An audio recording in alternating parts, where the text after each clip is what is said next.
If you like the video, make sure to like, subscribe, and comment for more videos like this. Since it's almost Halloween, what's the strangest, spookiest, supernatural or paranormal thing you've seen in the forest that still makes your skin crawl? I live in Pennsylvania, and I saw something while staying with my father at a hunting cabin near Cowan's Gap State Park in 2012. There was only one way to enter and exit the access road. I left the cabin at 5 a.m. to go to work. There are other cabins along the access road. I saw it standing on the right side of the road.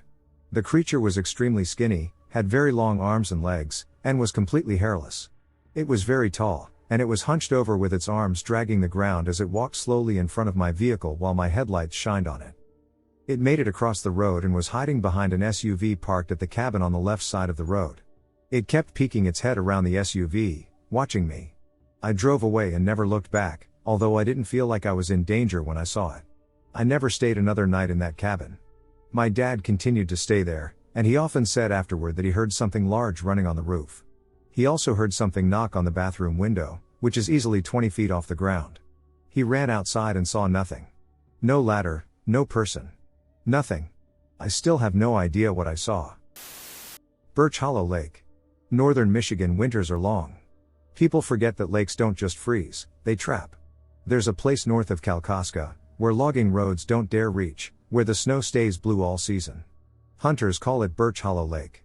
The map doesn't mark it, but you find it by accident, if you find it at all. They say the ice there doesn't freeze clean white like other lakes. It stays clear. See-through clear. Stand on it in February, and you'll see black shapes beneath your boots, and they're not weeds or fish. No, they're long, spindly fingers of shadow swaying in the dark water. In the 1920s, there was a small settlement nearby, loggers. Records show half the town disappeared one winter, children first, then the parents who went looking. No bodies, no graves. When spring came, the lake thawed, and it was said the ice let them go. Faces bloated, eyes wide, as though pressed from beneath like flowers against glass. The county sealed the place off. It wasn't worth the trouble. It never fails, hunters still wander too far, snowmobilers cut across it, and college kids dare each other to ice fish there. Sometimes, in town, someone goes missing. A man named Grady told his story once at a bar in Grayling. He said he went night fishing there, and the ice beneath him was as thin as a window pane. He told the locals he'd seen shadowy shapes of children pressed against the glass from below, their hands flat and blackened, reaching upward. Their faces blurred, mouths working in silence, as though swallowed by the dark. They weren't frozen per se, they were alive down there. He said their lips kept shaping words, but the only one he could understand was lower. He never went back. Too scared and haunted by the only word he understood from the lake, lower. A year later he was found after he drank himself to death. The thing is, Birch Hollow Lake doesn't freeze clean, and it doesn't thaw clean either. When the ice goes soft in April, pieces float loose, shapes like jawbones, ribs, and wrists tangled in weeds, all waterlogged and gray.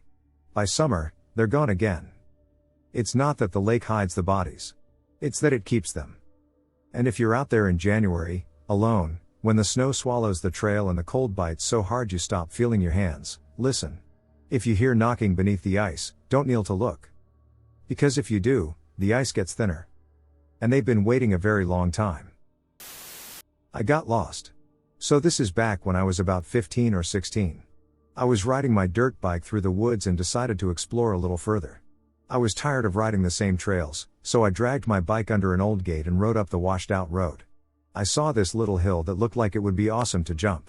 So I got off my bike and climbed up to make sure there wasn't anything I could hit if I jumped it. As soon as I got to the top, I got a weird feeling I can't explain. It was a hot sunny day, but everything was shaded out, and it was cool there. I felt really comfortable, like I belonged there, so I decided to explore it a little. It was about half the size of a football field, and there were some rocks in the middle. Everything was covered in little green vines. So I decided to lie down on the rocks and relax. Lying there, it felt like time stopped. I couldn't have been there for more than 5 minutes when I got this strange feeling I needed to leave. I jumped up and looked around. It was darker, and the green vines had all turned a brownish color. I couldn't remember how to leave, so I ran to one side, looked over, and didn't see the road. I ran back to the other side and saw the road, but the hill looked 10 feet taller and steeper. I grabbed a little tree and dropped off, holding it, then let go. I hit the ground, grabbed my bike, and still couldn't remember how to leave, but I wasn't staying there, so I just took off. I grew up riding on this mountain, and there are only 4 places you can come out. I ended up coming out on the opposite side of the mountain and rode down to a friend's house. I told him about my experience, and he asked me to talk to his uncle. His uncle was around 45 years old and had hunted ginseng there since he was a kid. He knew every inch of the mountain, but he said 2 years before, he was hunting ginseng, and he found a similar spot. He got lost and ended up spending 7 hours trying to find his way back out. His brother was worried because he was supposed to meet him back at the truck and never showed up.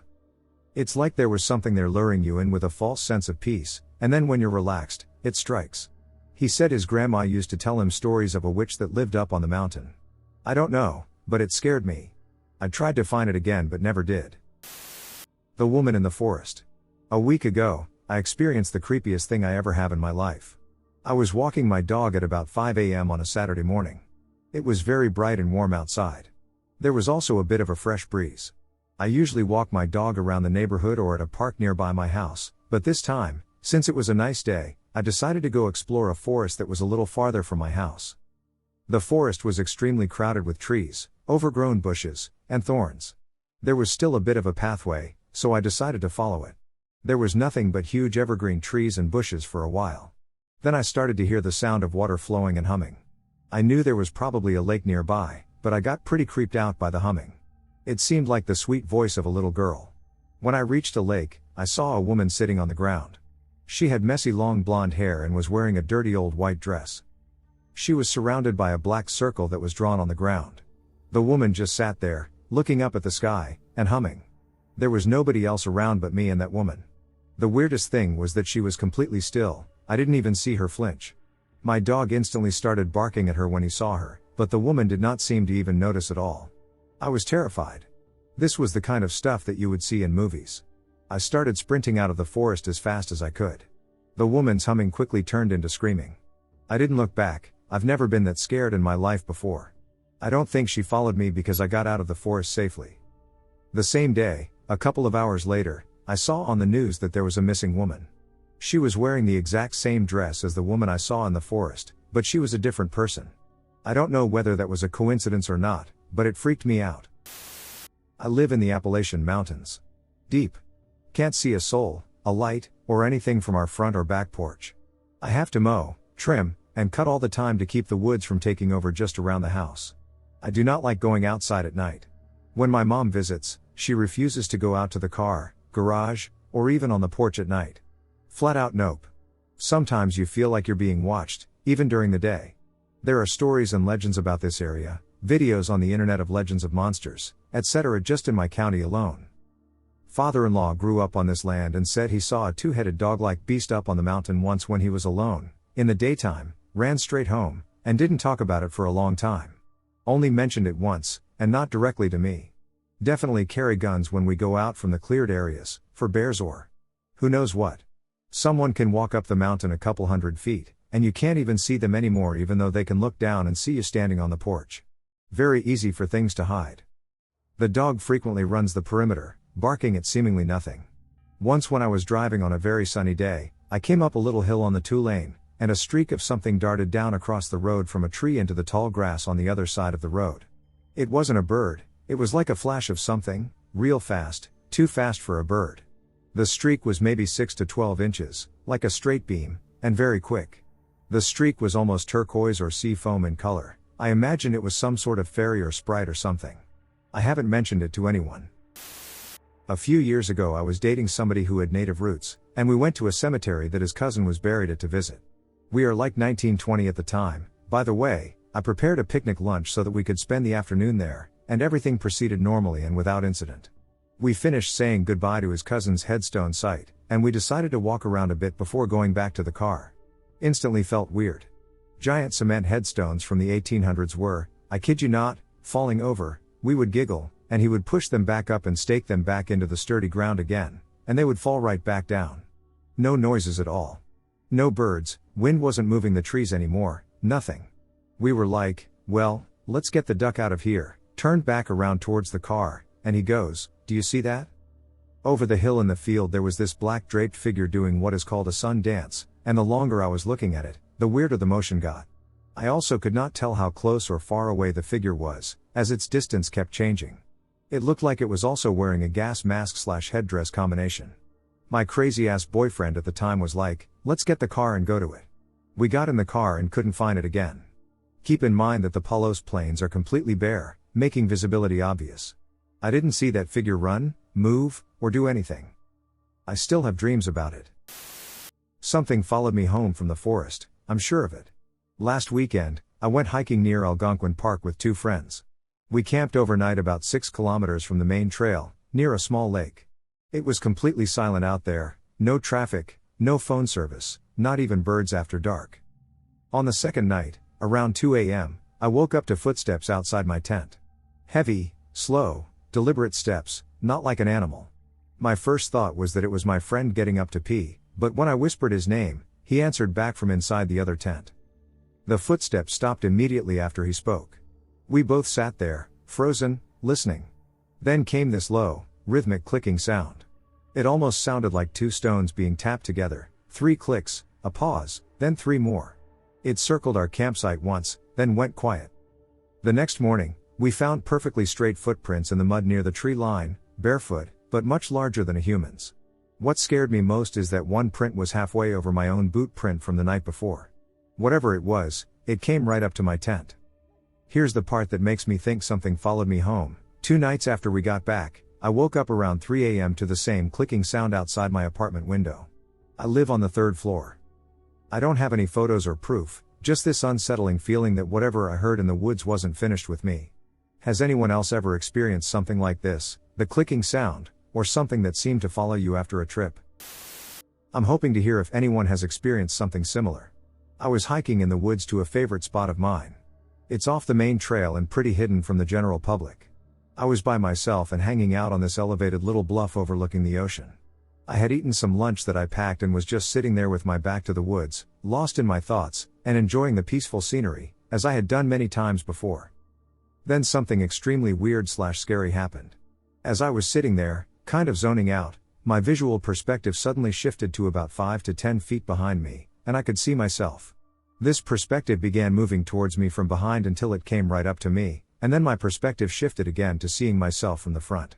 From the front, I could see myself, and a creature was practically on top of me from behind.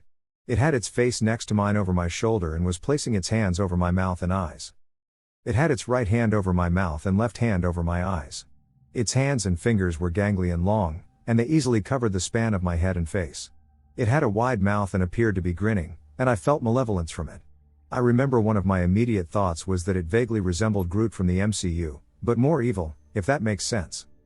This sequence of images seemed to occur in the space of a second, and upon seeing this thing trying to grab me, I freaked out and at the same time mentally denied it, like, no, this isn't real. I jumped up and turned around to see there was nothing there. I was extremely freaked out but forced myself to calmly pack up my gear/belongings. As I was packing, I noticed the silence. Not only was it completely quiet, but I could feel something watching me from the woods with something like intense hatred. This feeling of intensity and anger/hatred was almost tangible. The whole walk back to the main trail I had a sense of certainty that I was going to encounter something that wouldn't let me make it back. I remember the first bird I heard again was a crow, and I just felt greatly relieved upon hearing it, and then even more so once I returned to the main trail. Not really sure what to make of this experience, but for me the scariest was this realization that I somehow knew that if in that moment I had believed this creature was real, then I would have lost myself, like it was trying to bait me into an alternate reality or something. At the time this happened, over a year ago now, I had been using the Gateway tapes. I went into them skeptical but looking for a shortcut to deep meditation. I found success quickly and began having spiritual experiences. However, I think I may have somehow exposed myself or become vulnerable in some way. You know how in movies they portray the spirit of the forest as a deer? Well, I think I saw it once. I saw it in the Rocky Mountains, near the Continental Divide. I'd spent 2 weeks camping there, and it was on the way out. Early morning. The forest is so thick there that when there's low light, you can only see 50 feet or so into it, and then it's pitch black. And this deer, as we slowly drive by, is standing halfway out of the darkness. With sunbeams shooting down onto the front half of the deer and its head. Can't see the back half. Had a massive rack of antlers, the largest deer of any type I've seen, by far. The setting was truly that Disney sunbeam/nature sparkly light setting. It is still the most majestic thing I've ever seen. It was surreal. The one you don't shoot. If you've spent any time hunting up in northern Michigan, you've probably heard about it. Everybody's got a name for it. The Watcher. The tall one. My granddad, though, always called it the one you don't shoot. He'd tell me about the first time he ran into it, sometime back in the 70s, near Torch Lake. He said it was one of those mornings when the air was so still that it felt as if the woods were holding their breath. Perfect for hunting. He was tucked into his blind before first light, waiting, when this buck stepped out of the tree line. He swore it was the biggest he'd ever seen in his life. Rack wide and heavy. Antlers that looked like something carved out of bone for a king. He raised his rifle, finger curling on the trigger. And that's when he caught its eyes. He said they weren't deer eyes. Not at all. They looked aware, like there was somebody else looking out through them. Someone older. Someone who knew him better than he knew himself. And before he could squeeze the trigger, he heard it. Not out loud, not a sound in the air, but in his head, as clear as his thoughts. Not me. He froze, hands locked, heart pounding. The buck just stared back at him. And then it walked off, calm as anything, like it knew there wasn't a man alive who'd dare follow. My granddad swore he sat there for 10 whole minutes before he trusted his legs enough to climb down. When he got back to his truck, that's when he saw the dirt all around it. Torn up with fresh tracks. Hoof prints circling over and over again, like something had been waiting for him to return. Now, you'll hear many hunters up that way tell similar stories if you know how to ask. Some say it's a spirit, some say it's just an old tale. But the warnings are always the same. Don't shoot it. Don't even raise your rifle. Some claim if you take the shot, you'll never make it out of the woods. You'll get turned around, lost, and they'll find your body weeks later, if at all. Others say you'll make it home, but it won't stay in the trees. It'll follow you back. You'll hear it at night, hoofs pacing outside your house, or worse, right under your window. I laughed at those stories most of my life. I thought they were just campfire yarns meant to spook kids. Until last season. I was out near Robinson Road, the same stretch of woods my granddad used to hunt. That morning, the frost was thick and the woods were still. Then, just like he'd said, a buck stepped into the clearing. Lord, it was massive. Broadside. Perfect shot. I raised my rifle and lined up the scope. And then it lifted its head. For just a heartbeat, I swear on my life I saw its mouth stretch into something that wasn't right. Something like a smile. My stomach turned cold. I lowered the rifle. Didn't say a word. And as I sat there, gripping the stock with shaking hands, I felt it. Like a thought that wasn't mine, pressed hard into my skull until I couldn't think of anything else. Good. Okay, I'm from Montana, up in the remote mountains and forests. I have never seen Bigfoot, but I know many people who swear they have. I thought I saw a naked human, but they disappeared. Then, 2 minutes later, as we were driving along a dirt road, I saw a wolf that was just staring at the truck. By itself, by the way. Then, not 15 minutes later, a dog-like animal ran in front of the truck, and I hit it, but when I got out, I only found clumps of strangely colored dirt. No tracks or blood, only some fender damage. The guy with me thought he saw what looked like a person covered in fur running on all fours. It's probably just an overactive imagination, but it had a weird vibe. It's difficult to describe it, which gave you the creeps. I don't know. Years ago. Attempted abduction by little people in the woods. 1 year ago, we went camping, boondocking, in the forest. We found a really cool spot about 150 to 200 yards from a stream. It had a marsh/bog to the right of the campsite and dense forest to the left and behind. Our youngest child was 3 years old. We made very clear boundaries restricting the marsh and creek, as we always do when camping. We had only been there for about an hour and were still setting up. We're somewhat helicopter parents, and I know for a fact I had just seen our youngest in camp with us. I turned my back to do something, and we heard him scream/cry out once and then silence. A quick glance around camp revealed he was, in fact, not there. My husband and I both started running in the direction we had heard him, the marsh, but he'd gone totally silent now. We were yelling for him, telling him to cry, and asking where he was. This terrain was rough. The bog was calf deep in some spots and not easy for an adult to tromp through. The woods on the other side were thick, with plenty of down trees, making it difficult terrain to cover as well. Which is why finding our child 75-ish yards away from camp, sitting behind a tree silently crying, is so unbelievable. At this time, this child still rode in the stroller for most of our walks because his legs got tired so quickly. We got him back to camp, dried him off, changed his clothes, reiterated physical boundaries, and then he took a nap, for which I held him. We haven't thought more or spoken more about it since. This past week, we went into the woods for firewood. We went to the same spot because we remembered plenty of downed, dead trees to log up. We kept secret from the kids that we were going to the same spot. We didn't mention that we'd been there before. Yet, when we got there, he refused to get out of the truck. I finally convinced him to get out, and he insisted on staying in the back of the truck. I asked him what was wrong, as he usually loves exploring and playing with his siblings. He said he was afraid of the bears. I told him there weren't any bears because our dogs had been running all over and would have scared them off by now. He got very frustrated and said, "No, Mommy. The bear people." I asked him who the bear people are, and he described short people with smushed facial features, upturned noses, and sharp teeth. He then said they were the people who took me last time. Remember? Then you and Daddy ran through the forest to find me, and they dropped me on my back. You came and got me, Mommy. We packed up and left. I was distraught over him remembering the event, let alone the location. Not to mention the description. We don't do much screen time, and what we do have is family movies together. So I'm confident this isn't something he's seen from television. So, I started researching Native American mythology in our area, discovering the lore of cannibalistic dwarves who live in those mountains, who are notorious for stealing children, and who match the physical description perfectly, even that they tend to use animal hides as clothing, i.e., bear. Needless to say, I definitely don't consider myself an outdoors woman anymore and have absolutely no intention of ever going into the woods again.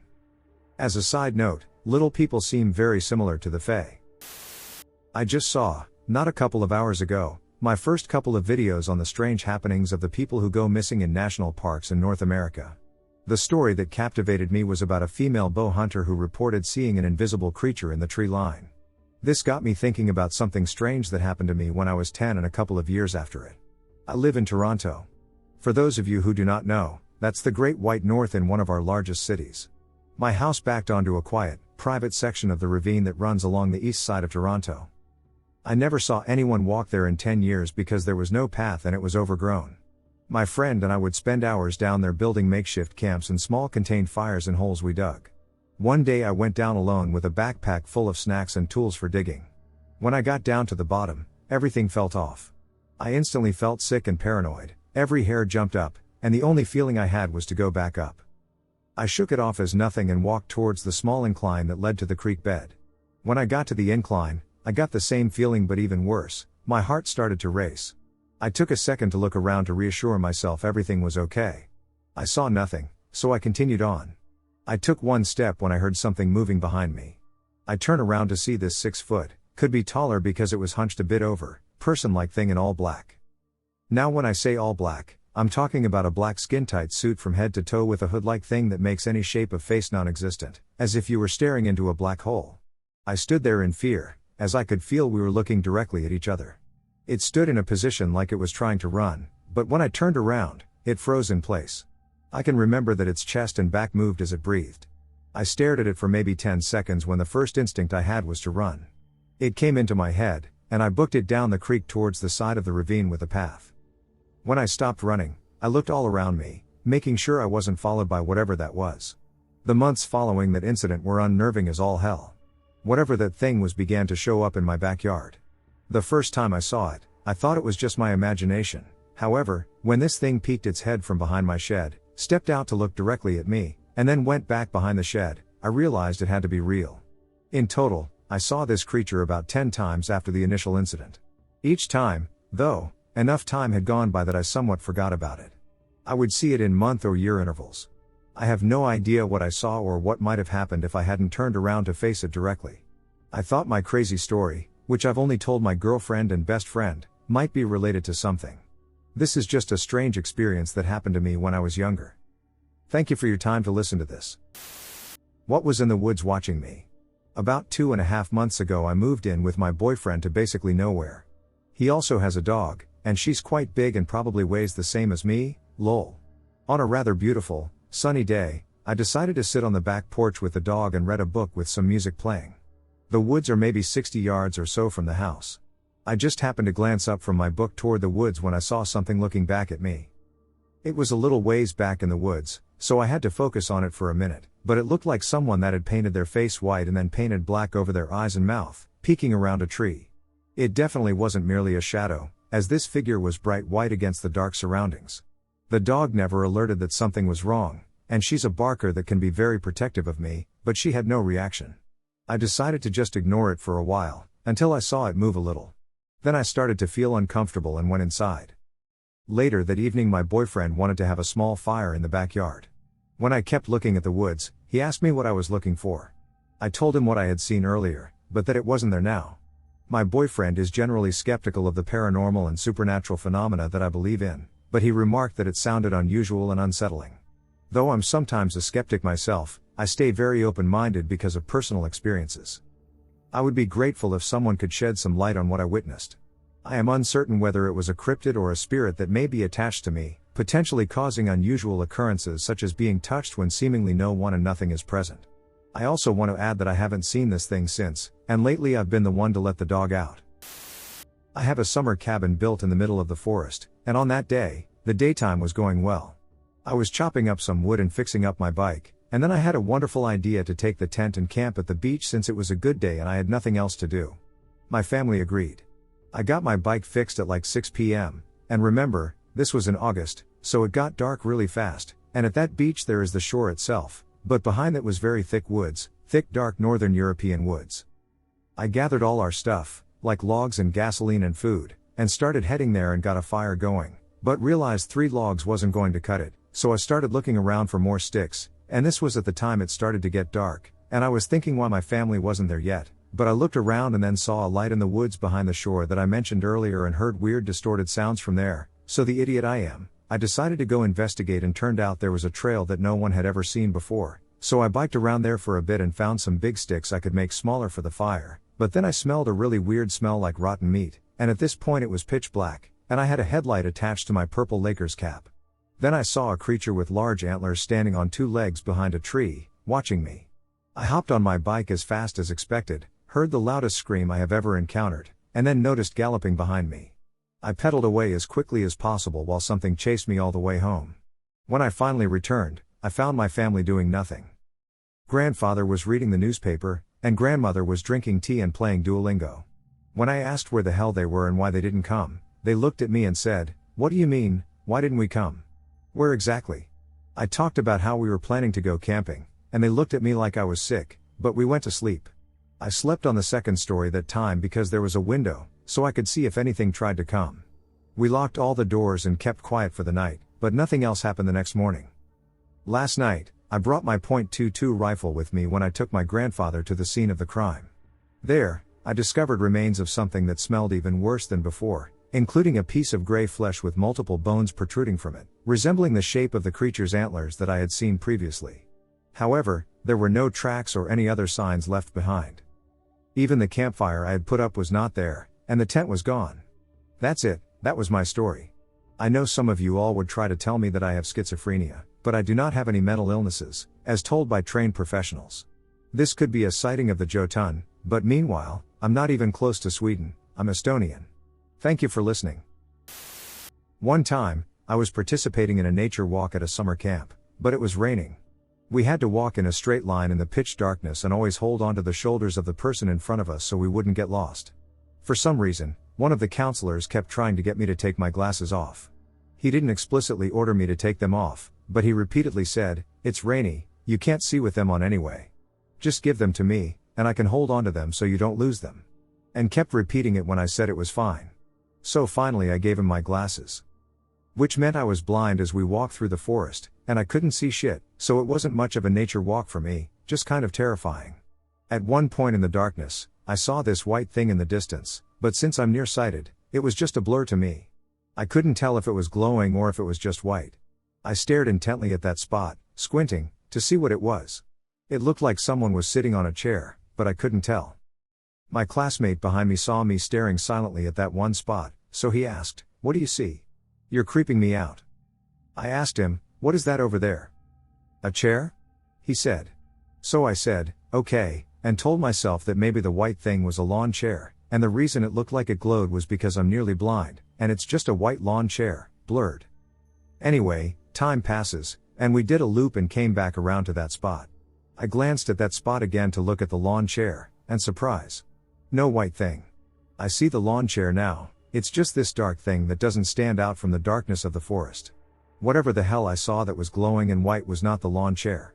I tell myself it was a counselor who was chilling and watching from a distance, but when I went back that second time, I realized that not even my classmate's white t-shirt would glow the way that the blurry white thing did.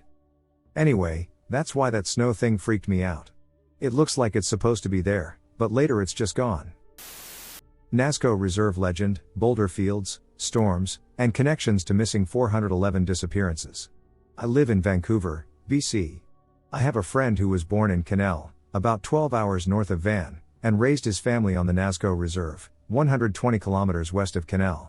His wife's family has always lived up there, and I was interested in any Sasquatch stories they knew or experienced firsthand. BC is a frequented location. Besides the screaming/roaring that they've all heard echoing from the wilderness firsthand, they explained to me that they were told of areas the wild man was said to inhabit and never went to those places. His wife, fluent in the carrier language that her family taught her, described another legend of sorts to me. When she was a child, her elders told her to stay away from the boulder fields during storms. They believed that the spirits in the fog or mist could take you away, as they reside in the boulder fields. The horses also sense the electricity in the air, as they would start running around wildly before storms, and that's how you knew the lightning was coming. When I watched the Missing 411 video, I immediately thought about all the things she said, and it legitimately disturbed me, seeing as boulder fields and severe weather changes are some of the similarities attributed to the disappearances. I didn't ask her whether the boulder fields contain piezoelectric quartz, and I'm uncertain about that, but the similarities still exist. And many people go missing in the British Columbian wilderness. This whole thing makes me very uneasy. I was tenting in Mink Hollow on a solo Devil's Path traverse this past October. About an hour after sunset I heard a noise unlike anything I have heard before. I assume it was some sort of owl, but the vocalization was crazy. It started with a long whooping crescendo and then went into a series of noises that sounded like a primate. When it first happened, it must have been right above me because it was super loud and really freaked me out. It happened a couple times right near my tent, then a number of times from different points in the woods. It stopped after a few minutes and wasn't heard again. If anyone can help ID the owl species, it would be really appreciated. I've looked up vocalizations for all the native species and haven't been able to find anything similar. I honestly thought it was a human at first, but the only explanation I could come up with is owl. Either way, it was very spooky and strange. I don't talk about this often, but for a long time, I lived in a mobile home that backed right up to a national forest. It was peaceful out there. At night, you'd hear the crickets, the frogs, and occasionally an owl. I'd go outside to smoke a cigarette, and it was calm, just me and the trees. But one night, everything changed. I stepped outside like I always did, and out of nowhere, this massive light appeared in the woods. It wasn't a flashlight or headlights, it was flat and circular, almost like seeing the side of a glowing disc. It was about the size of my home, just floating in the middle of the trees. Not on the ground, not high up, right in the middle. For a few seconds, it lit up everything, bright white, blinding, and then it was gone. Just blinked out. And when it did, the whole forest went silent. No animals. No insects. Not even wind. It was like the world just stopped breathing. I went inside, confused, trying to tell myself I imagined it. Eventually I fell asleep. That night, I had a dream, a nightmare, about a coyote sitting on my back porch, staring straight at me through the glass door. It didn't move or growl, it just sat there, watching me. I'd never seen one in my life. The next morning, I went outside for a cigarette, and there it was. The same coyote. Sitting in the exact same spot from my dream. It looked at me for a few seconds, quiet as can be, then ran back into the trees. After that, things just felt wrong. The air felt heavy, the house didn't feel safe anymore. There was this feeling, like something had attached itself to that place, or maybe to me. And then one night, before I moved out, something happened that I still have trouble putting into words. I woke up to the feeling of being touched, like someone was on top of me, holding me down. I could feel everything, but there was nobody there. I couldn't see anything. I couldn't move. I was just frozen. It felt like an attack, physical, but not human. I didn't tell anyone. I didn't know how. I mean, who would believe that? I moved soon after that, and I kept it to myself for years.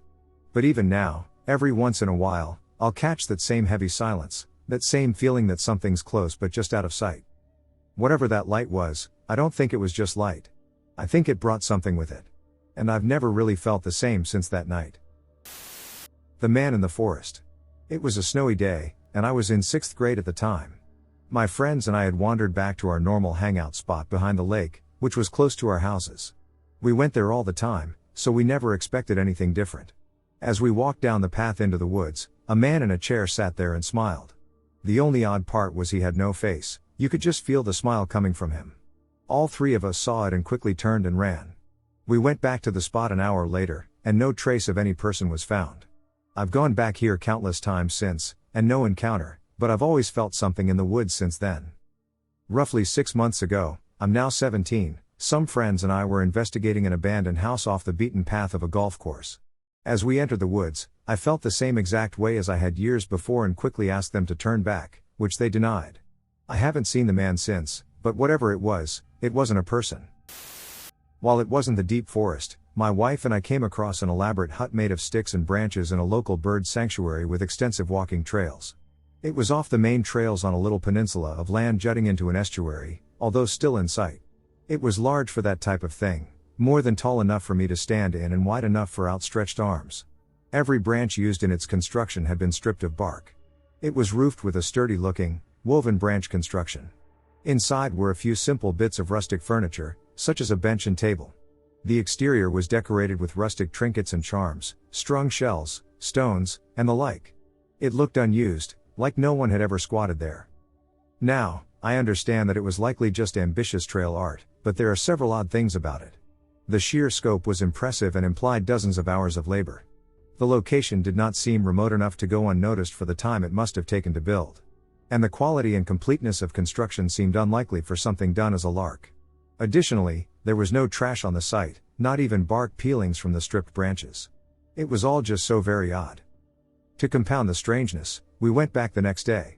We just couldn't get it out of our minds. It had disappeared completely, leaving no evidence of its presence except for a cleared patch of ground. I've never considered it supernatural, as there are plenty of rational explanations. That being said, I have not and will not forget finding the strange, little house, and it is high on the list of my unusual forest encounters. Adirondacks. My best friend and I decided to pack in so that we could camp on Crane Mountain Pond for one night. An isolated pond at the top of a mountain. It is a normal camping night for us up until we get into the tent for the night. We leave nothing outside of our tent, and the fire is completely out. We are completely surrounded by water on two sides of the tent that cannot be accessed and dense woods all around. About 20 minutes after being inside of our tent, we start to hear rustling around our tent. Mostly at the bottom of the tent, near our zippers. Obviously we get a bit freaked out but try to convince ourselves it is just a small animal of some sort. We then begin hearing heavy footsteps, and it sounds like 2 feet, from what we can tell. We are on solid rock, and so I feel that I could rule out a couple of things. We cannot hear any noise that sounds like hooves of any kind clicking on the rock, and we cannot hear the sound of any nails or scraping against the rock. All we can hear is the sound of something putting weight into a step and some sounds of the step pivoting every once in a while, because you can hear the gravel, or tiny rocks broken up on the surface of the big rock, being turned underneath a footstep of something. This happens for a while, and we begin to panic a bit. The movement is happening at the front of our tent where the zippers are located. We hear zippers being jangled and constantly brushing up against our tent. So we begin to try to scare whatever it is away because it doesn't seem to stop. We first shine our industrial flashlight to where we hear the noise, it doesn't stop it. We started to hit the inside of the tent to make it stop, and sometimes it would stop, and other times it seemed not to deter it at all or would make the noises against our tent louder and more frequent. Our last attempt is to try making noises and yelling at it to get it to stop. We then hear a loud splash in the pond, which sounds as if someone jumped in, but it does not seem to be right next to us. These noises continue for 4 hours in cycles. We sometimes hear large brushes against the tent. We would see the top corner of our tent being pushed inward. We could hear a weird noise sounding like something was striking our tent. We heard a sudden, louder noise coming from the side of our tent. Our zippers would jingle, and we would continue doing the things we were doing to get it to stop messing with us. My friend eventually gets service and contacts her partner, who knows the area, and he decides to call for help. At 3 a.m, someone arrives to help us, and the noises persist for 10 minutes until he is right above our tent.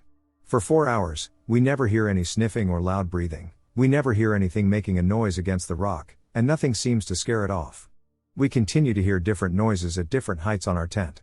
Sometimes it sounds like two things.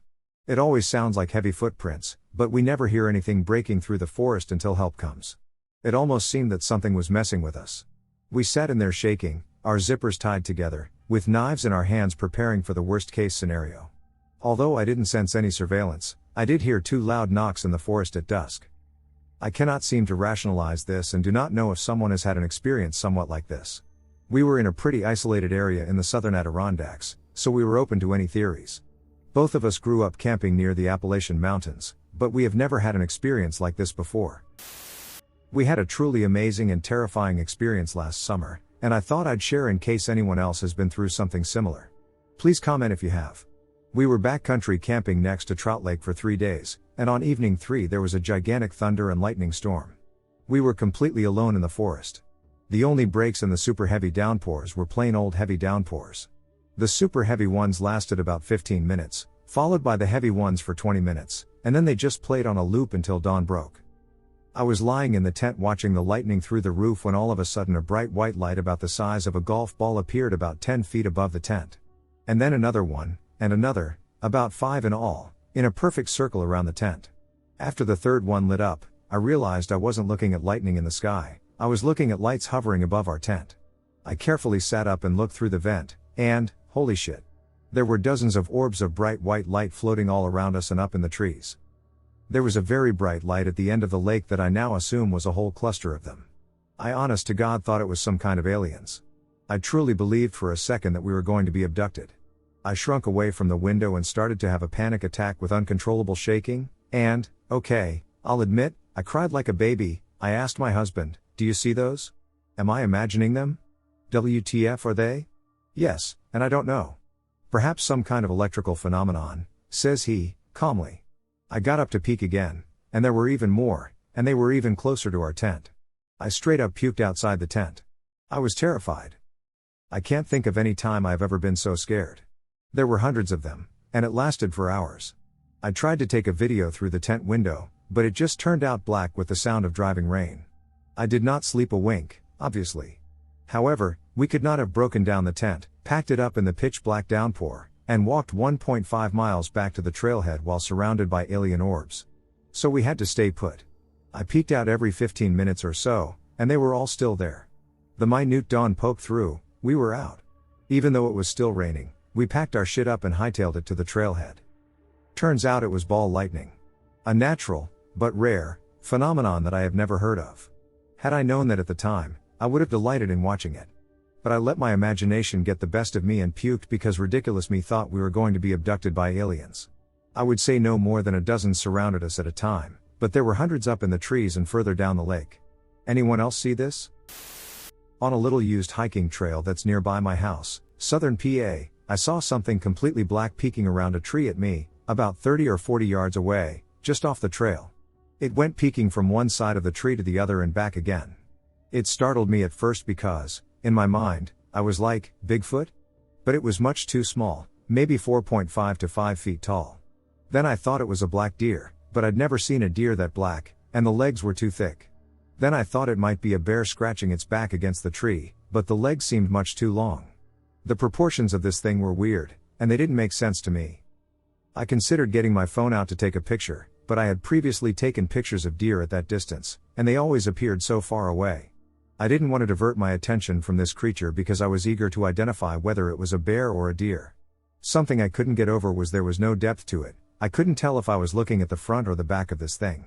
At one point it looked like it was about to step out from behind the tree. It looked like a leg started to step out, and for a split second I thought it was a bear, but then the whole thing, it wasn't there.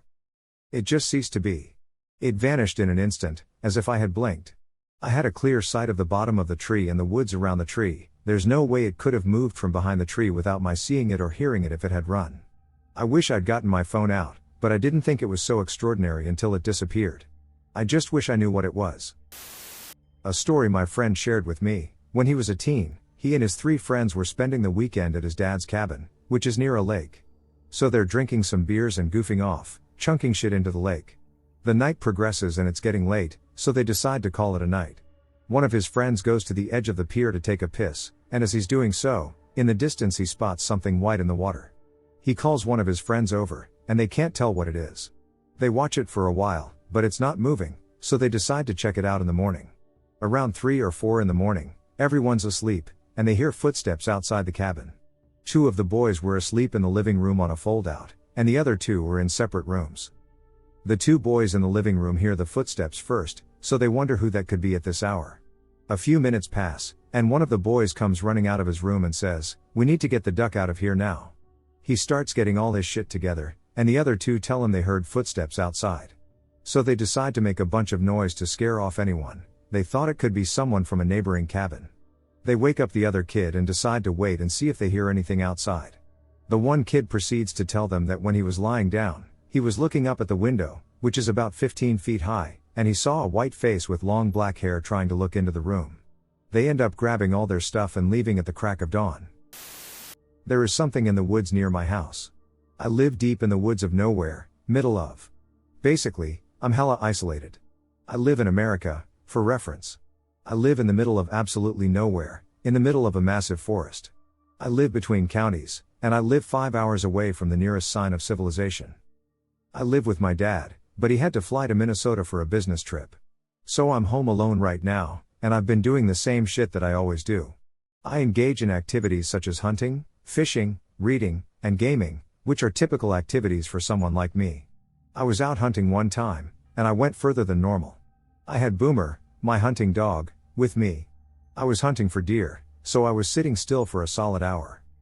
Out of nowhere, Boomer started barking aggressively at what I thought was nothing in particular. I told him to be quiet and kept waiting. He kept growling and slowly walking to my right. I looked to try to see what he was barking at, and I saw a guy in a black hoodie casually walking across the clearing. Seeing as I live in the middle of ducking nowhere, that was incredibly abnormal. I shushed Boomer again and slowly followed the guy.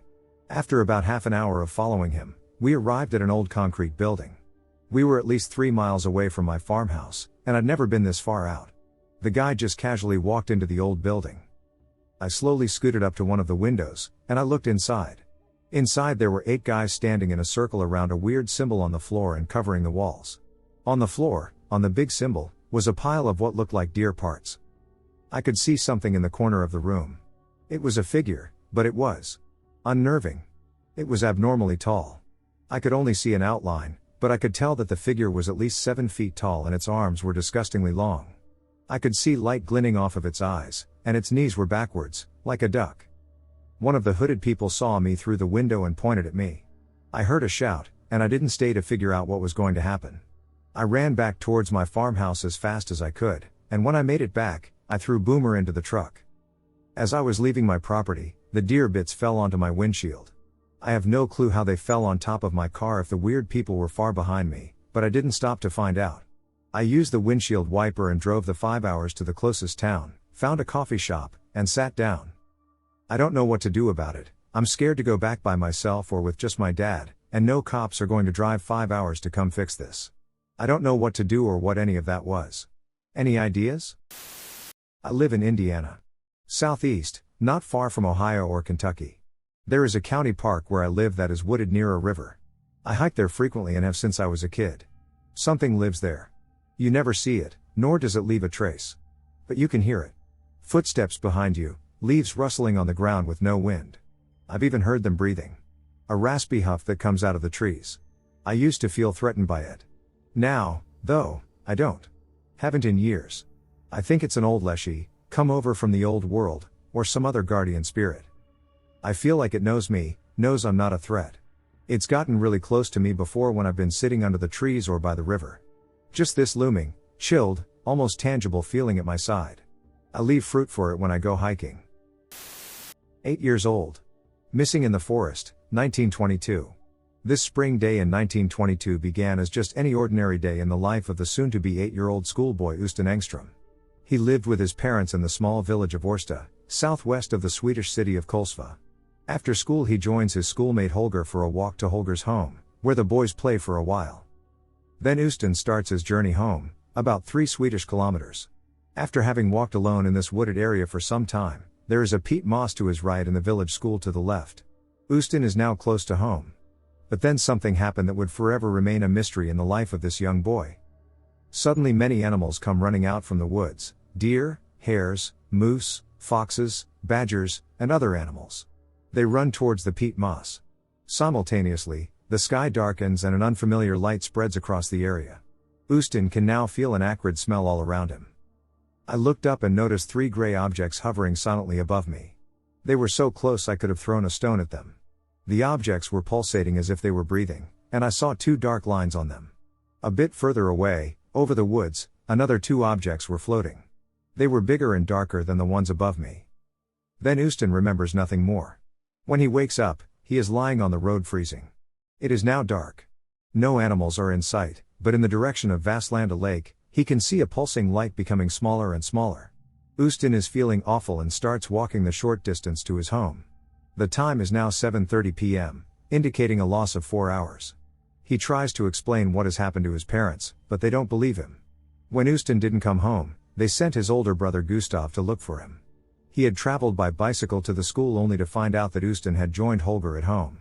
There he is informed that Houston left at around 3:30 p.m., so he returns home, passing the place where Houston later woke up. As it was still daylight, Gustav should have found Houston lying on the road. What happened to Houston Engström during the 4 hours? This old and unusual close encounter case was first mentioned in the Swedish newspaper Expressen on June 15, 1996. UFO Sweden ufologists contacted Engström and made several interviews and visited the observation site together with the witness. Here are a few answers from the interviews. 1. Where was I during those hours? I estimate having been gone around 4.5 hours. I didn't arrive home until 7:30 or 8 o'clock in the evening. I almost got beaten because they believed I was lying. They sent me to bed, and I was bedridden for 4 days in total. Probably I had caught a cold lying on the road. 2. It looked as if the objects were pulsating simultaneously, all 3 of them. Just like the octopus is functioning. They take in water and move by blowing it out. It looked like the objects used the same technique. They moved in a very elegant way, changed direction, and appeared to steer with this pulsating. 3. Where was I? Gustav cycled this way while I was lying there, without seeing me. I have pondered it so many times. Weird blob, in the woods. I grew up in the Appalachian Mountains, and while I have experienced several events that most people would probably call freaky or weird, I've always been a skeptic when it comes to paranormal activity, and I always had a reasonable explanation for every strange encounter. Except for one. I'd love to find an explanation, and if anyone has any ideas, I'm all ears. The experience that I had, which I couldn't really explain, actually happened when I was an adult. At the time my wife and I were living with our 1-year-old twins in a house that sat maybe 50 yards from the edge of a forest. As such, we were no strangers to wildlife. Deer, raccoons, opossums, etc. were frequent visitors. We had a dog, a big moot, named Zeus, who loved to chase those visiting animals back into the woods, just to return a few minutes later, satisfied after asserting his dominance. One night, probably around 11 p.m., Zeus was outside, and he just started going bonkers. Barking incessantly.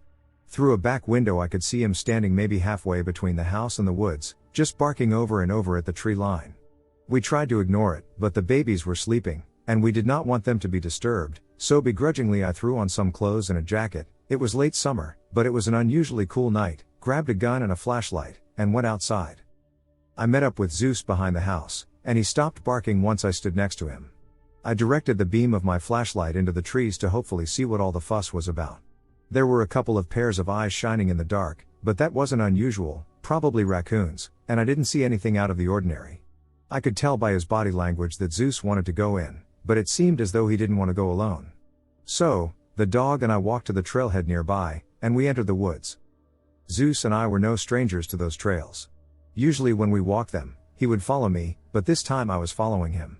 He seemed to be walking with purpose, so I figured he was leading me to whatever it was that caused him to start barking. We walked for maybe 2 minutes before he suddenly went headfirst into some thick underbrush off the left side of the trail that I couldn't really follow him into. I immediately lost sight of him, but I could hear him moving farther and farther from the trail, and I could see the vegetation moving as he went through it. It didn't take long, and he was far enough away that I could no longer hear his movements. After a few minutes of silence, I heard Zeus coming back to me. This time he was moving fast, crashing loudly through the brush. I put my light on the section of the trail where I expected him to appear, But it wasn't a dog that came out of the weeds. I should point out that my flashlight wasn't a cheap pen light from a gas station. This was a quality light source designed to illuminate large areas. I had my light directly on the thing, and being only about 10 feet away, I did get a good view of it, but I can't exactly explain what it looked like. It was just this gray shape. I'm sorry, I really don't know what else to call it. The thing had no discernible head or limbs and was maybe 2 feet long and around 1 foot tall, being vaguely cylindrical in shape. It wasn't touching the ground. It moved quickly across the trail in front of me from left to right and disappeared into the brush on the other side of the trail, and it was gone. Maybe the weirdest thing about the encounter was the fact that, once it crossed the trail and entered the brush on the other side, it didn't make any sound at all, and I couldn't see the brush moving like I could when it was approaching me. Zeus returned shortly thereafter. He seemed fine. He wasn't freaked out or anything, and he no longer seemed interested in chasing whatever the gray thing was. I looked briefly for some kind of sign that might tell me what it was that I saw, but I couldn't find anything. We walked home, and Zeus didn't bark the rest of the night. I'm still not sure what it was that I saw. Angry voice in Santa Cruz woods. Hey everyone, I want to share an experience that my brother and I had 2 years ago. So we were deciding to go somewhere haunted during the day. There's this cemetery in Santa Cruz we decided to check out. We go in and walk around, and nothing out of the ordinary happens, so we decide to leave. The cemetery is on a supposedly haunted road that leads up into the woods. This road is said to be haunted by a lady in white that tries to hitchhike into your car. I had forgotten this fact until after the day. Alright, so along this road we are driving down. It leads into a forest area. A couple of miles down from the cemetery, you can pull to the side of the road and walk along this hiking trail. So we decide to hike this trail because I completely forgot the road was also haunted, so I wasn't even looking for anything paranormal. Anyways, we start hiking this trail in the afternoon. 10 minutes into the trail we stumble along abandoned train tracks and a barely standing bridge for the train that used to run along those tracks. It looks cool, so we decide to go down this hill right by the bridge that lets you go under the dilapidated bridge. We go down there and just mess around, looking at the cool architecture. After we had our view, we started back up the little hill that leads back to the trail. When we get to the top, we are a little exhausted because the hill is kind of steep, and you have to use the trees around you as leverage to climb back up. So we are standing around back on the trail when we both notice something out of the ordinary. We hear a voice, like a grown man shouting and screaming very angrily. When I say angry, I mean angry. This voice sounded like a rage-filled, hatefully murderous man. We quiet down, and I can tell the voice is very far away. It almost sounded like it was in the mountains around us. It sounded more than 500 feet away for sure. We both looked at each other and said, "What the heck is that?" We stood around listening for about 15 seconds, and then the voice suddenly came down the trail, moving from what sounded like hundreds of feet away to right at the end of the trail. The inhuman speed with which the voice came closer to us was unnatural. I noticed the voice coming from down the trail, and I'm thinking to myself, this voice sounds like it's from someone who is about to end someone out of rage. But the weird thing is that the voice is speaking in what I can only call gibberish. I understood not one word it was saying. I instantly get this fight or flight feeling all in my body because this voice starts getting very loud and closer to us at inhuman speeds. I tell my brother to pick up some huge sticks with me to defend ourselves because even though the voice came out of nowhere and moved down the trail at lightning speeds, I still had the assumption it was some kind of crazy person ready to end someone. We pick up the sticks and run down the trail back to the car. Now here's the weird part.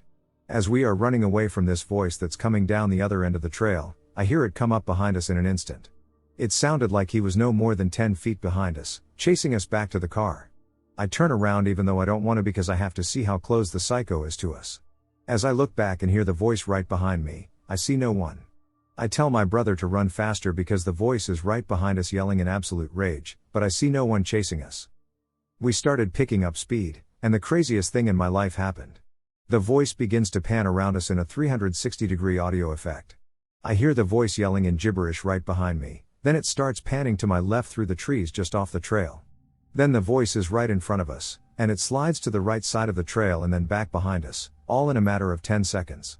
At this point my brother and I were very creeped out and ran the rest of the trail back to the car. The voice kept following us down the trail. I remember after hearing the voice panning around us and hearing it reverberate through the woods, I started praying to Yeshua, Jesus, to help me come out of here alive. After we make it around halfway down the trail to my car, the voice disappears. I remember slowing down, exhausted, and we started talking about what we heard. I asked my brother if he also heard the voice slide in circles around us, and he said he heard it too. At that point I knew I wasn't hallucinating or imagining it.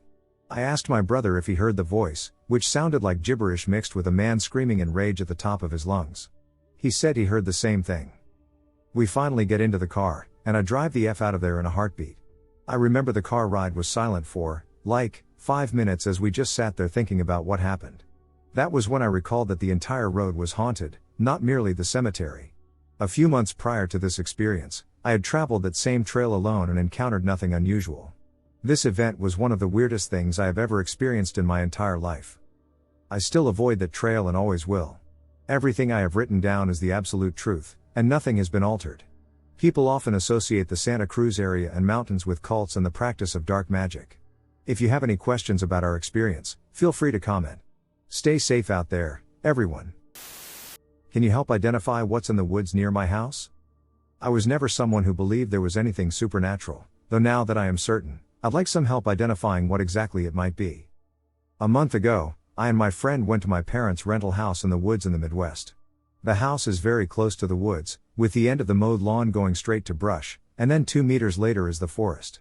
The house from the woods is probably 20 feet in between, that is the stone fire pit in the backyard. The forest is even closer to the house on the left side, 2 meters. We stayed there for a couple of days, and nothing strange happened until evening when we cut down brush to start a fire. While we were talking, we heard what sounded like 2 children laughing, but it was unusual, as it didn't quite resemble the laughter of a little girl. It sounded far off and like it was coming from the woods. I ignored it, but my friend got really freaked out by it. The nearest neighbor was around 200 feet from us. My friend is also very superstitious because he lived in the Philippines. The last time I was there was when it all went wrong. I and another friend, non-superstitious as I was, went with. On the second day, we went outside at midnight, and my friend saw something move from the bushes near the house to the woods. He described it as big, black, and moving very quickly. It was faster than a deer, and there are no bears in the area. He said it would be about eye level to him, and he's 5'11". Then later we made a bit of noise. We shot BB guns at cans in the backyard, but we stopped when we heard what sounded like 2 voices at the same time coming from the woods again that sounded far off. It sounded like a screech and a deep howl. We both thought it was an animal, however, later we cut down brush and built a fire to cook again. Then after the fire, before sunset, we went inside, and we both went to my friend's room, whose window looked into the backyard, and he got the feeling of being watched, so he suddenly looked out the window and told me to look at the tree at the edge of the property leading towards the woods, and we both saw what I could describe as a large black hand gripping the tree without anyone behind it. No fingernails, I could see it was just black, and its fingers were also pointed. I was a little excited by seeing something paranormal, but it went away and was replaced by fear and dread. My first friend who went on the trip believed it might have been a skinwalker, so we decided to call him. I guess, basically, we made it look like we weren't home and barricaded ourselves into one room, and we were going to wait until morning to leave. My friend saw a black figure moving around the side of the house, and we heard numerous loud thuds coming from various locations around the house. The feeling was unbearable, so I decided to call security since this area is part of a resort. We wanted to be taken seriously and said we think we saw some person stalking us outside the house. He checked around the back, and I and my friend were in the front, and we heard metal banging coming from the left side of the house close to the woods. The gas tank was on that side. The security guy was somewhat scared, which was funny, but basically told us the house is in a quiet area and didn't believe anybody was there. We then packed our stuff quickly while he was there and drove back home at around 1 a.m. After driving for an hour, we stopped at a stoplight where there were no other cars except for a truck behind us, and we heard what sounded like a man trying to mimic a bird. Probably nothing. We were still freaked out, but I just thought I'd mention it. If anyone could help me identify it and advise on what I should do, I would appreciate it, as I now have to deal with this situation every time my family wants to stay there. Woods going dead silent for hours before coming back to life. I'm an avid hunter from northeast Pennsylvania and have been hunting for over a decade. I hunt on the same land every year and am very familiar with how the wildlife reacts in the area. So what occurred to me in the winter of 2019 struck me as very odd. My normal routine before I go out is to check the weather for the day to see where the deer might be for that day. The weather report stated a light drizzle in the early morning with cold temperatures throughout the day. So I decided to set up in my normal deer stand that sat in a 100-yard wide strip of woods between 2 open fields. Upon arriving, everything was normal, with the usual bird and small game noises that I am used to. Several hours passed by without sighting a deer before it became noon and time for me to have lunch. I had brought my lunch with me and was enjoying it when I noticed that the woods had suddenly gone dead silent. Shortly after noticing this, a fog had rolled in out of nowhere. I thought this was odd anyway and began to think that there was a predator in the area because that is when I have experienced this before. Once when a black bear came by my stand and another when I saw a bobcat. I began scanning the wood to see what would have caused this. I should also note that there is not a lot of brush around my stand, so it is very easy for me to spot anything going by. I would say about 3 hours passed by of just dead silence and fog before, just as quickly as it happened, it just as quickly ended. The woods came back to life, and the fog rolled away. The only other thing that struck me as odd during this was what sounded like heavy breathing from behind me and very close. Which was impossible because I would have seen whatever it was making the noise, but I saw nothing. Like I stated before, I've been in the woods a long time and was always comfortable in it. This was the first time I felt uneasy being there and was hesitant to go back the next. I was camping in the Allegheny National Forest back in the 90s with a group of friends. The whole area was flooded due to a hurricane that blew in from the east coast but had cleared out the night we settled in. No one else was around for miles. On the second night, we were all sitting around the campfire when I spotted a very faint, constant, glowing point of bluish light on the ground about 20 yards away from us. I pointed it out to my friends, and we all saw it. We walked over to it, and I realized it was a beetle with a bioluminescent point on its tail section. It was definitely not a lightning bug, or firefly, whichever you prefer. I have never, ever seen an insect that glowed blue before. My friends basically just said cool and went back to the fire ring. No cell phones, so I did not get a photo. I just left it on the ground where I found it, and it eventually crawled away into the forest. Didn't really think too much more about it until later. I looked it up when it was brought up years later, and there are no beetles that glow like this, at least not on record. I still think that I discovered a rare type of insect that had never been seen before. In the woods. My dad told his story to me recently, and I felt the need to share. When my dad was little, he used to spend a lot of time at his grandmother's. She lived up in the mountains, and she was one of those people who just took care of everyone. He said he lost count of all the times drunks or druggies would come in all hours of the night, and she would feed them, let them rest, and send them on their way. She was a kind person, but also one for whom what you see is what you get, and she wasn't afraid to tell you what was on her mind. He said he grew up not being scared of much because of her, and he thought the world of her. But there was one event that happened to him in the woods that scares him to this day. It's one of the reasons he barely hunts or scouts alone, unless he can help it.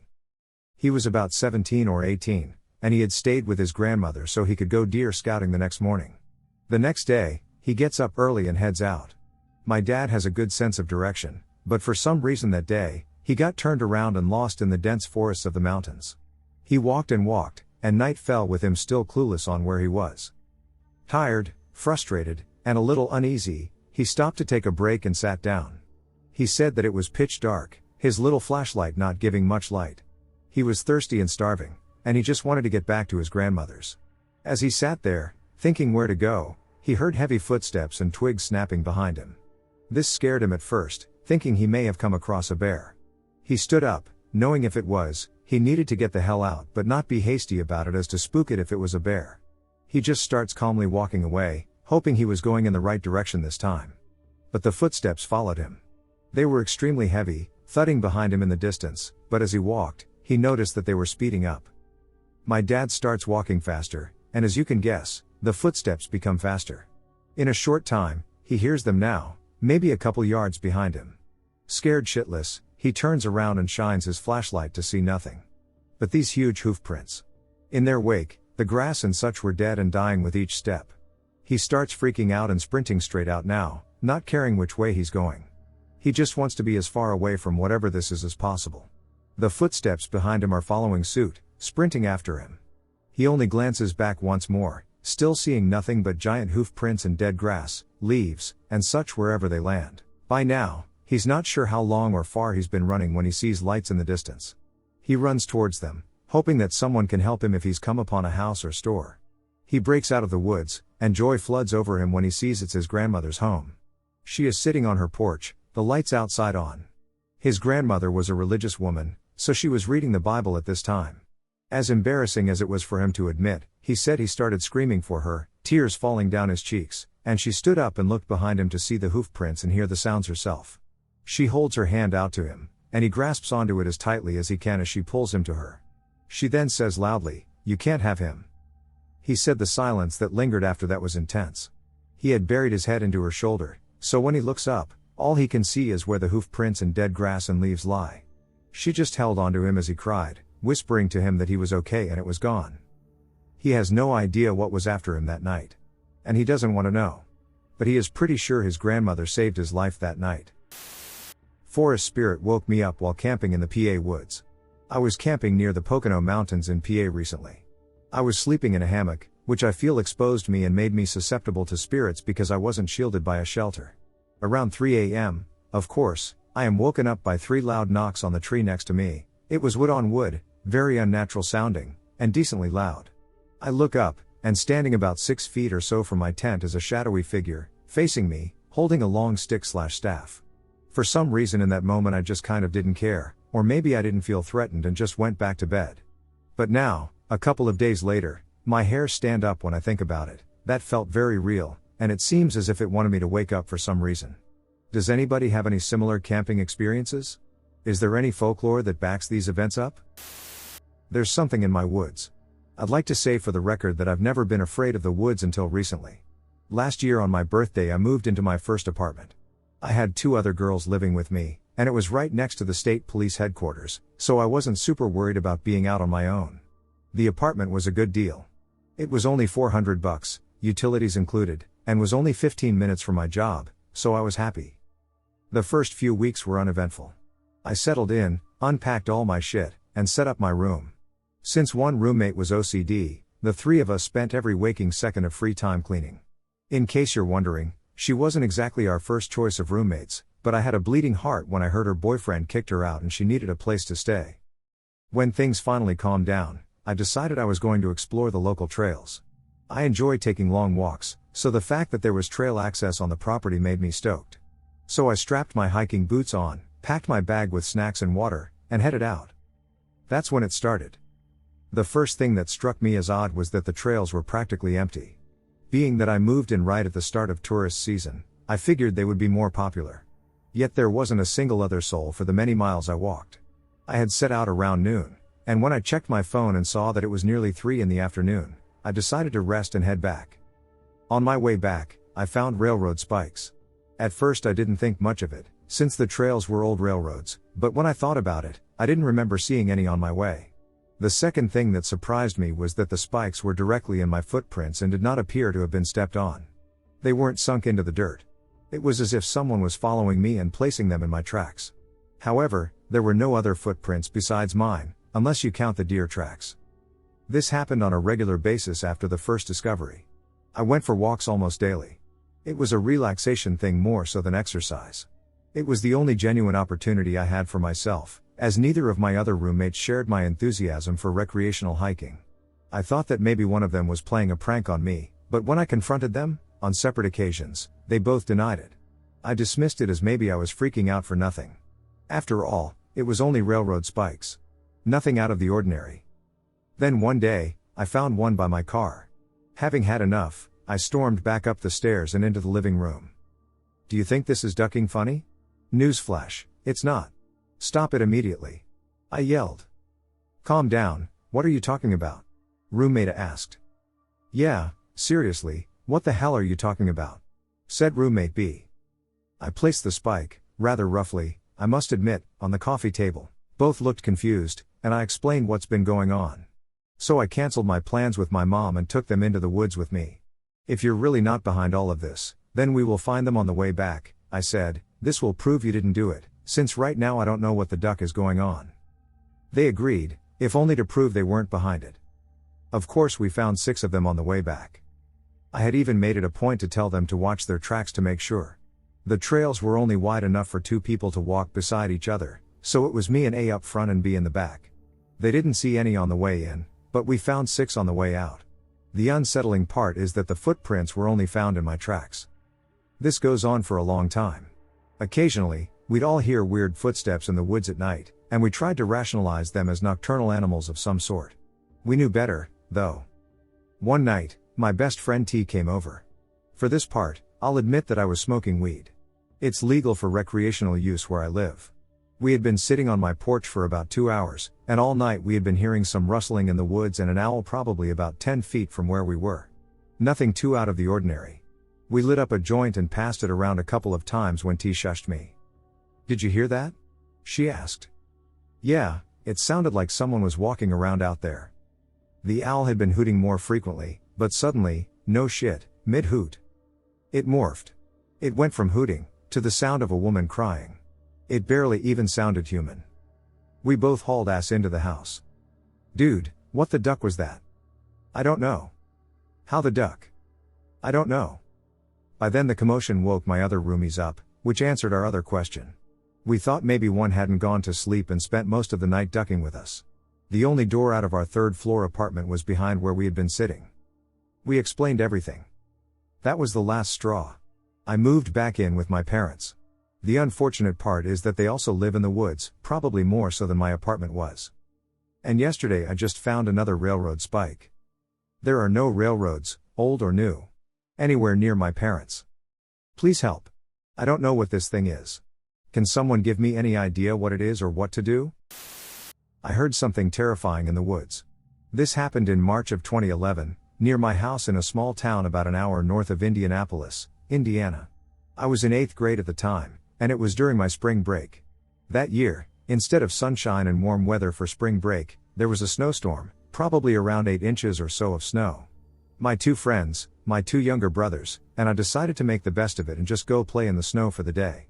There was a woods near my house, not a huge woods, but big enough to hike around in for a few hours, so we decided to do just that. About an hour into the hike, we stumbled on what looked like an old well, a stone circle about 10 feet in diameter, about 4 feet high off the ground, and partially filled with foul-smelling, half-frozen water. We threw a few rocks into it and stuck long tree branches into it to try and find out how deep it was. We tried with a branch that was at least 20 feet long, but we were never able to hit the bottom, so it was pretty deep. Now, the well by itself wasn't really creepy or anything, but how old it looked and the way it was just stuck out in the middle of the woods was a little unnerving. The part that really terrified us came about 20 minutes after discovering the well. We had decided that we were done messing around with the well and had just started to continue on into the woods when we all heard something that made us freeze dead in our tracks with fear. Echoing through the woods came a loud, shrieking laugh.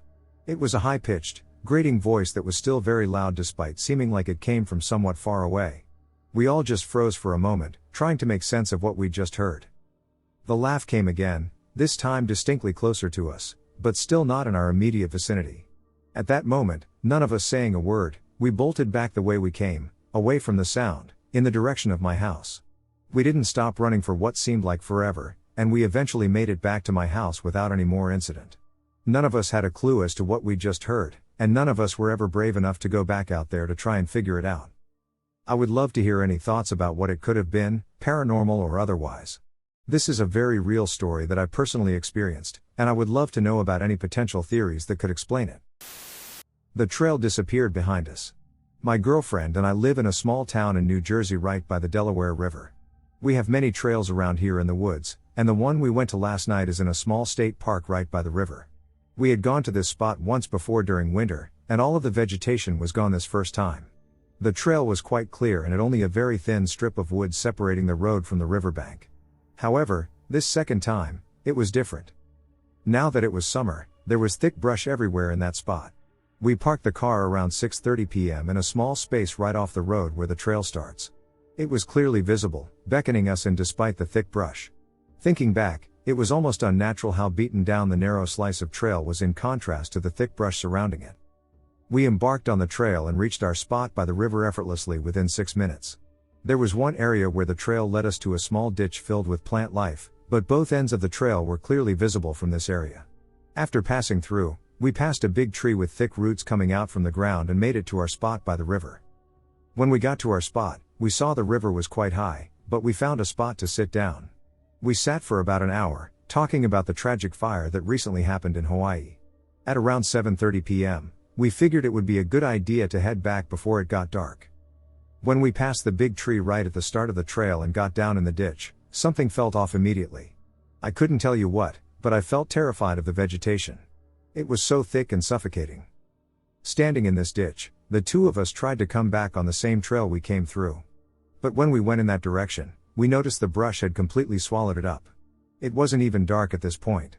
It was just gone.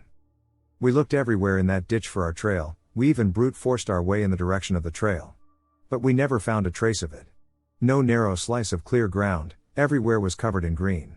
We wandered for about half an hour, coming upon a second, smaller tree with its roots above ground. Here, we saw what looked like part of the trail we were on, but the entire path was completely blocked by stinging nettles, which we hadn't seen any of on our way in.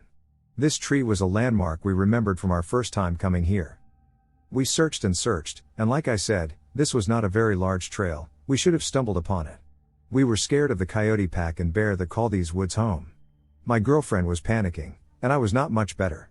At this point, it was completely dark, and we only had our phone flashlights. We ended up having to brute force our way through the brush to the road, and it took far longer than it should have. It felt like we were running for hours. We weren't walking, we were running, and it took us almost an hour to get back to our car at around 8:50 p.m. Again, it was only a 6-minute walk on the windy trail, but when we were running almost perfectly straight towards the road, it took us almost 10 times that. We also ended up farther down the road, in the opposite direction of the trail, which should have been impossible, because my girlfriend had her Maps app up, tracking our distance to the road, and we were going straight towards it. When we finally got back to the car, we noticed the trail was totally blocked, no trace of the spot where we entered, the plants completely undisturbed like we were never there. That's honestly one of the scariest parts of the whole experience. We were so relieved, but on the way back home, my girlfriend brought up something from the first time that I had forgotten about. She found a tattered rope on the ground, right off to the side of the trail under a tree. It was, unmistakably and tragically, a noose. It had been cut cleanly on the end that would be tied to the tree. It was very dirty and had clearly been exposed to the elements for some time. Not wanting anyone walking the trail to have to see that, she kicked it to the river. Her heart was in the right place, but it was seemingly a foolish mistake in hindsight. Now, unlike my girlfriend, I am not a very spiritual person. But, when she said that, both of our bodies shuddered, and I felt, momentarily, that same anxiety and dread I felt in the woods. I knew how lonely whoever tied that noose had to be. I feel almost completely certain that they were behind the events of the night, that they wanted us to stay and keep them company, though I don't think they meant us harm. Tonight, we went back to the trail because my girlfriend wanted to perform a ritual for the spirit. She wanted to make it right with it and bring it peace for the night. She set up a handful of witchy-type items and spoke a few words to the spirit. She brought flowers, placing them on the posts marking the still fully blocked entrance, and lit a black candle, adorning the posts with just a little bit of melted wax. She said a few words and explained how we meant no harm, apologizing for kicking the rope into the river. As she poured this wax, I saw something that I still doubt, but I feel like it's worth mentioning. Below the arching plants to the immediate left of the first post, I saw an amorphous blob of some kind. It did not seem like a trick of the light, as it was dark, we only had one small lantern and the candle illuminating the area. It seemed to reach out to her, not in a violent or negative way, but in a longing and desperate manner. Still, I was terrified something would grab her and take her deeper into the brush. She was incredibly calm, though, and upon pouring the wax and stepping away, the presence disappeared. We sat down in front of the posts and kept the candle lit. It was the calmest candle I have ever seen. The flame slowly drifted, unflickering, back and forth between my girlfriend and me, as if looking at us and checking us out. As we waited longer, the candle would grow calmer. Finally, as the stick of incense we were burning began to reach its end, the candle flame began to drift slowly away from us and pointed towards the woods. "Are you ready to return home?" I asked. The candle flame then began to flicker slightly, swinging side to side, then settling calmly centered, as if to say, "Okay, I'm ready." When the incense finished burning, we blew out the candle and got back in our car. We then tossed our last couple flowers into the river at a dock upstream so they would make it to the trail. We both felt tired and relaxed after this whole experience, and my girlfriend says that we made peace with the spirit. We want to go back someday. We plan to return only during the day and in the fall and winter, when the vegetation has cleared and we won't be trapped by it. But I'm hoping we can keep it company. Nothing in this story has been fabricated at all. It is all true. We visited this place on August 14, 2023. Feel free to believe or disbelieve, but leave your thoughts in the comments. Haunted Woods, Nacogdoches. My friend, 19 female, and I, 18 female, go out to the woods around Nacogdoches a lot, normally on the west side of town, and we always have a super off-putting feeling. We once went randonauting, which is an app that provides coordinates to locations deemed creepy. You can look it up for a more detailed explanation. It took us to this road about 15 minutes from town on the west side. About 5 minutes before reaching the location, we both started feeling a strong sense of dread and became convinced that something demonic was present nearby as we approached the road. We turned around and pulled into this church parking lot, and that was across from a cemetery. We both have paranormal experiences, and I can tell when something's wrong. Something was definitely off. I experience that feeling anytime I'm in the woods around here. Furthermore, there's this park on the southwest side of Nacogdoches. It's called Robert McCrimmon Park. My friend and I, the same friend from before, went here during broad daylight. We were both just having fun and wanting to go frolic. We got there, and I immediately had the worst gut feeling, but I didn't say anything. We started walking around, and my friend told me she had a terrible feeling, and we both just started running back to the car. A few weeks later my boyfriend and I went and started walking around and had the same feeling, and he was terrified. He said it felt like something was watching us the whole time. We heard one noise and ran to the car. Has anyone else experienced anything similar in Nac or the surrounding woods? I can't find much on anything, but I know I'm not crazy. I'm huge into the paranormal and exploring places like this, but I'm just curious if anyone else experiences paranormal or spooky activity around here. I was camping in Jamaica State Park in Vermont in August. My boyfriend and my 2 other friends went up for a long weekend to take a camping trip in Vermont. The first night we stayed in Jamaica State Park, where I used to go as a kid all the time. While we were setting up camp and sitting by the fire at night, we were astonished by how quiet it was.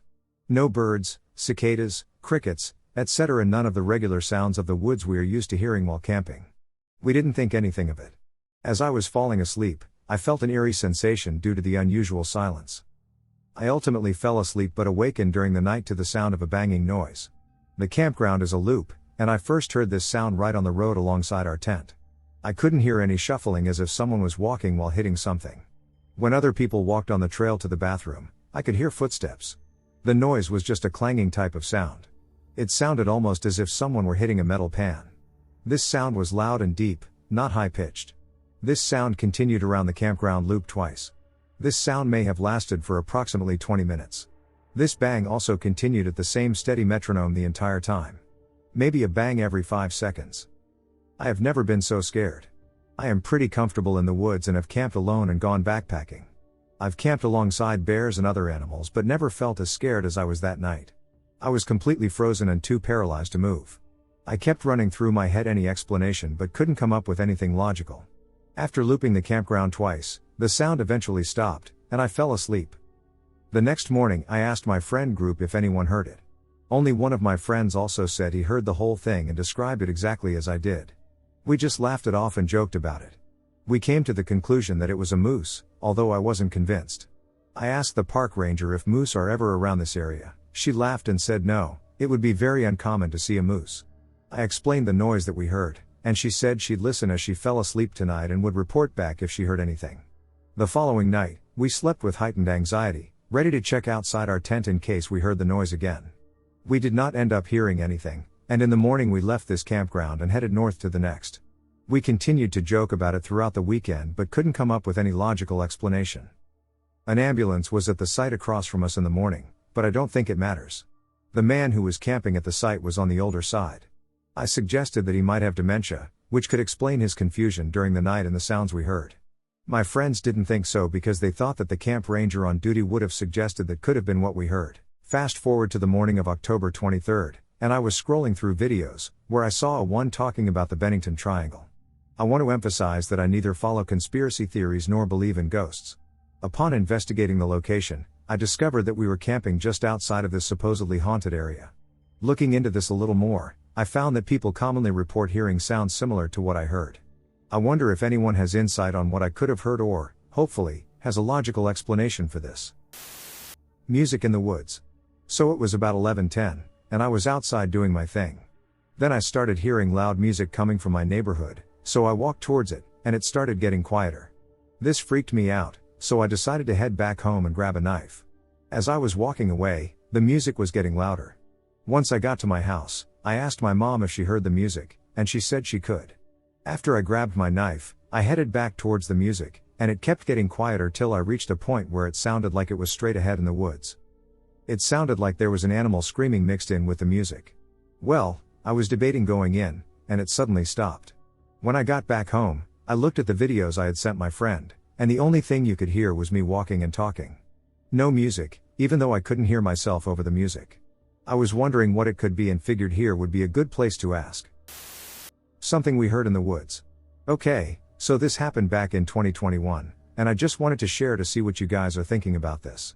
A girl I knew from my childhood and I had reconnected and become friends again. We had this big friend group, and in this particular friend group, we had someone we called our older brother. One day, he invited us to go camping with some boys he had known for a long time, and although we didn't know them personally, we agreed to join him and started our journey in 2 cars. The car ride wasn't that long, but it was long, and it was far away from the city we lived in. The roads were pretty much messed up. It was so bad that at one point our car got stuck. When we finally reached the woods, it was so quiet that it seemed untouched.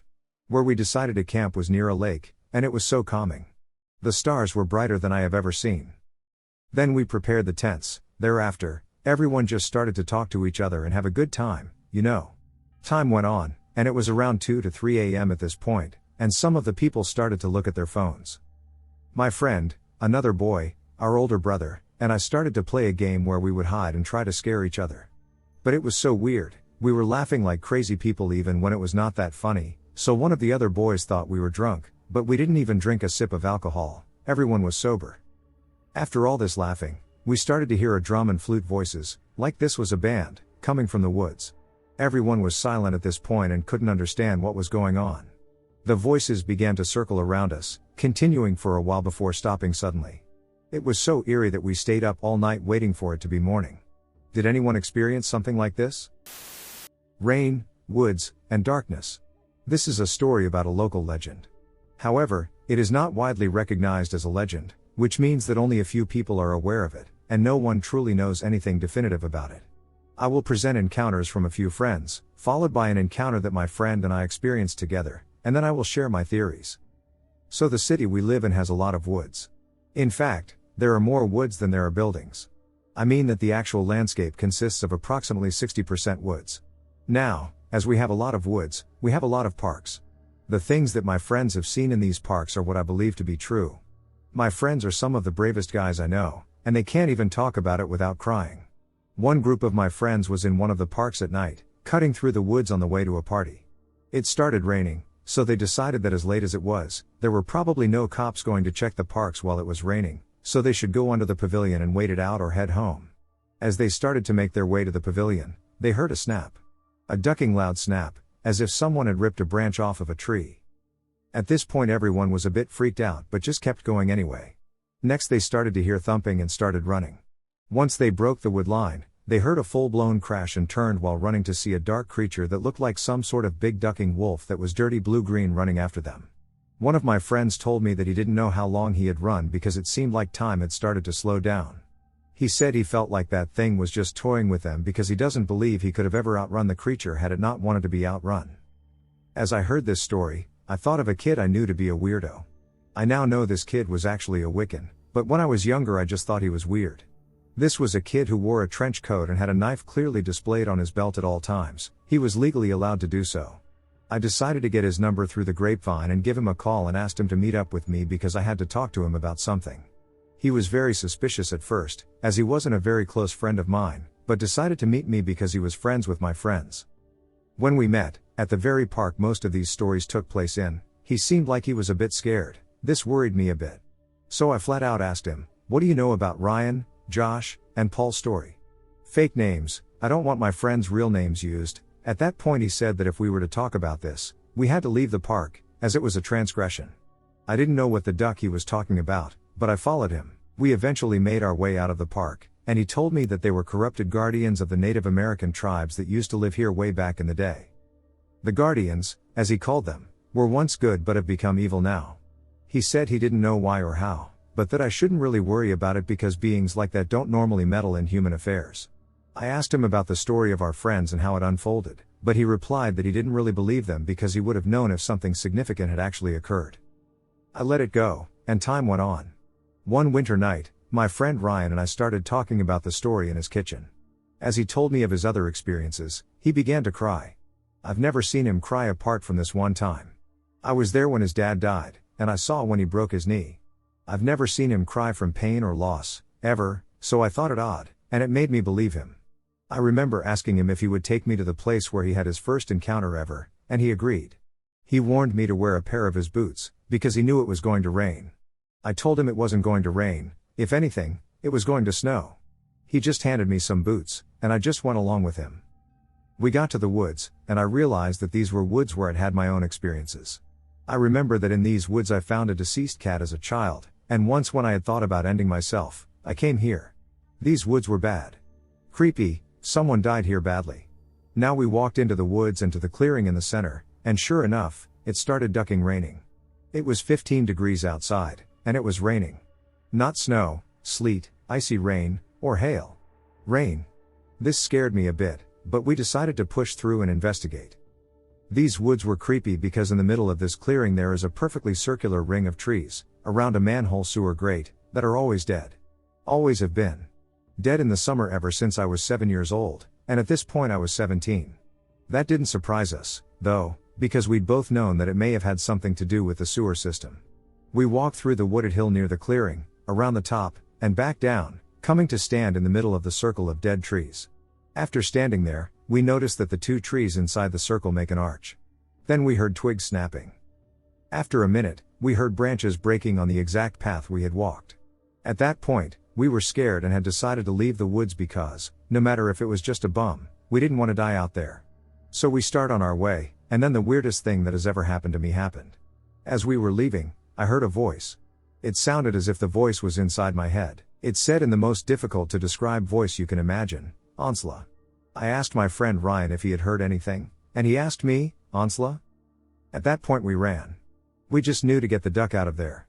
I was not playing around with that shit. As we ran, the rain picked up and the woods seemed to grow even darker. It seemed like forever until we got out of those woods, even though we were maybe 5 minutes in. Once we broke the line into the field, the darkness seemed to lift, and we ran until we got back to the street. Once we were there, the rain let up. We were nearly home before we noticed that it wasn't raining out here, it was snowing. We sat down and dried off and started thinking about what happened. Whatever those things were, we believed that they were affiliated with rain, woods, and darkness. There are always all three of them around. Whenever we mention them, it is either already raining without our notice, or it begins to rain. One time during a summer drought when we went back there, it was soaked. Everything was wet as if it had just rained. I know there's a sewer line, but it doesn't come up that high, and the trees were rained on. It's the strangest thing. I can't explain what those things are. Thanks for listening, and you're more than welcome to do some research on these things. I presented all the things I know about them. Something evil in the Gifford-Pinchot National Forest. My boyfriend and I had a strange and terrifying encounter while camping in the Gifford-Pinchot National Forest the night of Friday the 11th. I looked online and found a few mentions of alleged Bigfoot encounters but not very many stories, and nothing else encountered and recorded that I could see. I am attempting to make sense of my experiences and was wondering if anyone has encountered any unexplainable phenomena in those woods. So on Friday evening my boyfriend and I drive up to the Gifford-Pinchot National Forest underneath Mount Rainier. The trip is a surprise to him. He knows that we've been planning on going camping, but as his birthday is coming up on Saturday, I told him we were going to a smaller, lesser-known campsite but actually planned to go to Mount Rainier since that's something he's been wanting to do for a long time. Unfortunately, when we arrived at the Cougar Rock campsite, all of the spots were full. I had tried to reserve a campsite earlier but had not figured it out and was counting on first come, first served camping. I had underestimated the rush of tourists but was reassured by the fact that all of my life I have been camping in various national forests outside of marked campgrounds with my family. I knew that it would be no issue to pull off into the public forest and set up a bed in the back of the truck. We drive for a good while into the forest, and we see many people who are clearly in the same predicament as us. They are camped on the edge of the forest, pulled off on the road. We drive for a good while into the woods. It's probably about 10:30 or 11 p.m. at this time. We finally find a perfect turnoff from the road and hop outside of the truck to check it out. The first thing that I noticed was that it was the darkest night that I have ever seen. The stars were incredible, but also if I were to shine my phone flashlight ahead of me, the night would sort of swallow almost all the light it cast. My boyfriend and I took a look around the area to make sure that there were no surprises, and those things were very quiet and very dark. Everything felt okay. There were 2 trails leading into the woods from where we parked, relatively close together. We followed each of them, hoping that they would lead to a small campground. Neither did the trails. They ended in a small clearing that dropped off into a black ravine. One of the trails, the one on the far right, had a singular large wooden stick that I assume was taken from already fallen wood hammered into the ground before the big ravine/gully thing. I pointed my flashlight into the darkness but couldn't make anything out. We decided we liked the privacy and that we would be able to hear anyone or anything if it was climbing up the side of the ravine. We started unpacking the front of the truck, noting that we had rented a U-Haul for this trip because the rental car cost about $600, which was not feasible. Lol, we were pulling our things into the back of the truck, where we were planning to sleep. We set up dinner, and we were getting ready to eat when my boyfriend looked at me and asked me if I had heard something. He asked me to be quiet, and we sat in silence in the truck. A second later I heard a very strange mix of a phone vibrating, growling, and the sounds of steps on gravel. It sounded exactly like someone or something was approaching the truck from the upper left-hand side. Something was coming towards the front of the truck, approaching the driver's door. Both of us are spooked, and we stay quiet and low in the back of the truck. There are no windows to look through, so we just sit there wide-eyed and try to make sense of what we're hearing. My first thought, my first gut feeling, is that it's a person. This could be a person who is not mentally well and is intruding on our campsite, or someone with very bad intentions. I want to clarify that the sound of steps on the gravel was separate from the strange vibrating, growling, and buzzing sounds we were hearing. That sound was one of the most terrifying things I have ever heard in the woods in my life. I am familiar with fox calls, I've been in mountain lion country and listened to owls. I've been outdoorsy in the Pacific Northwest for almost 8 years now. This sound was like nothing I had ever heard and like nothing I ever want to hear again. A picnic lunch in Vermont. Years ago, my then husband, now deceased, my 2-year-old son, and I went to New England to see the fall colors. We stayed at a resort in New Hampshire and did day trips. It was a fun and enjoyable vacation. One particular day we drove into Vermont to do some exploring and maybe buy some maple syrup. We had packed lunch and planned on stopping somewhere, preferably at a park, to take a break and eat. Although I was navigating, I don't remember where we were on that particular day. We had found a sleepy little town and were looking for a park to eat lunch. We couldn't find one, but my husband saw a sign that said there was a lake down this particular road. So we decided to go there in hopes of finding a place to relax and eat our lunch.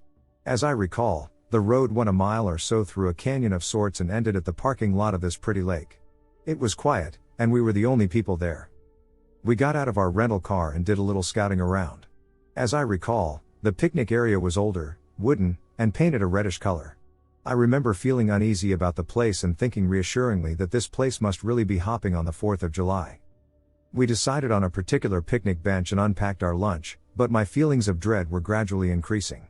I noticed that my husband was looking around a lot as he ate, not at me or our son but at our surroundings. My son was fussy, and I was having trouble getting him to eat. This was not normal. Finally we finished eating. Normally in a place like that we'd take a short walk and explore a little.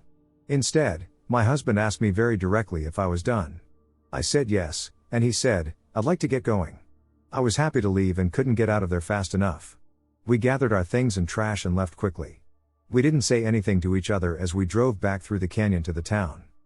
Once we reached the town, we turned right, and then my husband stopped on the side of the road. We just looked at each other and breathed a sigh of relief. Then we talked. Both my husband and I agreed that we couldn't get away from that place fast enough. He admitted that he didn't say anything because he didn't want to freak me out. I said something about it being pretty and quiet. My husband replied, "Yeah, too quiet." He was right. It was fall in the middle of the week, so I wouldn't expect any people to be there. But there wasn't even the chirping of birds. Just dead silence. I sometimes wonder what spooked us that day. All three of us felt whatever it was. I'm not sure if my experience fits here, but I'm not sure if it fits anywhere, either. My mom's side of the family used to have a small cabin in the woods in the Pocono Mountains surrounded by trees. But it wasn't like a fancy cabin with a hot tub, more like a very small hunting cabin built by my late grandfather and my uncles. It had a small porch with a picnic bench, a gravel lot to park, and then maybe 15 feet away a nice-sized fire pit with a bench and a few logs around it. The driveway was a very long drive up the side of the mountain off a very secluded highway. The house was small, but the land they owned was pretty big. We had a neighbor, but he lived about half a mile away. Maybe a bit closer? They were not visible through the woods, and we rarely heard them except for gunshots during hunting season. You could hear the occasional vehicle on the highway, otherwise, the house was situated quite remotely. We used to always spend time up there when we were younger with all our cousins. However, just me and my family would go up every once in a while in the summer.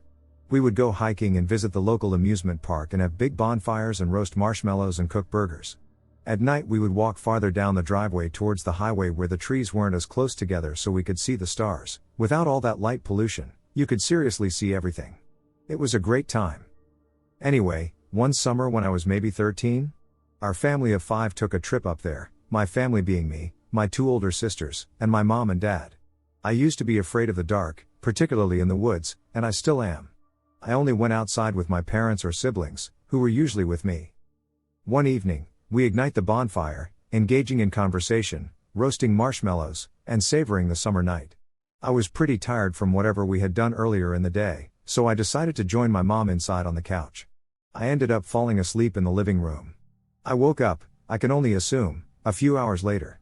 Upset I fell asleep and missed the rest of the fire. I pulled aside the curtains to check if anyone was still outside.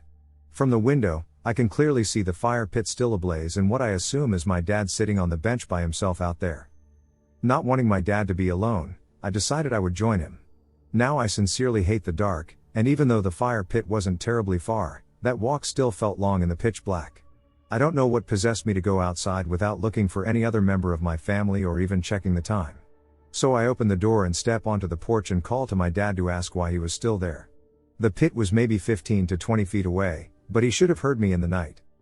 I can clearly see the fire pit, and I can clearly see my dad, even though he is sitting on the bench on the opposite side of the fire. Confused, I start to walk down the steps and then slowly towards the fire pit, asking my dad why he wasn't responding. As I get closer and as I keep calling for him, I realize that while I should be hearing the roar of the fire, there is an absolute and complete ringing silence. And then I notice that there is no one sitting on the bench anymore. At this point I am only feet from the fire and the bench. My blood immediately turned ice cold. I whipped around and sprinted back up to the house, not daring to stop or look behind me. I locked the door and ran into my dad's bedroom, only to find him there under his blankets asleep. I would rather not wake him up to let him know how stupid I was, so I just crawled under the covers beside him and prayed to fall asleep. The next morning I told my parents what happened. My mom keeps telling me it was just a dream. But I woke up from a dream on the couch right before and then went outside when this all happened. I used to have the same recurring dream every time we went up to the cabin, and I would only have that dream when I was at the cabin. I distinctly recall experiencing this very same dream once more before awakening on the couch. This same creepy dream is the same reason I always slept next to my dad anytime we stayed in the mountains. I never felt comfortable sleeping alone. That meant my mom would share a bed with my oldest sister. They both snored, so it was fine lol. My dad tells me that it's not possible, 1 because he always deadbolts the door before he goes to sleep, and there was no way I would have been able to push the deadbolt open without him waking up, and 2 because he always puts the fire out before bed as well. Basic fire safety, I understand it. All I know is that I know what I saw, and I know it was not a dream.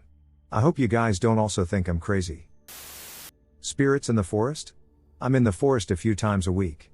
Of course I have. Usually during sunsets, especially if I'm playing my shamanic drum. They're drawn to the sound, and they come to check it out. I also notice that it's easier to see and feel them in between. Like when day is chasing into night or otherwise, or if you stand with one foot in the forest and the other on the meadow, or one foot on the grass and the other in the creek. They can be really curious and are drawn to unusual things. These days there's a lot of snow, so I like to walk in the forest barefoot, and that's what draws them too. Or maybe they just recognize me already, who knows? But they're usually friendly and helpful. I like singing and playing the drum to them. Sometimes they can take the form of animals, like deer, foxes, boars, birds, etc. It's a really cool experience. With time you can make friends with them.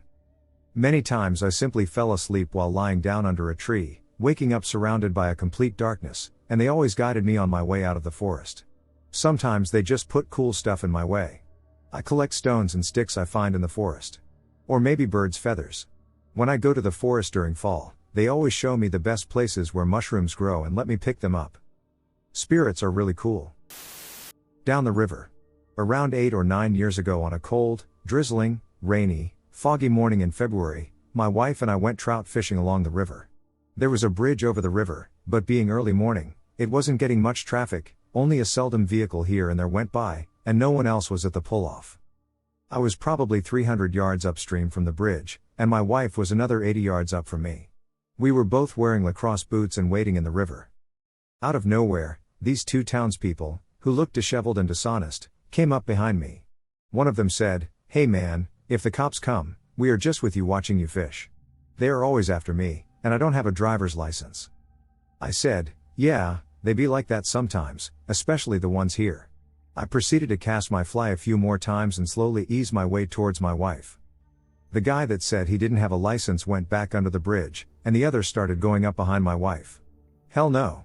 I walked over and said, "The fishing here isn't good, I know a better spot to try." At this point, I noticed two men, one under the bridge on his phone and another who came up behind my wife, also on his phone but not speaking. I conclude that they were likely communicating with each other.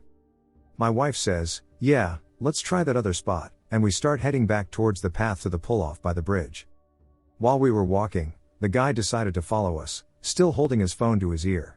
I see him out the corner of my eye bend over and pick up a rather large rock. I decided then and there if he raised that rock over his head behind me, I was going to whip him across the mouth as hard as I could with that fly rod as I drew my pistol from concealment, and after that's handled, I'm taking care of the one under the bridge. While my brain formulated that plan, my wife in front of me stopped and picked up a big green beaver stick and loudly proclaimed, "This would be a perfect stick to bust someone over the head."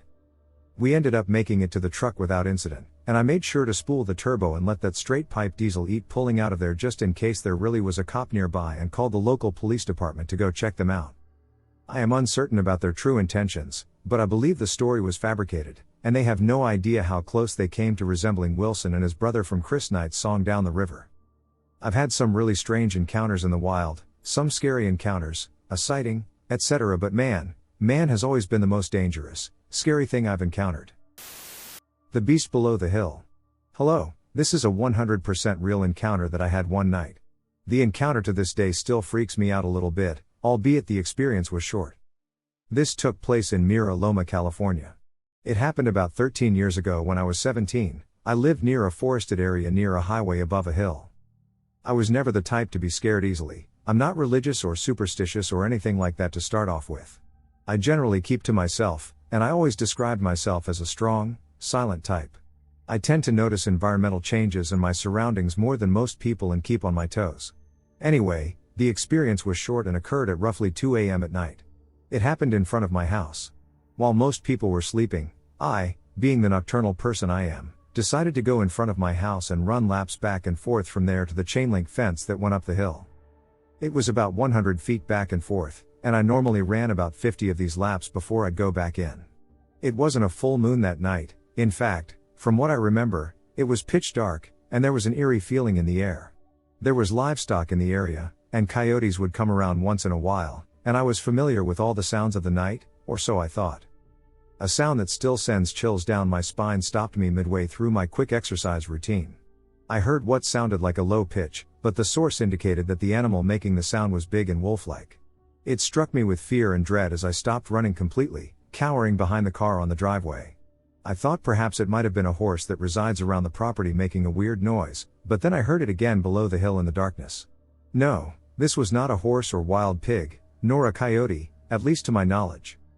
The sound of this low, bloodlusted growl was unlike anything I had ever heard, and I felt that it was targeting me. I normally do not feel scared, but in that moment I couldn't muster any courage to take a peek down the hill. An instinct within me said not to do it or I would regret it. I heard it again, and I knew they were aware of my presence. I was so curious to know where the sound was coming from, but the other part of me said to run towards the house and hide in your room. I felt the instinct to save myself was greater than curiosity, so I backed towards my door and hid in my room until daylight. I told the story to people, and they didn't believe me or that I let my imagination run wild, but I know that whatever it was, it made me feel real fear, and that feeling doesn't happen to me often. I still get nightmares just thinking about the sound it made.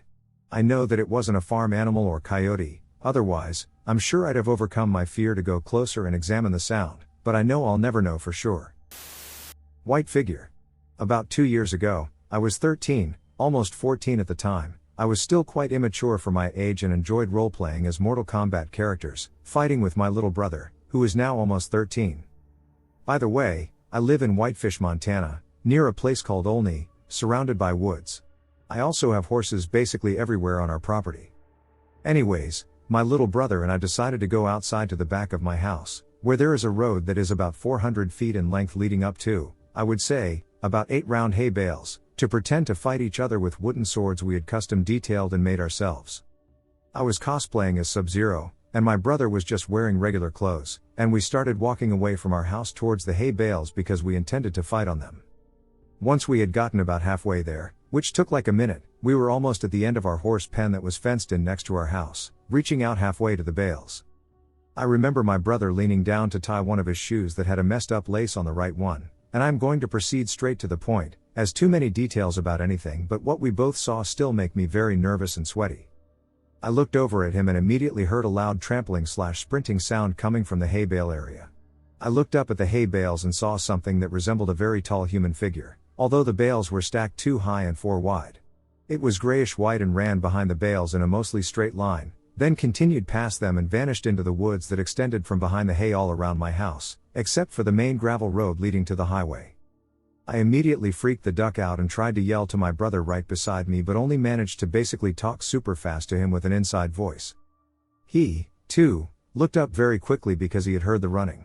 There was a small pause where my brother sounded confused, and right as he did, it came back running to the hay bales once again, stopping this time behind the 3rd row, of 2 stacked on one another.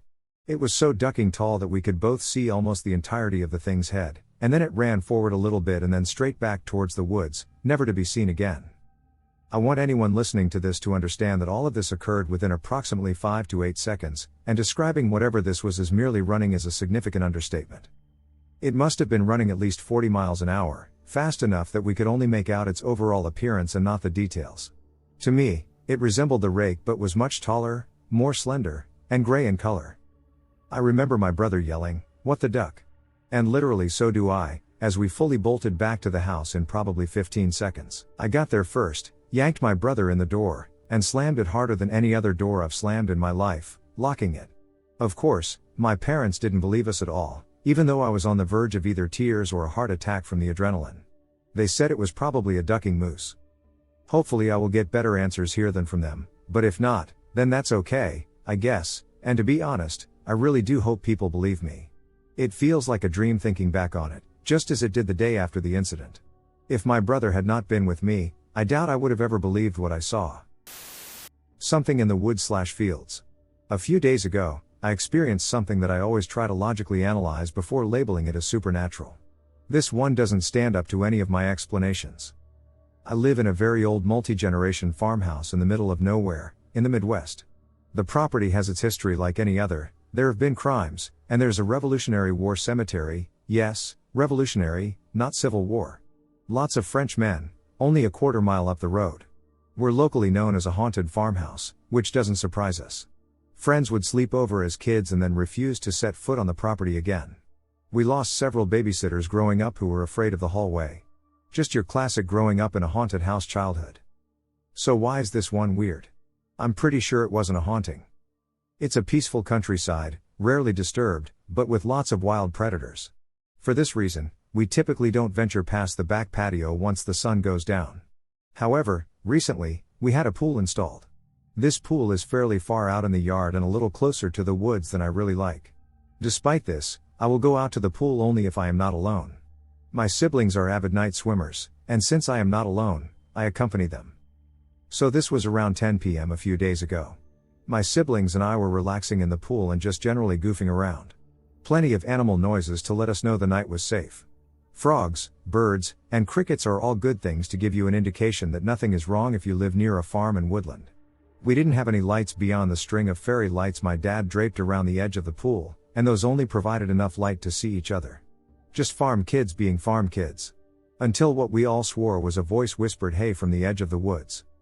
At that moment, we all became immediately alert, and it seemed the animals did too, as everything fell silent after the voice was heard. Creeps wander their way onto the property sometimes, and people have broken in before. They see the old house and assume we're wealthy. We're not, so we all assumed it was another weirdo. The problem was none of us knew what to do. It was night, we had no lights, we had no weapons, and we were too far from the house to call for help. Luckily for me, my brother has recently grown from a cute little kid to a very imposing and intimidating man, and he's not afraid to take charge. So he calls back in the firmest voice he can manage, a simple "Hey." Well, as soon as he does, something bolts out from under the brush, faster than any person should be able to.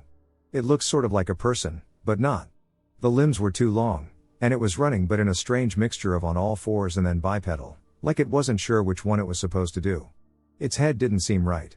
I can't explain it beyond that. It was like someone had tried to mold a human face from clay but didn't quite have the skills to do so. It didn't head for the pool, instead shooting into the cornfield behind us. Now we're scared.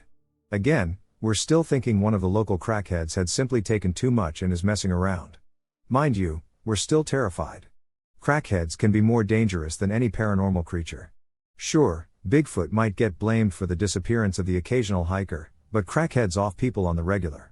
So we did what we'd been taught to do when danger was around as kids. We all hopped out of the pool and stood in a tight group. There are 4 of us, so we all stand in a little square with our backs to each other, our way of keeping eyes open. We had barely shuffled a few feet toward the house when a bone-chilling animalistic scream echoed from the same field this thing had just disappeared into. Not an angry scream, a pained one. Feline, deep in its throat. Bobcats are native to the area, and cougars have been known to wander in, so it's not unlikely one had been in the field. What really had us questioning was what could have made it make that sound. There are no predators bigger than these around. The area has a small but stable population of black bears, but they don't tend to mess with the other predators, and if there'd been a fight, we'd have heard more than the scream. Then the smell hit us, blood. Fresh and lots of it. This was undoubtedly caused by the animal in the field. But with the strange figure darting into the field only a few moments before we'd heard it and smelled it, it told us all what we needed to know. Then another voice. The voice was oddly monotone and different from the soft tone the creature had used while we were in the pool, and it came from within the field.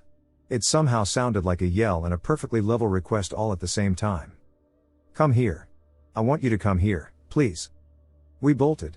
We rarely panic because we have grown up around the strangest situations. But the moment that strange voice demanded we come to it, we knew playtime was over, and we all made a break for the house together. Into the house, lock the door, and all immediately run to my brother's bedroom. His is the biggest and our unofficial meeting spot. It also is the only bedroom that faces the woods and field. We kept the lights off and just sat in the quiet for a minute. We would normally all laugh it off once we were in relative safety, but for some reason, we just didn't this time. Then the voice called, louder but still strangely cold. The voice was still coming from the direction of the field. The window muffled it enough that we couldn't understand it, and it only made us more nervous. My sister cracked the window the tiniest bit, just to let the sound in. It was still calling for us. Hey! Come here. Come here, please. I want you to come here, please. Then it appeared again, just out of the cornfield. Just on the edge. Its skin, though flesh-toned, had a strange gray quality to it. It hunched in on itself, sort of like its long limbs were too heavy for it to hold up. It didn't seem to see us in the window, instead circling the pool twice, like it was looking for us. I guess it didn't hear us run for the house. We watched it as it stood there for a second. It called again, sounding angrier this time. Hello. Come here. Come here. We didn't move. It felt like an hour we watched it, but it was probably only a few minutes, to be honest. Then, much slower than it had appeared, it began to shamble away back the way it came in the woods. All the while, it called, come here. Hello. Hello. Come here, please. Its gait was uneven, like its hips weren't the same height. It smacked rather aggressively at something that I couldn't see in the dark. I know, a frustrated gesture of duck. When I see it, though, I caught a flash of its hand, way too big for a person's. It looked almost right, but like the fingers of each finger had 4 joints instead of 3. With that, it shambled away, the sound of its strange footsteps disappearing as soon as it passed back into the shadows. So, yeah, WTF was that thing? Because I have never seen anything like it, even after living in a paranormal hotspot for so long. Usually when I see something spooky or unusual, I snap a pic and let it go. But this? This was new. This was scary. It felt dangerous. We went out and searched the field the next day, when the sun was high and bright. We didn't find anything. No bobcat, no blood, nothing. So what were we smelling? And what animal did we hear? I get the uneasy feeling it might have been trying to lure us away from the house, perhaps trying to imitate a person in trouble. But that doesn't explain why it didn't seem to pursue us when we ran for the house or even realize we were gone. My sister suggested it might be blind. I don't care if it was blind. I just never want to swim at night again. 2015, Scotland, Fife. It was March, and though it was cold, I was excited to go on my first camping trip of the year. After driving around looking for an organized campsite, They were all closed for the season. I had to wild camp. I came across a nice wood off a dirt track. Why not, right? So I pulled into the side of the dirt road and decided to march into the woods and go as far in as I could. I figured I'd be safer if no one could see me from the road. My car was visible, there were no lights on the road, and I saw no reason anyone would be driving down it anyway. Into the woods. I packed and marched into the woods, going in about 250 to 300 meters deep. I found a lower section of the wood that would keep me completely invisible from the road. I set up my tent, put out a blanket, and lit a small fire, in front of a wide tree that would also provide cover from the road. It was 9 p.m. The moon was out. I lay back, there was some moonlight through the canopy, and I felt like I'd made a great move. Beautiful. So for an hour I read my book, had a beer, and relaxed into the night. As I was alone every half hour or so, I would stop my reading, listen, and scan round the forest to be sure no one was approaching. I'd spot a flashlight or hear anything in pretty good time before anyone could actually reach me. I kept reading, the fire was almost out, and it was around 10:30 p.m. Having done my scan, I did a double take. From the direction of where my car was, I could see some lights, moving into the forest. I saw 3 lights, about 20 meters apart, moving slowly into the forest. In the darkness from that distance, there were no shapes to make out, just these 3 small, bright lights. It was 11 p.m. My heart jumped in my mouth. I put out the fire immediately, and it plunged me into darkness. There were 3 lights approaching slowly, one in front of me, one to the left, and one to the right, about 200 meters away. Moving slowly. I watched them approach, and quickly I decided to move 30 meters or so away from my tent and wait to be safe. Once I knew who it was, I'd feel better about revealing myself. If it was police or some authority figure, then that was fine. I was all dressed in black and moved into the shadows, concealing myself and waiting. Then I realized in my panic I'd not taken my jacket or torch from my campsite.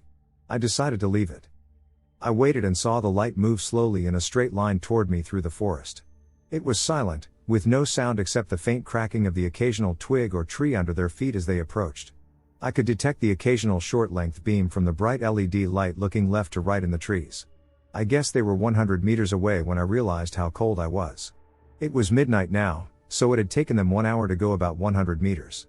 It was then that my heart sank because now I could see 3 more lights, one behind the original line and the other 2 flanking even wider than before. My camping trip was now officially a nightmare, and I knew there was no way this could be cops.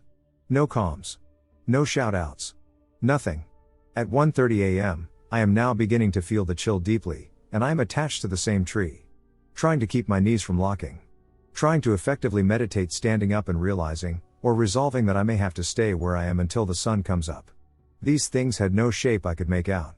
Just these lights that had a kind of pointed star appearance from my perspective and not a long beam at all. I felt like a fool and started to seriously consider this might be a very dangerous situation. I was angry at the same time as highly concentrated and scared. And it was cold, cold, cold. I was beginning to be able to hear my breath. I'd been standing against a tree for 3 hours now. I was in the pitch black cold, deep in the woods, with 9 unknown entities approaching and no way to escape except by blundering deeper into the forest without a flashlight. Then they found my tent. This was why I had waited. They were only 20 or 30 meters away and were at my tent, and I could see 2 of the original lights at my camp. I heard the zipper on my tent go. Still complete silence, not talking. I saw a light go in, and I could see the torch shining from inside my tent. At least at this point, I was certain it wasn't caused by a wild animal, an atmospheric effect, fireflies, or ball lightning. It was real. Now I was frightened. My car keys, phone, and even passport were in the tent. Surely they would call out now? Reveal who it was? But nothing. Total silence. I watched as the lights converged at the campsite, the original 3, while the other flanking lights were starting to pass the campsite and were now getting close. They never moved fast. Always slow. It's now 2 a.m., and the light on the right of me that had been flanking the original lights is getting closer. I am numb from cold, and my chest hurts. I feel like if I don't move soon, I'm going to die of cold or have a heart attack. Now as this light gets closer, I think maybe if I can see who it is, if they come close enough, I'll be able to have the confidence to speak, but I'm very scared. I wait another while until this light on the right of me is so close. I can hear the noise of the gravel. It had reached a little path that had a stream and a bridge on it, as it moved. I still can't get the image of this moment out of my head. I'm scared to look directly at the light in case my eyeballs reflect my location. But I must. I turn my head, ever so slowly, to the light that is 10 meters away. The light is still and pointing at me. I'm almost crying with fear and anger at this point. And I'm willing for that thing to see me and say something, but the light lingers and it stays still. It must have spotted me. But what happens next confuses me. I look at this light, it flashes or flares up. In silence. It flares and then fades. 1 meter to the right, another flash occurs, followed by yet another, all happening one at a time in perfect sequence, with each light spaced 1 meter apart. Each light performs the same action sequentially. There were 9 lights in a perfect straight line that flashed in sequence and then went dark. Perfect timing. As one ended, another began. WTF. After this sequence has ended, my eyes go back to the original light that was looking at me from the creek bridge 10 meters away. I honestly can't remember what I thought by now. I was in shock. The light lingered on me for about 5 seconds, and I looked back in terror. Then the light continued to move, eventually going behind me. The lights in the forest were much closer now, but I could only see a total of 6 or 7 lights. After a bit more time there were 4 lights I could see. I watched them move again for an hour, but they seemed to be gravitating toward the right-hand flank. It's now been 5 hours standing against the tree. I need to move, and as soon as I see a gap on my left that seems to have no lights, I go for it. I run through the forest in the dark. Aware that I need to be sure not to break my leg, I'm using my hands to feel, as there are a lot of fallen trees, and it's moist and mossy. I plan to move 100 meters left and then try to get back up to the road where my car is. I finally make it, and I have been making noise, but I don't look back, I just get to the thin, tree-lined road. When I exit the forest, I'm more than 200 meters from my car. But that's okay. I look at the sky and feel lucky to be alive. Part of me thinks about just hightailing it out of there by foot to the nearest town. I don't even have my car keys, and to be honest, I expected my car to be gone. I decided to go along and see if it's gone. As I walk along the track, I'm looking into the forest I've just been trapped in for so many hours. I'm furious and relieved and confused and cold.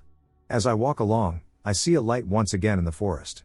Right on the edge of the forest, it's still. Once again it seems to be pointing at me, and because there's a hint of moonlight on the path, I know I'm visible. I have a stick in my hand, and I say, "What the duck do you want?" The light just retreats into the forest. As I walk to my car, I now see many lights in the forest.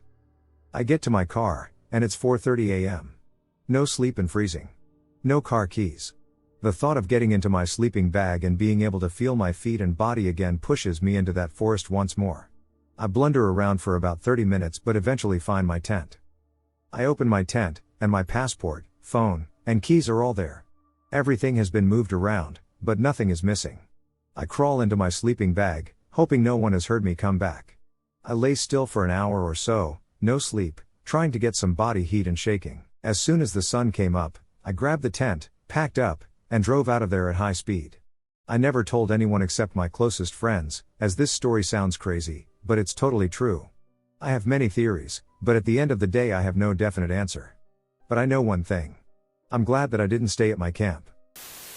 My hubs, friends, and I stayed in a haunted cabin in the woods. This place was legit haunted.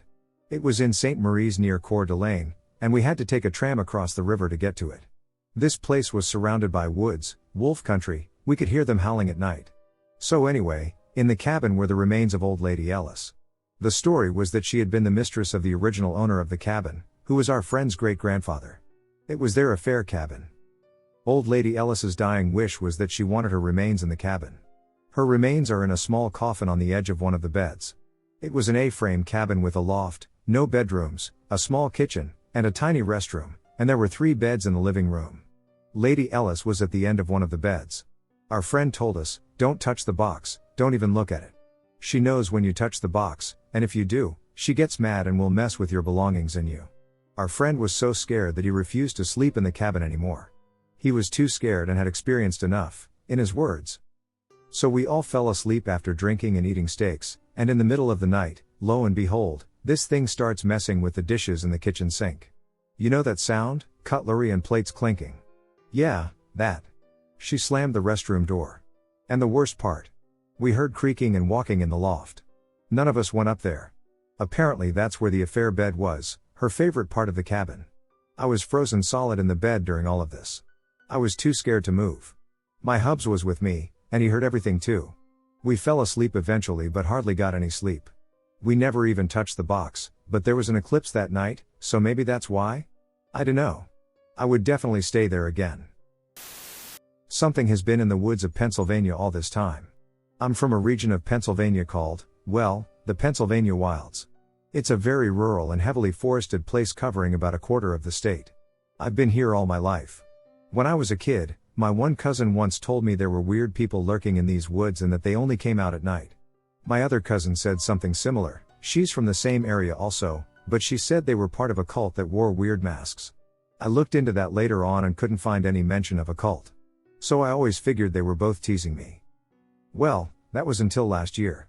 I had just left the house for work, and it was just after 3 a.m. when I saw something step into the woods. I slowed down thinking it was a deer, but it wasn't. Now it was dark, but the glow coming off the side of my headlights made things visible enough to make out the road and the dirt on the side of the road, along with the grass and the trees. So I could clearly see a good deal. Also should mention it all happened in just a few seconds, 3 or 4, maybe 5.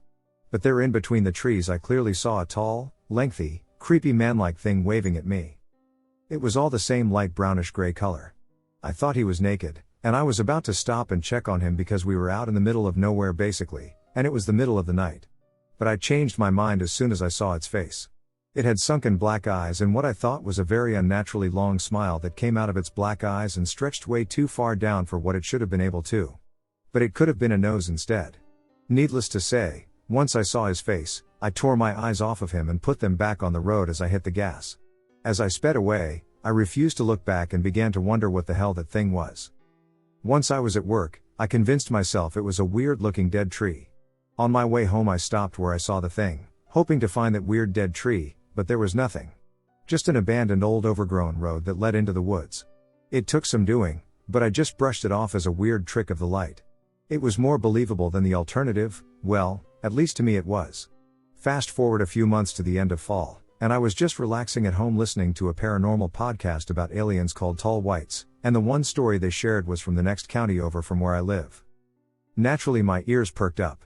It came from a park ranger who saw the same damn thing about 20 years ago. There were some slight differences, like he said it had small red eyes and said it had a long nose. But he shined a flashlight directly on the thing and got a way better look at it. So the red eyes were probably from the flashlight shining on the eyes. Like how some animals' eyes shine different colors when they are hit by light at night. After hearing that story, I sat there wondering how he could have seen the same thing if it was merely a trick of the light. The only conclusion I can reach is that it was real, and perhaps the stories my cousins told me were true, suggesting they also witnessed the same phenomenon. I'm unsure whether anyone else has witnessed the same phenomenon or not. I honestly can't bring myself to ask because of how unbelievable it was. So here I am sharing with y'all. Followed on church trail? My mom and I were walking our 2 dogs at a church at night.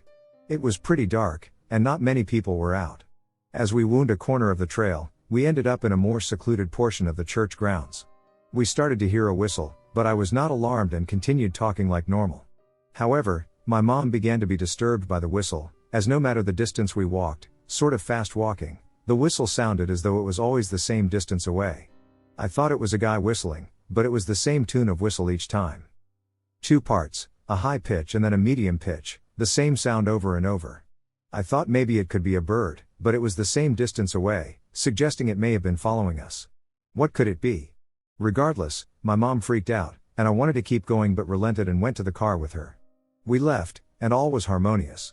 Not the most thrilling story to listen to, I am sure, but I am still curious as to whether or not we were really being followed or if there is an explanation for it. Something jumped across the road. The incident happened to my mother and 17-year-old sister this past October. I was talking to my mother, and she mentioned it, asking me what it could be. I'm struggling to come up with a plausible explanation. My mother lives in the country in the Midwest, where the nearest neighbor is nearly a mile away. Cornfields envelop them, encircling most of the roads they traverse. They were driving home from doing some shopping at about 11 p.m. My mother was driving, and my sister was in the front seat. They were on a gravel road about 3 miles from their house, surrounded by cornfields. Suddenly, something black jumped or flew across the street in front of their car. She said that it was so close to the windshield that if she hadn't braked, she's sure she would have hit it. She described it as all black, stretching to nearly the full width of the road. The roads out there are just big enough to allow 2 vehicles to pass each other if they drive with their outer tires barely touching the edge of gravel. It was all black. It kind of flew across the road, from one cornfield to the other. However, the arc seemed like it had been running at a high speed and jumped right as it was exiting the corn on one side, then landed after going through the corn on the other side. I asked her if it looked like a bird or a wolf. She said it wasn't a bird, a wolf would be closer to what it was, but there are no wolves around here. She's never seen or heard of a wolf that big either. She said, after it jumped across, they stopped in the middle of the road. She asked my sister if she saw it, and she confirmed that she saw the same thing. Both of them were frightened, but my sister reported experiencing a sudden chill and goosebumps. On another note, in the last year or so, people would find skinned deer, rabbits, and raccoons, as well as a neighbor's goat. We greatly appreciate any information or hypothesis that anyone may have. Strange encounters.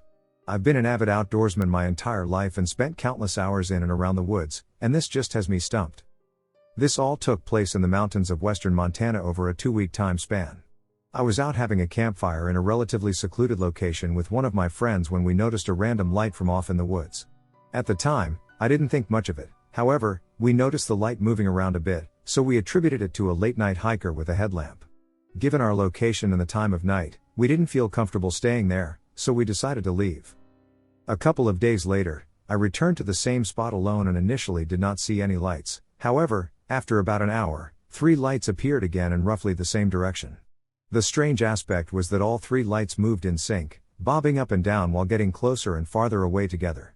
I decided to walk towards them to see if it might just be a sign reflecting light that I hadn't noticed, but as I approached, they seemed to be getting further away, maintaining roughly 300 yards of distance between me and them, so I turned around and left the area.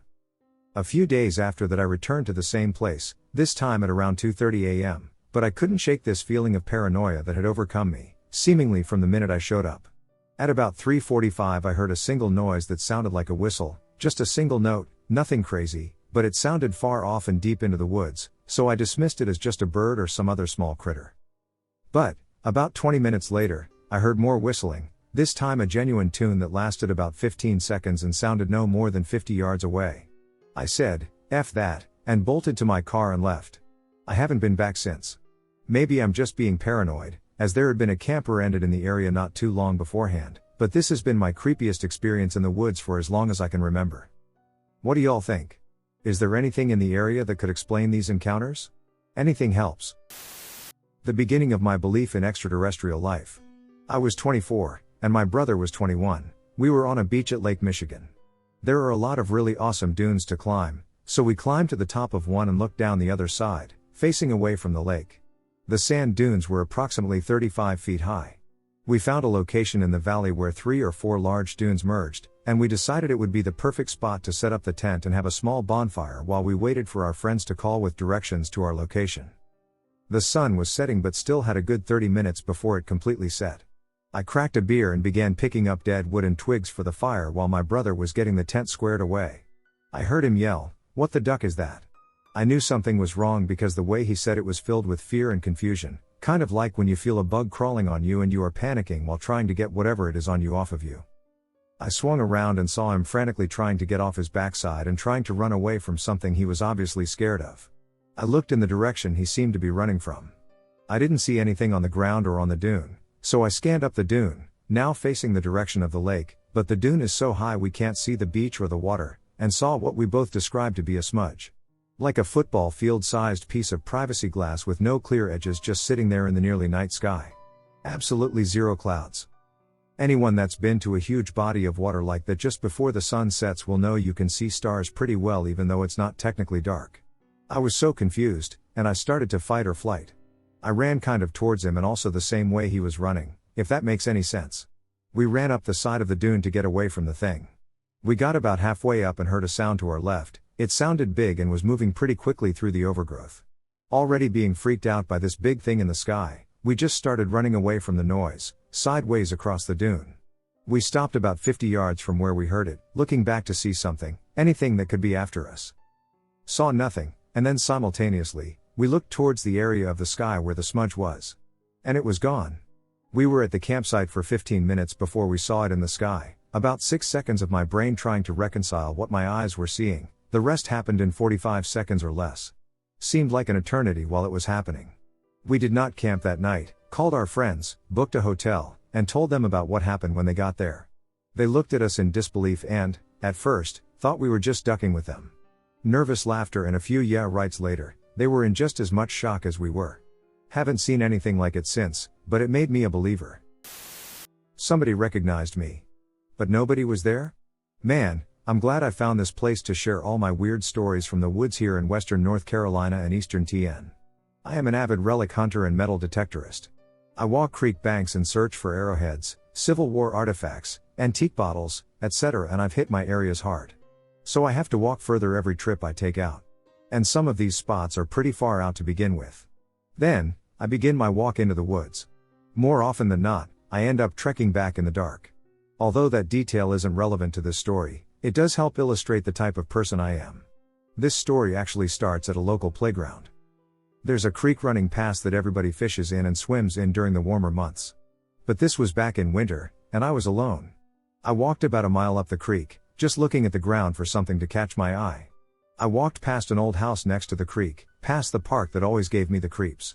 I never saw anybody going in and out, etc., but there would be lights on at night, and I could feel somebody watching me walk by out the windows every single time. I'd always raise my hand and wave without even looking. Just normal small-town courtesy since I was walking past their house. But today I just passed right by, no feeling of being watched for once. Maybe they got used to seeing me? I'm tracking along, in my boots in the water, and I make it to a big sandbar near an old bridge. Sandbars are prime territory to find Native American relics, and old bridges are great for old bottles, so I'm slowing down now. I'm kicking rocks over and focusing on every little stone. But it feels like somebody is watching me. I look around, nothing. I can see hundreds of yards in every direction, and there is nothing. I get back to my hunt. I can't shake that feeling in my gut, so I look around again. Nothing. I'm kneeling down on the sandbar, back facing the bank, and out of nowhere I hear what sounds like an old hillbilly say, "Jimmy?" Like a question, like he thought maybe he recognized me or something. I 100% expected to turn around and see some old man standing there on the bank. Nothing. There is no one in sight. He would have had to be a few feet behind me for me to even hear him with the water rushing, etc., but there was absolutely no one there. I've had lots of weird experiences in the woods. But this one freaked me out. I actually got out of the creek bed and walked the bank straight back to my car and left. And that is not something I generally do. This voice wasn't threatening, and I didn't have any weird feelings other than hearing the voice when no one was there, but I was thoroughly freaked out. The weirdest thing about me is that my name is Jimmy. I expected to see someone I knew standing there, but I was alone. I walked at least 30 minutes to get back to my car, and there was absolutely no one there. I think maybe I'll go back and see if I can get some answers now that the weather is better. I have quite a few strange stories from my trips out in these mountains. Any thoughts on how this voice would know my name? Has anybody experienced something similar? I'd love to hear it. Encounter with a forest spirit during a workshop in the woods.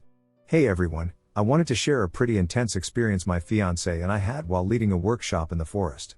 We called it Forest Spirit and guided a group of university students through sensory exercises, like walking, silently, barefoot and playing certain games to awaken their senses. This whole workshop was all in the theme to eventually meet the forest spirit, which was supposed to be me. With a big oversized blanket coat on, I'm sitting. I was sitting deeper in the forest with a drum while the students, all blindfolded, were supposed to reach deeper into the forest while following the drumming pattern I'd make. Before that, they were going to call upon the forest spirit as a kind of collective intention. This was our signal for me to start drumming. But precisely before they did, a sound moved through the forest between me and the group. It was like a bird, but way more intense and otherworldly. Everyone heard it. Some of the students even joked with my fiancée, asking if it was the forest spirit. To which she replied, yes, it was. The sound, the way I heard it, began near an ancient burial mound that we had connected with just before the exercise. And it slowly moved towards the water from there, first brushing through the forest. I was sitting alone and could actually hear something moving closer to me, making those brushing sounds before the louder ones. It felt like something or someone was moving towards me at first and finally moving back towards the water. My fiancé was a bit scared for me, but I was mostly in awe. It really felt like we were touching something deeper, something alive in the forest that responded to our invitation. Afterwards, we focused on sharing everyone's personal experiences of the exercise itself, so we didn't unpack the spirit sound as a group, though we had some individual conversations about it later. I'd love to hear what you all think. Have you ever had an experience like this, where it felt like the forest or nature itself was responding to you. How would you interpret this kind of occurrence? The facility in the woods. I work in a wildlife rehabilitation center in the middle of the forest atop a hill, about 20 minutes away from the nearest streetlight. It's a beautiful property during the day, but at night, you can hardly see your hand in front of your face unless the moon is high enough over the trees to shed a little bit of light on the area. For privacy's sake, I won't be giving the name or location of the facility. I started working here last year, usually being put on the closing shift, 11 a.m. to 9 p.m., but we typically were on property until the wee hours of the morning since the sheer number of animals in our care prevented us from going home before everything was complete. The facility itself is deeply haunted. I've known this since a couple of weeks into my employment. One of the routes for the Trail of Tears actually went right through what is now the property, but more on this later. These are some of the stories I've collected while working here. One night, as we were all wrapping up downstairs and getting ready to shut down for the evening, the doorbell rang. It must have been around 10 p.m. by then, and we close admissions by 5 usually. All of our admissions are by appointment only, but on occasion we'll get a walk-in. With a sigh, my coworker goes upstairs to greet the person and take the animal down for a quick examination. After a few minutes, she comes back down, empty-handed and looking a bit unsettled. Upon being asked what the problem was, she answered, "There was no one at the door. And there's no other car in the lot." This has happened at least 2 other times. I've always been a little sensitive to the paranormal, but I'm pretty skeptical by nature. I want to first rule out any other possible scenario before jumping to the conclusion of something otherworldly, so I chalk these situations up to an electrical error. The building took on a whole new energy at night. Rooms of the facility that were well lit and normal during the day felt more ominous at night. I never wanted to be alone inside by myself after 8:30. After 8:30, things get weird. Mostly, I feel watched or think I see something out of the corner of my eye. It's all very unsettling. As one of our interns was leaving one night, she said she heard someone calling to her from the parking lot. "PSST, hey. Over here." There was no one there. One night, my coworkers went outside to finish up animal care in some of the outside enclosures that hadn't been done during the day, and I was left alone inside to finish preparing diets for some of the raccoon babies we had inside. We had a microwave above the counter, and I had grown accustomed to seeing my silhouette in the door's reflective sheen. I reached up to retrieve the bowl I'd put in the microwave and shut the door once I was done, only to see the reflection of a silhouette behind mine. I whipped around so fast, I nearly dropped the bowl. No one was standing behind me, and when I looked back into the reflection, the silhouette wasn't there anymore. As I said previously, the Trail of Tears ran through the property, and at least 2 of my coworkers have made separate comments about seeing a woman in buckskin either walking through the hallway or standing in the laundry room. She always moves out of sight before anyone can try to say something to her. We have a separate little building on the property that's now a storage unit. It once housed interns that would stay on site overnight, but it's been a long time since it's been used for that purpose. I've always gotten a weird feeling whenever I'm near it. I've never been inside, and I hope I'll never have to. Anytime I walk past it, I feel incredibly unsettled, like there's someone standing behind me or watching me. Several months ago, I was informed we no longer have interns living in the building because late one night, a man walked in and stood in the doorway, staring at the interns while they were trying to sleep. Since then, we've installed trail cams and security cameras all over the property. There are a million more stories I can tell about this place, and maybe one day I will. So far, these are the only truly paranormal feeling ones that I have to tell. I will provide updates in the future if anything else occurs. Thanks for listening to my ramblings. The Alaska Triangle. There are certain areas of this planet that seem to be magnets for missing persons and mysterious disappearances. For whatever reasons, people come to such places and simply vanish, never to return. The Bermuda Triangle is one of the more famous of these places, but there are more anomalous zones worldwide. Perhaps one of the least known of these regions that are seemingly hungry for more souls is a vast expanse of wilderness in the northernmost U.S. state of Alaska, a cold, barren place that has the habit of holding on to people and refusing to let go. Alaska's Bermuda Triangle is said to encompass a large, sprawling section of the state, all the way from the southeastern region near Juneau and Yakutat, and all the way up north to the Barrow Mountain Range, and to Anchorage in the middle of the state. Within this zone are vast areas of largely unexplored wilderness, including sprawling forests, craggy mountain peaks, and desolate, barren tundra. Every year, an unusually high number of people, both tourists and locals, disappear from the region, as if they have vanished from the face of the earth. Additionally, numerous planes have mysteriously disappeared or crashed here. Since 1988, A staggering 16,000 people have vanished in the so-called Alaska Triangle, leaving no trace behind. In October 1972, a Cessna 310 aircraft carrying two prominent politicians and their Bush pilot mysteriously vanished in the region while they were traveling from Anchorage to Juneau. The disappearance of such prestigious public figures sparked an intense search that lasted for 39 days and involved over 400 aircraft, including an advanced Air Force SR-71, and dozens of boats, including 12 from the Coast Guard, yet no evidence of what happened to the three men or the plane was ever found, and the men were declared dead. The disappearance actually sparked some conspiracy theories at the time, with some people claiming that the crash had been orchestrated or at least was covered up by the head of the FBI at the time, J. Edgar Hoover, in response to intense power struggles he had had with Boggs. To this day, no trace of the men or the plane, not even a bolt or scrap of metal, has been found. What is happening in this remote and unexplored wilderness that leads to such a high number of disappearances? The answer largely relies on the perspective of the individual, with theories ranging from the implausible to the speculative.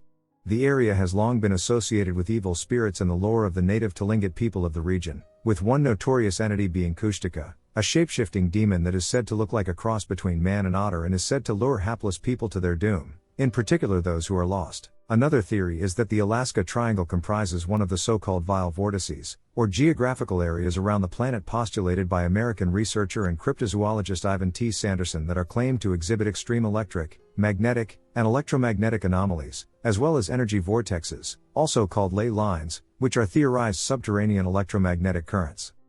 Naturally, the most famous of these vile vortices is the notorious Bermuda Triangle, but they are also said to exist in places as far-flung as the Algerian megaliths to the south of Timbuktu, the Indus Valley in Pakistan, Hamakulia Volcano in Hawaii, the Devil's Sea near Japan, the South Atlantic, and both the North and South Poles. Some claim that vortexes play a significant role in the construction of famous sites such as Stonehenge, Easter Island, and the Egyptian pyramids. Sterling, Alaska. About 5 people out of 1,000 go missing in the state each year, the highest rate in the nation. She does it without even thinking. As soon as she steps out of the truck, a sweep of her eyes across the sky for a sign of bald eagles. They're as common here as ravens or hawks, but they're bigger and easier to see from a distance. Maybe a single circling eagle will spiral down to the spot where lies her son, or his body, whatever is left of it. Dolly Hills has come to think along those lines. She is 53, one moment sprightly, the next sorrowful. Her grown son Richard, the younger of her 2 children, has been missing since last February.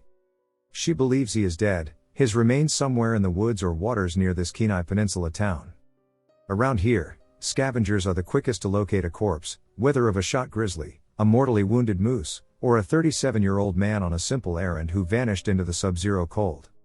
Richard Hills was one of 3,323 people reported missing in the state last year, far higher, in ratio to population, than anywhere else in the United States. On average, about 5 of every 1,000 people go missing every year, roughly double the national rate. Since Alaska began tracking the numbers in 1988, police have received at least 60,700 reports of missing people. Similar to other regions, the majority of cases involve runaways who either return home or find their way back. However, Alaska holds the highest percentage of individuals who remain unaccounted for.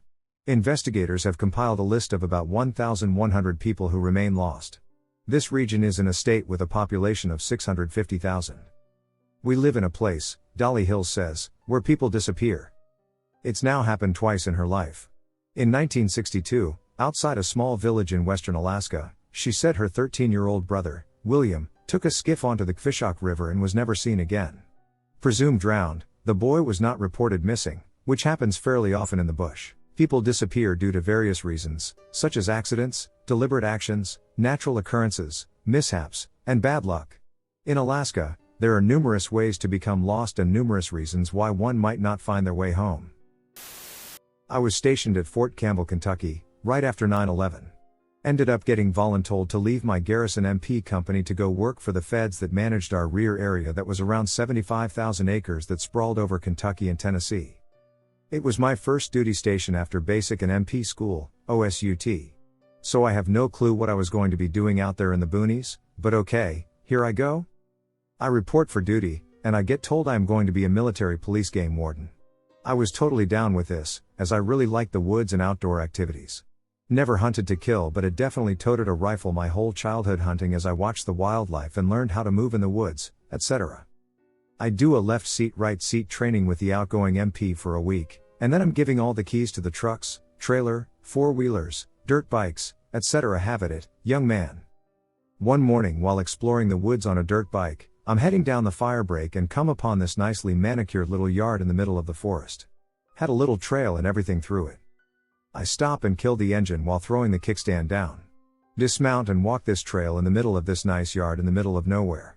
I decided it was a great place and time to have a smoke break.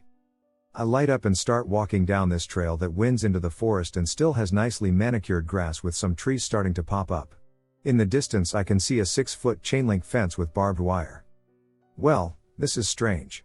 But I've got to know what is behind this fence. Curiosity killed the cat, satisfaction brought him back, allegedly. I get to the fence, and it has a gate with a lock.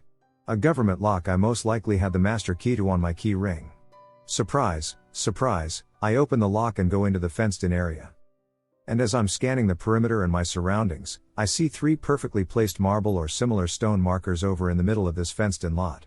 Nobody told me of any Civil War battles or graves being here? Well, that's because there weren't any.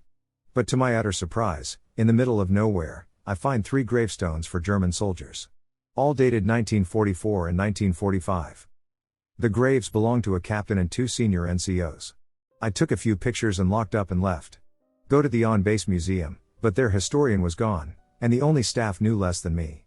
Later I find out they did keep German POWs at Fort Campbell, amongst other places like Camp McCain and other places during World War II. Some obviously died, others were executed while escaping, etc. It was a very strange sight. Later I would discover graves from the first couple of post commanders equally placed in the middle of nowhere but not maintained like those 3 graves. Weird place, and don't get me started about the birdcage. Or the POW camp the 5th group used, the strange drownings in this one lake way back there, the quiet German soldier that walked the trails carrying a jerrycan. A lot of strange experiences being an MP in the Army for 6 years and traveling the US and Europe, made me a believer in a lot of weird stuff. I used to live about 45 minutes outside of Lincoln. My best friend and I would go out gallivanting, as we called it. Wait until very late, get all decked out in dark clothing, gear up with blades and guns, and just go tromping through the countryside. Of course, we fancied ourselves much more badass than we were, but luckily we never had a real occasion to fight. Still, we experienced some creepy stuff. The first time I stayed over at his house, I asked why he had cardboard over all the windows in his room. He got a little uneasy but mentioned that since his room backed up to the trees, sometimes animals would come and mess with his windows. For example, coyotes would climb up the side of the house and scratch at the window panes. I said, "That's weird, I've never seen one do that. Mind if I take a look?" He walked me out back and showed me his windows, about 4 feet off the ground. Sure enough, there were some scratches in the wood, pretty deep but clearly older, as they were dark/moldy/whatever. He said it hadn't happened in a while. Cool, whatever, interest lost, let's play some video games. That night, as I slept on the floor next to his bed, I heard the scratching. It wasn't fast and light, like you might imagine a cat pawing at the door. It was slow and hard. Deliberate.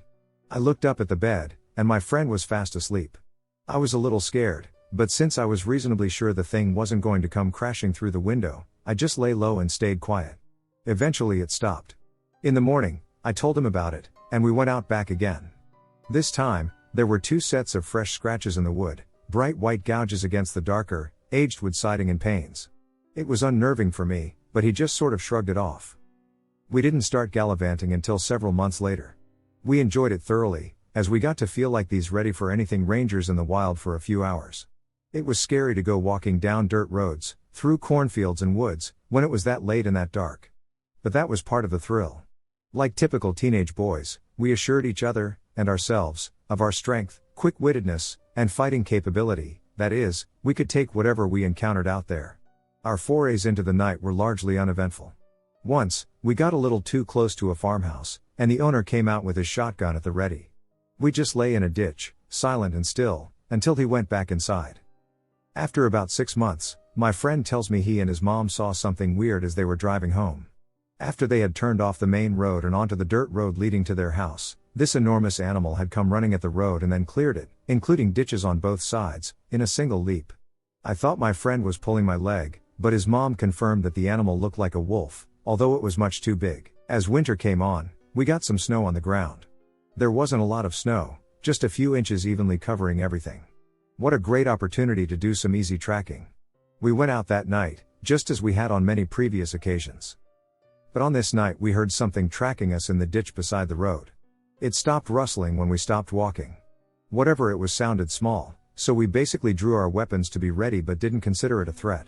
Now, like I said, the snow on the ground was an even covering from a nice, gentle fall. But as we cleared the trees behind his house, I noted a snow pile under one of the trees. It must have stood 4 feet tall. I thought it was odd but figured the snow must have just fallen off of the branches. We didn't have a lot of light to work with even with how reflective the snow was, so I couldn't see any details. Just an amorphous white blob about 10 feet off the road. We kept walking. Well, we didn't get very far that night. Something just felt off. Wrong. Having experienced the hunt once, we learned to rely on our instincts to determine when to retreat. After reaching the top of the hill near his house, right at the edge of the trees, I looked over to where I had previously seen a 4-foot pile of snow. And it was gone. I grabbed my friend's arm tight and told him we needed to go now. We made it back to the house without further incident, but, 15 years later, it still makes my skin crawl to think that whatever it was just sat there and watched us go by. But that's all background. I told you that story so I could tell you this one. It happened on one of our very last nights out gallivanting. Before we headed out, we would always turn on the floodlight in his yard so we could easily see it on our way back. It looked a lot like this, just sort of an old metal tower in front of his house with some very bright lights on it. It was our beacon, our way of knowing that soon, we'd be chugging Mountain Dew and taking turns on Final Fantasy VII. This meant that we had taunted nature for yet another night and returned victorious and safe. We were tromping up the hill, approaching the house from a different direction than when I had seen the snow pile. So our field of vision included first the floodlight, then the house, then the fence in front of the tree line behind it, and finally the trees themselves. This time, it was him who grabbed my arm tightly and stopped me in my tracks. I followed his gaze up to the house and saw a huge wolf walking toward it, silhouetted against the trees and the fence by the floodlight. There could have been some visual illusion, but from where we stood it looked like it was very close to the fence. The thing was obviously canine, though, snout, 4 legs, long tail, and that particular back curvature. However, if we were able to use the fence as a scale, this creature stood nearly 4 feet tall on all fours. The crest of its back nearly reached the top of the fence. As we watched, it swung its head to the side, possibly looking at us, but it was impossible to tell for sure, and then stood up, walking on 2 legs into the trees and losing its silhouette. We stood on the road for a long time, now unsure of how to get back to the house safely. Eventually, we elected to come at it through the cornfield that led right up to the front yard, then book it for the door. We took it as slowly and quietly as we could, but moving past the cornstalk leaves made it difficult to listen for anything. Once we got to the edge of the field, we hunkered down and watched for any sign of that wolf thing. Several minutes went by, and all was quiet. I signaled to him that I would go out first if he'd cover me. I wrapped my arm in the rifle strap, made sure the safety was off, said a quick prayer, and beat feet for the door. About halfway there, I glanced over my shoulder and saw my friend not far behind me, running backwards with his rifle raised. I'd never been prouder to know someone who literally had my back. I know it's anticlimactic, but that's the end of the story. We made it inside safely, triple-checked that every door and window was locked, and then collapsed on the floor as the adrenaline wore off. We spent a little time talking about what we'd seen, each of us relying on the other to verify that we weren't crazy. We zonked out not long after and, honestly, never spoke of it again. What do you guys think? Pacific Crest Trail, Washington, odd encounter. I was through hiking the Pacific Crest Trail, PCT, southbound at the time. I flipped from northbound to southbound partway through the Sierra Nevada, as 2023 was California's snowiest year on record, and when I was there, it was still snowing, when I had a creepy encounter with a self-described male day hiker on the trail. I was hiking towards the Cracker Barrel, aka White Pass, in Washington. The area before White Pass is quite boggy, and it was a sunny, warm day in July 2023. While I was hiking, I bumped into a day hiker at one of the trail junctions with the PCT and a side trail. He emerged from the trail, a white man with fluffy short white hair, an 80s-style mustache, and very short cargo shorts, carrying a large square JanSport backpack that was making jangling noises, and immediately asked me if I was a PCT hiker. I said yes, and he then quickly asked me if I was hiking alone. I was about 30 at the time, I am 5 feet 1 inch, and I had not showered in 7 days due to the remote stretches in Washington prior to this. Asking a female if she is hiking alone is not cool, and I technically was hiking with another hiker. He was just a few miles ahead of me. I replied no, explaining that there was someone just a few miles ahead of me, which was true. When he asked me these questions, they were in quick succession of each other, and he seemed incredibly excited. Something about the encounter, the vibes in general, was off, and I had that stomach-dropping feeling. I proceeded to walk faster down the Pacific Crest Trail. The man followed me, making some remarks about a female all alone out here. And because I was well over 1,000 miles into walking that year, I was in good shape and began to haul some serious butt, assuming he would not be able to keep up. The man started lightly jogging behind me to keep up, getting so close to my 7 days unwashed hair in the back of my head that he could practically have grabbed or sniffed the hair fuzzies. His backpack was exceedingly large for a day hiker, was not a hiking backpack, which is fine, it just did not fit with how oversized it was, and was jangling. There were metal things banging around inside his backpack, and loudly too, I might add. As he's becoming out of breath trying to keep up with me, and after making remarks about my seemingly solo hiking, he immediately says to me, "This is the part of the trail where all of those hikers went missing," and I then freak out. He then starts talking about the bogs, explaining how bodies could just disappear, and mentions a PCT through hiker who vanished in that exact area in 2018. However, he also mentions something about missing women in the area too. To this day I can't find any info on who this might be or how far from White Pass he was referring to. His description of missing people and bodies in bogs made my stomach turn. I only had trekking poles at the time, now I carry bear spray because of encounters like this, and I gripped them in my hands and readied myself to whack him in the face if need be. I don't know how to explain it, but it was not normal. He was excitedly discussing the missing people and mentioned that he knew the sheriff handling the case. And 2, volunteered to help look for this missing PCT hiker in 2018 and knew where they looked, which apparently was all in the bog area. He talked a lot about his time volunteering to search for missing people. I realized, however, I did not want to preemptively tell him to duck off because making him angry felt wrong instinctually. I wanted him behind me, not ahead of me where he could ambush. So I kept him behind me and asked him for details about his supposed volunteer work with the local sheriff, as well as information on the missing people and the missing PCT hiker. How I knew he was bad news was when we came upon the guy I was hiking with. My hiking companion was getting water by a pond and saw me hiking at 4.0 or more mile per hour, and this creepy dude was literally breathing down my neck out of breath. My hiking companion's eyes got huge, and I was gesturing to him with my eyes that something was wrong. I turned around, finally, and scared the creep behind me, saying, with great satisfaction, that I was not hiking alone, and here was my male hiking partner. The creepy man's eyes widened, and he said, right, well, nice to meet you, but he did not say anything else to my hiking partner before taking off running down the trail. Not hiking, not jogging, but running. We hiked very fast after him, and he totally disappeared. No trace of him. No footprints in the mud as we approached the trailhead, nothing. No other side trails he could have taken. My hiking friend and I stopped to eat as I was shaking, and I told him about the man and his talk of bodies and the strange backpack, and we mutually agreed something was off, especially as the man took off running for his life away from my male hiking partner. Had I been actually hiking alone, I have no idea what would have happened. We were close to White Pass but still a couple of hours away. I reported the encounter to a ranger via phone, who then reported it to the Cracker Barrel along with the older man's description. Perhaps he was simply an odd individual who was overly interested in the missing hiker case and local disappearances, as well as my solo hiking, but the entire situation felt very unsettling. At least say my instincts. I now carry spray, when I later did the Continental Divide Trail, for example, because of situations like this. I'm curious if anyone has experienced any strange encounters in this area of Washington. The Creature in the Wood. On Friday the 13th, 1997, my family and I decided to buy a house in Sitka, Alaska. It was a small 2-bedroom cabin that was built in the early 1900s. It had 3 acres of wooded area on the property and about 500 acres surrounding it. The closest house was approximately 15 minutes away by car, and the closest town was approximately 30 minutes away. My son Seth, who was 14 at the time, liked being away from everyone, but on the other hand, my wife, Sarah, didn't like it at all. Sarah loved being around the cities and all the tall buildings of California.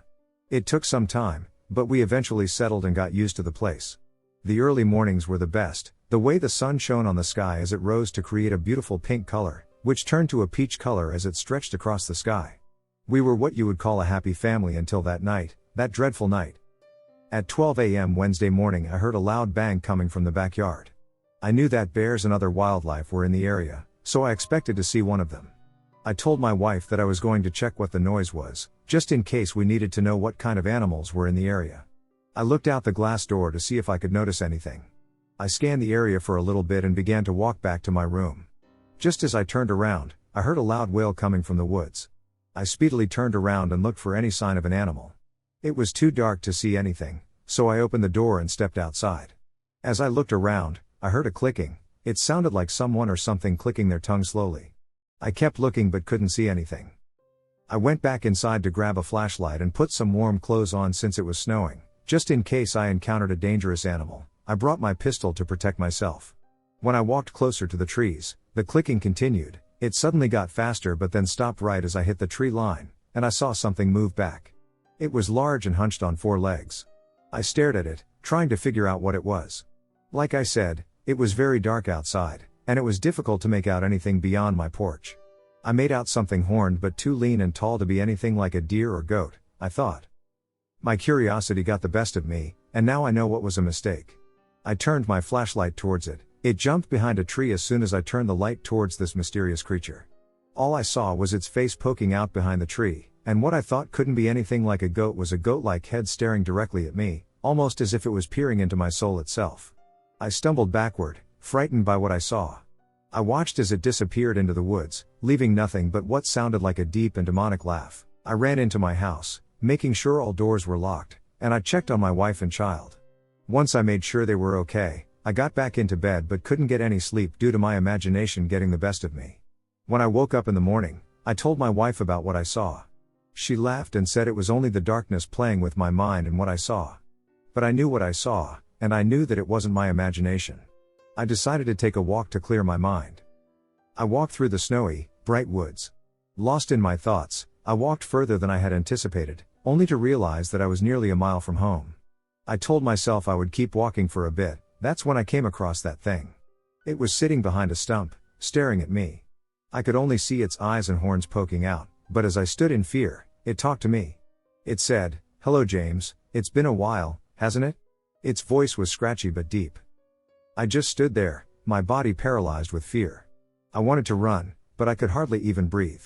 It started talking again. Right as it finished its sentence, a branch fell from a tree, making it look away for a second. I took that second to bolt into the trees and make my way back to my house. I wasn't much of a runner, but I ran track for a few years back in my high school years. I soon heard its feet right behind me. It sounded like they were touching the ground every few seconds, and I heard trees breaking and falling as I ran. My lungs felt like they were going to explode because of the cold air. I told myself to keep running no matter what. I heard it talking and saying, "You can't run, James, you know you can't escape." I ignored its words and kept running. It was getting closer and closer every second. My house was almost in view at this point, but right as I gained a little bit of hope, I felt its large clawed hands grab me and pull me up. This demonic creature turned me around, standing what seemed like 6 to 8 feet off the ground. It stared me directly in the eyes and said, "Got you." I tried to struggle, knowing it would be no use, but I kept going and going. I was on the verge of passing out at this point. It opened its mouth laughing and moving towards my leg when I managed to grab a branch off the tree and jab it into the beast's eye. At that moment it loosened its grip, and I fell to the ground. I took off running as fast as I could, and I heard that wail again, and it started to run faster than ever towards me.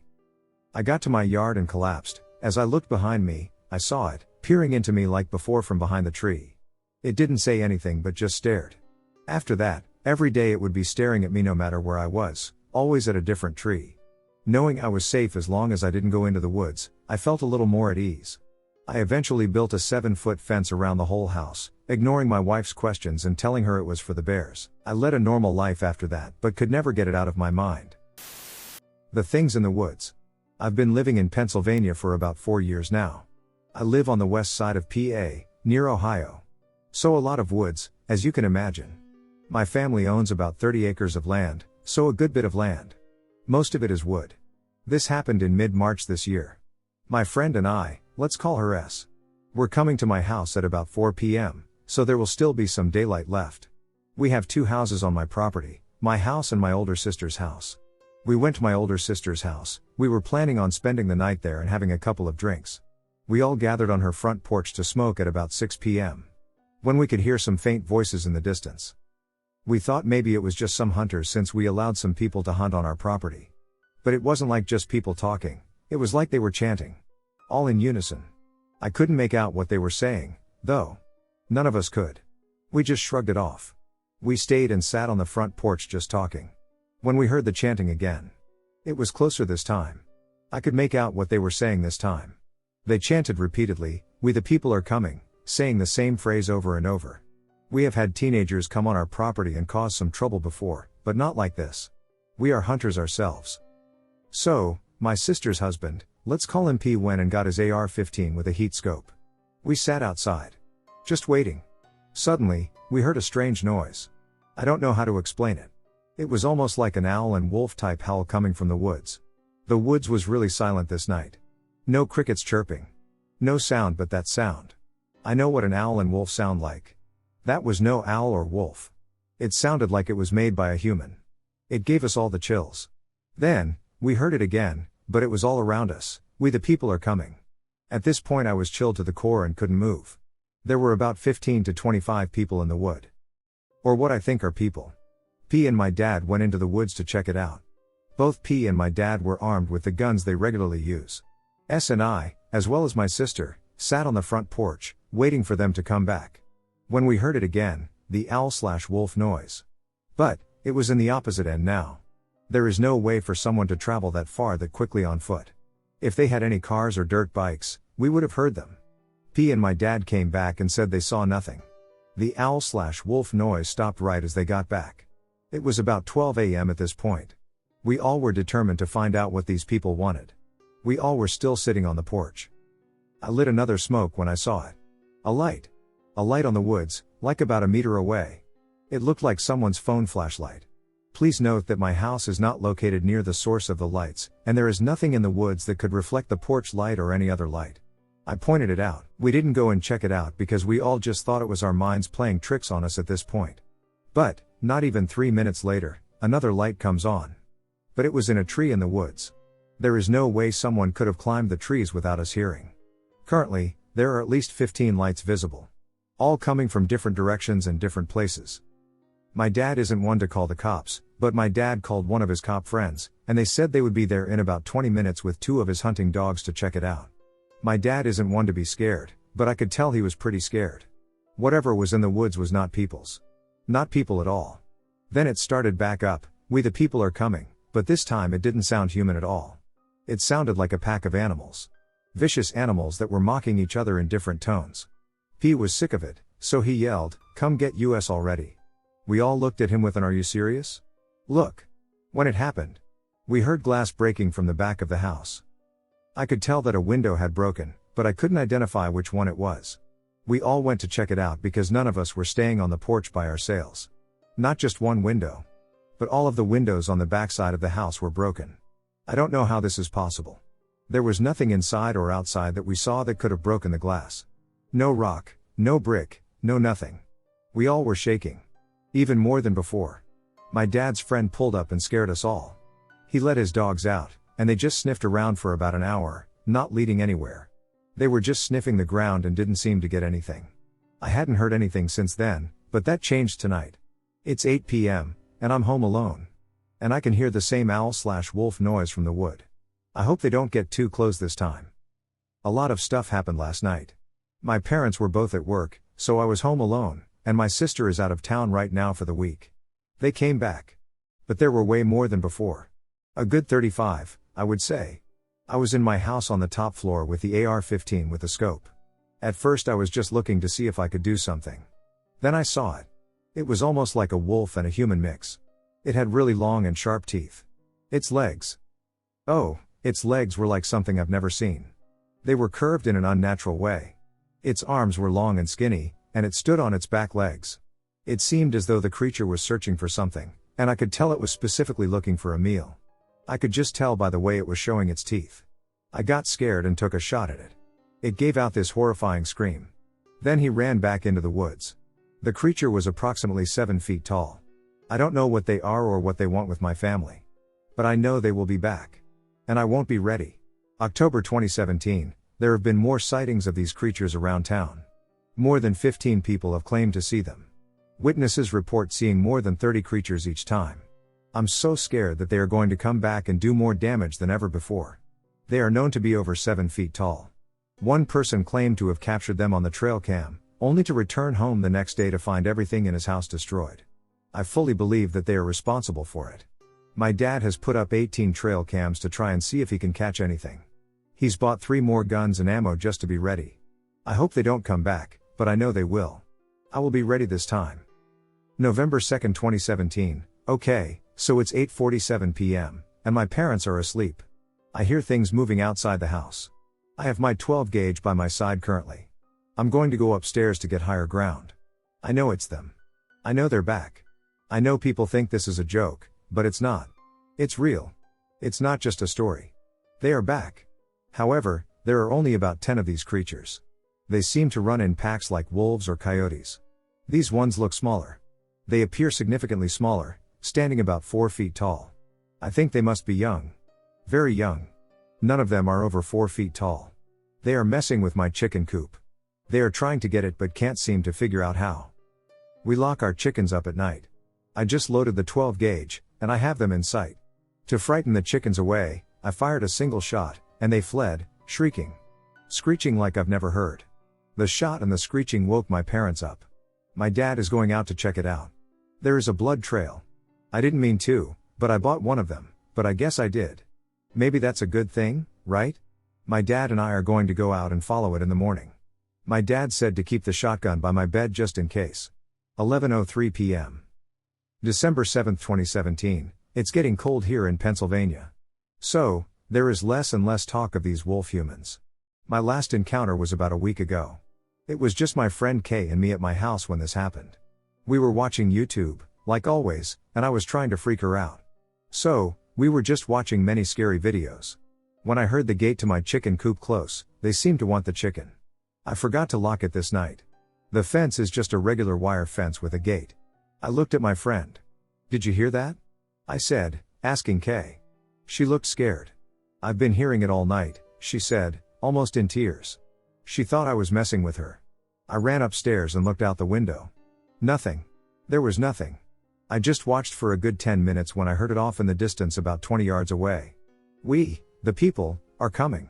I usually don't say this, but I almost shit myself. No joke. I looked at my friend. "We are going to be okay. Just hide." She ran into my parents' room and hid under the bed. I was keeping watch. I was watching for about 30 minutes, then it just stopped. I think someone or something went around my house, but I'm not sure who or what it was. But I went outside the next morning, and 6 of our chickens were missing.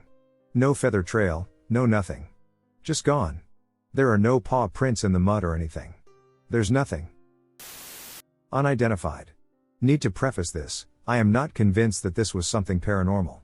I have shared this in an online group, fishing for an explanation, but haven't heard anything concrete other than people thinking my pal was messing with me or an inquisitive animal. I believe this was the best place to share my experience because what happened felt undeniably real and physical, leading me to presume it was either human or humanoid. Personally, I lean towards the former interpretation. However, I'm wondering if anyone has had a similar experience? The event occurred in March of 2024 in Glen Affric in Scotland. We camped for 4 days. The first night, we had dinner and whiskey and went to bed at 9. Approximately 10 minutes after we all set off for bed, I heard something moving around my tent. We had a 2-man tent and a 3-man tent, with me spending the night by myself and my 2 friends sharing a tent, as one of them pulled the short straw as he did not pack enough scran, lol. I initially heard something moving around my tent and dismissed it until it gradually came closer and, through the 2 layers of tent fabric, lightly grabbed the back of my neck, similar to the pressure of a handshake. I did not hear nor feel anything other than this. I was lying smack bang in the middle of the tent with my bag on my side and my shoes down at the bottom. I reckon if my friend was the culprit, I would have maybe felt him feeling around to attempt to grab the back of my neck, as he didn't get a look inside my tent and we were chilling outside before going to bed. Whatever it was then ducked off. Obviously I ducking shat myself and remained still for another 10 minutes before whimpering out to my mate to see if he was awake. He was conked out and did not hear a thing. I thought I might be hallucinating due to too much whiskey, but I had only consumed about 1.5 grams, which isn't very much. I resumed trying to fall asleep until my friend yelled out, and obviously I freaked out. Now he could have just been playing a prank on me, but having known him for a while, he seemed very genuine and scared shitless when he popped his head out of the tent, saying the exact same thing happened to him. I was like, duck this, and got into their tent and fell asleep in their tent. I fell asleep soon after. My pal the next morning told me that he had heard movement around the tent after I fell asleep. However, over the course of the next few nights literally nothing happened, and we had a great time. At the time I didn't think anything of it. I am not a superstitious person, nor do I believe in the heebie-jeebie scary stories you listen online. However, I do find them interesting, and I may have been influenced by them. My personal opinion on the matter is that a board gamekeeper was intentionally toying with us, as we observed several of them in the subsequent days. I thought it was a deer at first, but the way I was grabbed made me realize otherwise. I must add, though, there was in fact a very significant population of red deer in the area. Saw something in the woods that left me scared for life. I had just finished my ice cream when my family all decided that it's only fair for me to go and get more, as I've just finished the last of it, and they didn't want to miss out. Now the only place that was open at that time of night, 11 p.m., was this milk bar about 3 kilometers through this old track through the forest. I knew there was no fight in it, so I put on my warmest clothes and set foot on this muddy, fated trail. After about 10 minutes of walking with a dim, half-cracked head torch, a whole herd of rabbits came running from behind me about as fast as a bicycle, straight down the trail, and as soon as they passed me, they all split off into the bush and ran off. Straight after that a deer of some sort came crashing through the bushes to my left and almost hit me, but it turned off to the right side and kept running. I didn't think much of that, until I swear I heard this blood-curdling scream from about 100 meters behind me. My blood ran so cold, and I couldn't breathe. I didn't have any clue as to what it could have been, so I didn't want to risk anything, and I sprinted down the rest of the track for about 70-ish meters until I looked behind me and saw this pale white, tall, lanky figure panting and growling down the track on all fours, sprinting and staring right at me. In that moment I only had one choice but to run off track in the direction and pray that what I was seeing wasn't real. Now I always considered myself to be a brave, tough kid, and that in moments like these I would always choose fight over flight, but I cannot lie that all my confidence was out the window after I saw that thing. I jumped over this log but tripped, and I'm not lying when I say this, but just like in horror movies, my head torch fell off, and I didn't bring my phone with me, except for my wallet with about $10 in it, so after all my sources of light had gone, I could only hide because it would be nearly impossible to run through a thick forest at night in pitch black. Under the log I tripped over was this little hole that just might, be able to fit my body, and I had to do it quick because this thing was coming quick, and I could hear it getting louder. So I quickly lifted this log up with all my adrenaline and crawled under and lowered it on top of me. I looked through a crack at the bottom of the log and saw these mangled, almost broken looking legs hurtling past the log, breathing louder than a lawnmower. In my panic state, I could only catch a glimpse of the legs under the moonlight and couldn't see anything else, so I didn't want to risk getting too close to the log. After I lost sight and sound of this thing and my eyes adjusted, I slowly crawled from under the log, got back onto the track, and bolted the rest of the way to the milk bar. After I got there, I looked at the time on the clock, and it read 12:43. That meant I had roughly been hiding under the log for an hour. I asked the shop owner when they close, and he said 1. After that, I noticed him staring at my dirty face, and he asked me what had happened. I replied that I was hunting rabbits, even though I didn't fully understand what had occurred myself. I bought the ice cream and asked if he could give me a lift home. This man looked fairly sweet and in his 50s and quickly said yes and drove me home. What do you guys think I saw? This story was 100% true. Please comment, I need answers. Something happened to me in the woods. This happened 5 years ago when I was 11. I had just been put into foster care and moved 3 hours from my hometown to a small town west of Canada. The house was just off the highway, and there wasn't anything for miles but woods. Anyway, I had been living there for a few months and had gotten really close with the other girl living there. She was 2 years older than me, but we got along really well. I'm going to call her Kat for the sake of this story, and the foster parents were nice too, I guess. So it was the summer of 13, and we would often go to the lake called One Eye Lake. How ominous. It was about a 30-minute walk, and we would have to cross the highway to get to it, but truth be told, we were bored of going to the lake every day, and we didn't really have much else to do. We weren't allowed to use the internet or watch TV for more than an hour, so we were at a loss. Naturally, I got a bright idea. Across the highway, there was a large wooded area enclosed by fences. As we walked along the path to the lake, these fences surrounded us, allowing me to catch glimpses of the woods, which always appeared beautiful and sparked a strange, childish desire in me to explore them. I had to beg a lot to convince Kat to join me. She was apprehensive, and I couldn't understand why. However, after a few minutes of my persistence, she agreed on the condition that we bring one of the big dogs with us. There were two big dogs, Sammy and Ozzy. Ozzy and I had grown a bond over the course of me being there. The dogs belonged to the young son and daughter of our foster parents, but they rarely interacted with them, so I secretly thought of Ozzy as my dog, and I loved him dearly.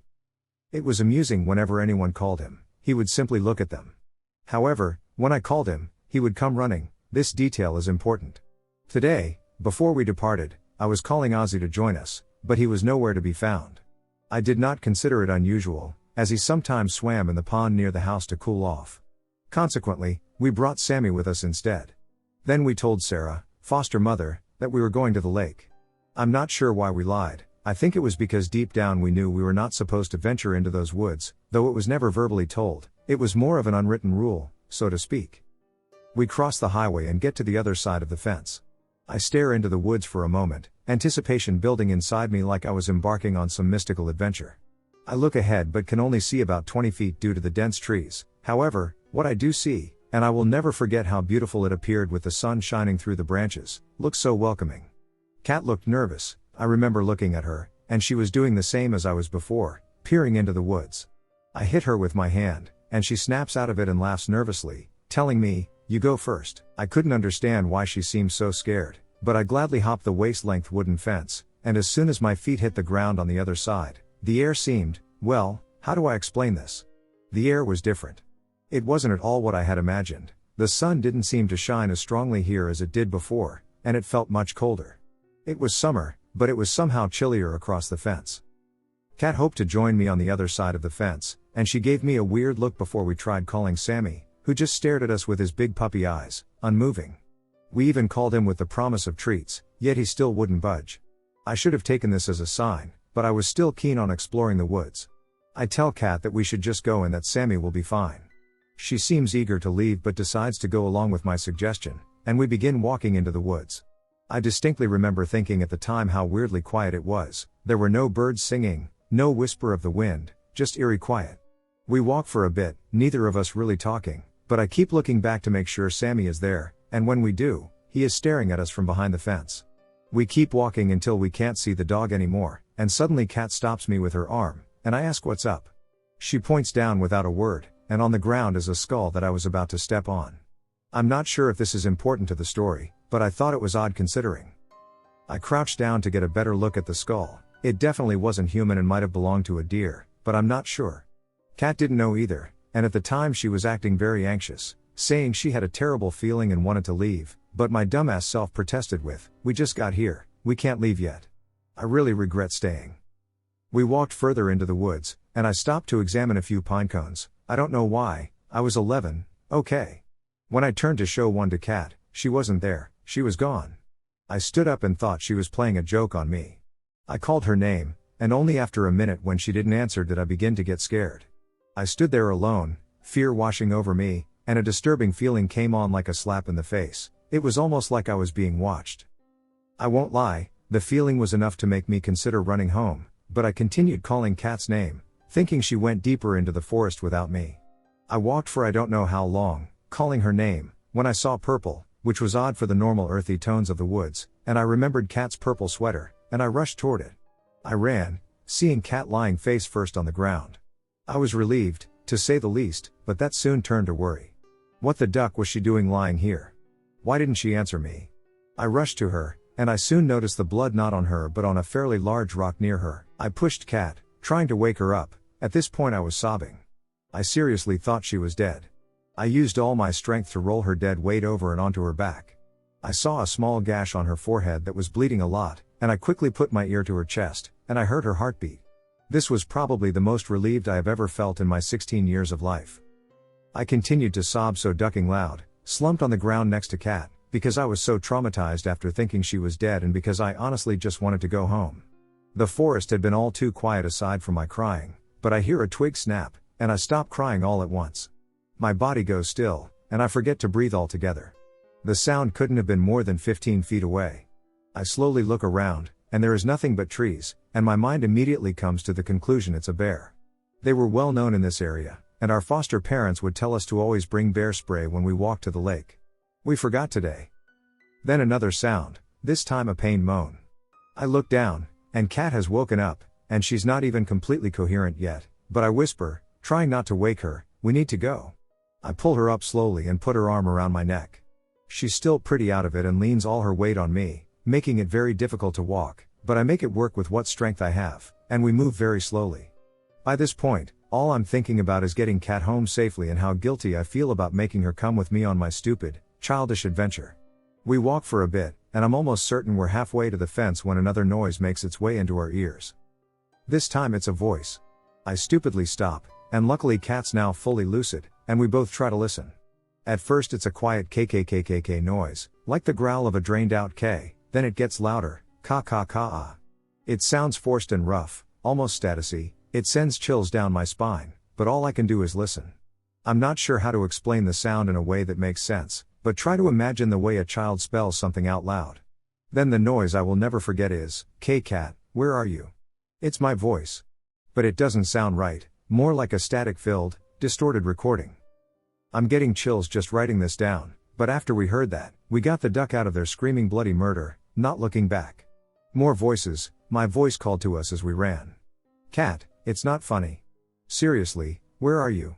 All the things I yelled earlier when I was looking for Kat were seemingly being played back, but it was so loud, much louder than any recording unless there were giant speakers in the forest I wasn't aware of. We got to the fence, but Sammy wasn't there, and we both jumped over that fence at superhuman speed and ran home, matching pace. When we got home, Sammy was back luckily, Ozzy still wasn't, and we went to the clinic in town after telling our foster parents Kat tripped on our way home from the lake. Kat had gotten a mild concussion and had to get 3 stitches above her eyebrow. We didn't tell anyone what happened because we were so freaked out we didn't even talk about it between the two of us. However, even though Kat and I had both left that house over 2 years ago, the memory of that day still haunts me. Kat and I didn't stay in touch until I randomly found her on Facebook. We began messaging back and forth when the conversation began about that day, and she finally opened up about the real reason she left me alone that day in the woods. She explained she saw something, a shadow of something behind a tree a few feet from an oblivious 11-year-old me looking at pine cones, and it moved behind a tree when she laid eyes on it like it had been caught staring. She told me she didn't know what it was, but it wasn't any kind of animal she had seen in her life. She described it as tall and standing on its back legs like a human, almost 8 feet. It was slim and had brownish-gray matted fur, so it couldn't have been a bear. She said she ran, not thinking, and ended up running in the wrong direction when she tripped and got knocked out. She repeatedly apologized for leaving me, and I reassured her that it was fine. Although I felt a bit upset, I'm just glad we managed to get out of there. Now I've been considering the possibility that someone in the forest was playing a prank on us, although it seems unlikely. We were truly in the middle of nowhere. One direction on the highway led to a neighbor, an old couple who lived over 20 minutes away by car, while the other direction led to the nearest town, which was 30 minutes away by car. Even after 5 years, I still don't know what was in the woods with us that day. I've done some research and have a few ideas but would like to hear other people's options. And I have had other experiences while at that home, but you best believe I'm dumb but not dumb enough to ever go in those woods again. When I was a teenager, I lived in southern Michigan, in a fairly secluded area with abundant woodland and farming. We had about 1,000 acres of public state land available to anyone who wanted to hunt or just take a nature hike to enjoy the countryside and all it had to offer. The land consisted of marshes and swamps, with hardwoods dominating the back half of the parcel. Within the land there was a trail that circled a lake, used for looking for that nice secluded walk, offering a breathtaking landscape. I had hunted this land for many years and often jogged the 2.7-mile trail, enjoying all the beauty the land had offered. I had done this many times until the day it happened. My experience changed my life forever. It was late September, and small game hunting was in season. As I had done many times before, I arrived at the parking lot of the game preserve mid-morning, looking to walk a few miles and possibly harvest a few squirrels for the frying pan, get a good workout, and enjoy the peace and solitude the hunt would always give me. There were no other vehicles in the parking lot, so I figured I was alone. I had my .22 Remington. It held 15 rounds, which was all I ever carried. With a scope, I didn't need to carry more than 15 rounds. I began my hunt like I had always done before. It takes about a mile of walking the trail, passing over 2 dikes that separate the land from the water, before you get to an area where you can enter the hardwoods and start your hunt. I slowly made my way deeper into the woods and swampland, patiently scanning the treetops, looking for any movement. It was a slow morning, uneventful if you will. I wasn't finding what I was after, But I still loved being out there. It was my home away from home. A place I could truly relax and ponder the what-ifs and what-nots of life. As I made my way along the backside of the property, deep in a mix of oaks and swampland, I caught movement to my right, in a thicket on higher ground. I thought, was that a deer? I knew it was large, and the only large animal in the area was a deer. I stopped, turned my head, and studied the area where I had seen the movement. It felt like 20 minutes but was probably only a few. That's when I saw a person, about 70 yards away, slowly peeking around a tree, watching me. I suddenly had this feeling that I had never had before in my life. Anxiety, fear, and confusion are all overcoming me. Something didn't feel right. Why was this guy hiding? Is it another hunter? Here I am, all by myself, and some guy is playing peekaboo with me, 2 miles from my car in the middle of nowhere. I couldn't make out a face because it was a rather thick area, but I knew it was a man. What do? I decided to walk towards him to see what this guy was up to. I am a 19-year-old guy in great shape. I knew the terrain like a map, and hey, I'm armed. Part of me wanted to run, but I was confident, even though I had that uneasy feeling I felt from the moment I saw him. I approached slowly. Oddly enough, he kept peering around the tree, as if I hadn't seen him. As I got closer, probably 50 yards, I decided to stop. He was still watching me. His face began to take shape. It was long, skinny, and frail. He had white hair and what appeared to be a white tank top on, which surprised me, as it was rather chilly that morning, close to freezing. I had 2 jackets on and was rather chilled. I pondered whether I should call out to him, keep walking, or try to get a better look at him through my scope. I was raised to never point a gun at someone, and I didn't want him to think I was aiming my gun at him, so I quickly dismissed that idea. However, I still wanted a better look at this guy. I decided to introduce myself. I didn't think he was a hunter, but I called out to him like he was. "Hello," I said, "are you having any luck?" Suddenly, this guy lets out this scream, nothing like I have heard before. High-pitched and guttural at the same time. His face, it didn't look human. His cheekbones were pronounced, and his eyes were sunk in. His mouth seemed unusually large as he screamed that blood-curdling scream. It sent absolute chills through my body. A feeling I had never experienced before. He quickly dives behind the tree and takes off through the brush behind him. I'm scared shitless at this point. Mind you, this is the mid-90s, we didn't have cell phones available like we do now. I truly didn't know what to do. Is this some crazy guy? How did he get here? I'm in the middle of ducking nowhere. This guy is watching me, looks psychotic, and screams like no one I have ever heard scream before. By now I'm shaking. I took the safety off of my gun and was in pure defense mode. I had never been this scared in my life. Even to this day, I can't really explain the emotions I felt. What do? I quickly made my way through the marshland, as far away as I could get from that man. I knew, though, I would have to circle back that way to get to the trail. I had no escape behind me because the area was filled with deep swamp and marshy holes that offered no possible exit. It took a while, but I made it back to the trail. I was shaking, remembering this guy's face and blood-curdling shriek. The more I thought about it, this guy just didn't look like a person. What the duck did I just see? I walked the trail back to my car, slowly, waiting for this guy to jump out at me. My gun was at my hip, ready to shoot if I had to. My uneasiness dwindled the closer I came to the parking lot, with every step gaining confidence that I would be alright. Maybe it was just somebody messing with me, I thought. But I knew what I had seen and heard, and it wasn't normal. As I cleared the last dike, I was feeling a lot better about where I was, and I knew I had only a hill to climb and a short walk to the parking lot, where I would be safe in my vehicle and away from what I had experienced. I cleared the hill, my car in sight, about 75 yards from where I was standing. I looked over my right shoulder, across a tall grass field behind me and to my right. To my horror, there is this guy, running full speed towards me. He is probably 200 yards away, but this guy is moving. I take off as fast as I can, running to my Dodge Omni, not looking back.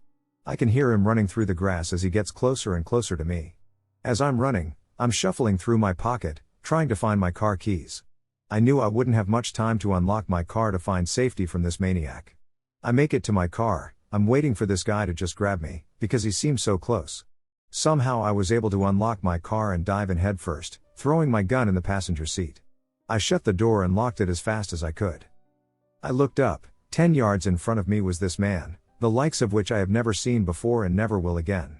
He looked sick, with sunken eyes, pale skin, and a sunken face. He looked young but had white hair. He wore ripped jeans and a white t-shirt that was decorated with holes and what appeared to be blood. He just stood there, staring at me. Something was in his right hand, though. I started my car, put it in reverse, and started backing out of there as fast as I could. I looked up and noticed he was running after my car. He threw something against my windshield, a splattering of blood splashed across my vision. In my hurried pace, I had backed up into one of the parking barriers. A few cut trees stuck into the ground were used as a guide to park your car. I threw it into drive. By now the guy was right next to my window. He smacked the window of my driver door, smearing blood across it as I hurriedly sped off down the drive and out onto the road. I never looked back. I bet I went 70 miles per hour down that dirt road trying to escape what had just happened to me. As I was driving, I noticed something stuck to my right windshield wiper. When I got home I looked to see what it was. Being a deer hunter, I could tell right away it was deer parts. It wasn't even deer season. Do I call the police? Will they believe me? Do I tell anyone else? I never did call the police and didn't tell any of my friends or family. Who would believe a story like this? I have never been back to what I considered an outdoor paradise. Through constant invites from family and friends, I always make up an excuse as to why I can't make it. This was by far the most frightening thing to ever happen to me. I'm not sure if it was a person or something else, but it genuinely terrified me, and the experience I had that day will forever change me. Camping in an active area, Bigfoot. So I've been back from camping in Northern California. I didn't see a Sasquatch firsthand. But I do have some odd occurrences to share. I picked a campsite on the outer edge of the campground. Topographically, on the map, it looked like I was at the foot of a mountain. I admit I was foolish for reading the map incorrectly. The campground was almost a plateau. While camping with friends, I set up my tent on the outer edge of the campsite, which was located at the edge of a plateau. There was a relatively steep downhill slope to the north, about 175 yards of woods leading to a river, and to the east, a moderately to lightly wooded area with a creek about 30 yards away. The tent was placed with a small clearing in the canopy above it, maybe one feeble branch in the clearing. The reason I say that is we had stuff hitting our tent. The first night we had a few small things hit the tent from on top. I was hearing bats above us, so we assumed it was just them knocking stuff off the tree. After the bats quit, it was mostly silent. Then, at about 11:45, something landed on the tent with some force. It woke me up. 10 to 15 minutes later, again. 10 to 15 minutes later. It was worth mentioning, I guess, because every night it was roughly the same thing. In the morning, I checked around the tent for any objects that could have caused the noise and didn't find anything notable.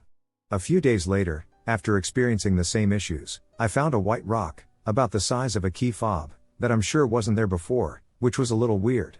I mention all of this because of an incident that occurred 2/3 of the way through the trip. Later that night, around 2 a.m., an object categorized as kind of big struck the tent, fell off, and then hit a rock on the ground, producing a clack sound. That spooked me. I stayed awake for a while. I heard no footsteps or people talking, and I saw no flashlights, nothing. And anyways, I know my friends wouldn't mess with me like that. I slept with a gun. No, not for Bigfoot, just in general. We saw a black bear on the way there, and so did they. I'll quickly mention that there were animals around the campsite, usually around 1 to 3 a.m., some raccoons or something would root around the site. He was loud, and he breathed like he was out of shape, lol. One night, just after midnight, I heard something walking up the hill to the north, passing my tent, and heading toward the wooded area to the west. It sounded medium-sized, and its walk kind of sounded like 2 feet, crunch, crunch, crunch, crunch, but I'm going to doubt it was a Bigfoot. I'm no woodsman, but I'm sure a 4-legged animal can sound like that with the synchronized steps of its legs, unless I'm mistaken. Anyways, it walked to the wooded patch. One of my friends was listening to music with headphones by himself, and he stood up to stretch. I watched from my tent because I heard this animal walking, and as soon as he stood up, it froze, and I heard nothing more from it. I don't know if any of that was worth mentioning, but I promised to provide a follow-up. So here's something else, which I did not see. However, I was present for it. One night towards the end of our trip, we decided to go for a drive starting at midnight. We drove around the area for about 3.5 hours, about halfway between Hoopa and Willow Creek. My girlfriend said she saw a figure standing by a road sign, which was decently tall. When she mentioned it, her reaction was something like, "Someone's there, no, duck this, let's go back now." I hit the brakes and turned the car around at a turnout about a minute down the road. When we returned, no one was by the sign, not even a bush or anything that could be mistaken for a person. One of my friends in the backseat said he thought he saw someone stepping over the guardrail but thought he was so tired he was imagining things and kept his mouth shut. No, I didn't go check for footprints. No, I didn't get out of the car. No, I didn't drive there during the day. It was really out of the way from where we were staying, and I was exhausted. My girlfriend was upset that I even turned around. Anyways, that's what happened, take it or leave it. Watchers in the Woods. My son loves this community/channel. Always talks about the crazy stories he listens to. I figured if anybody was going to actually listen and actually believe me, it would be here. It would be all of you.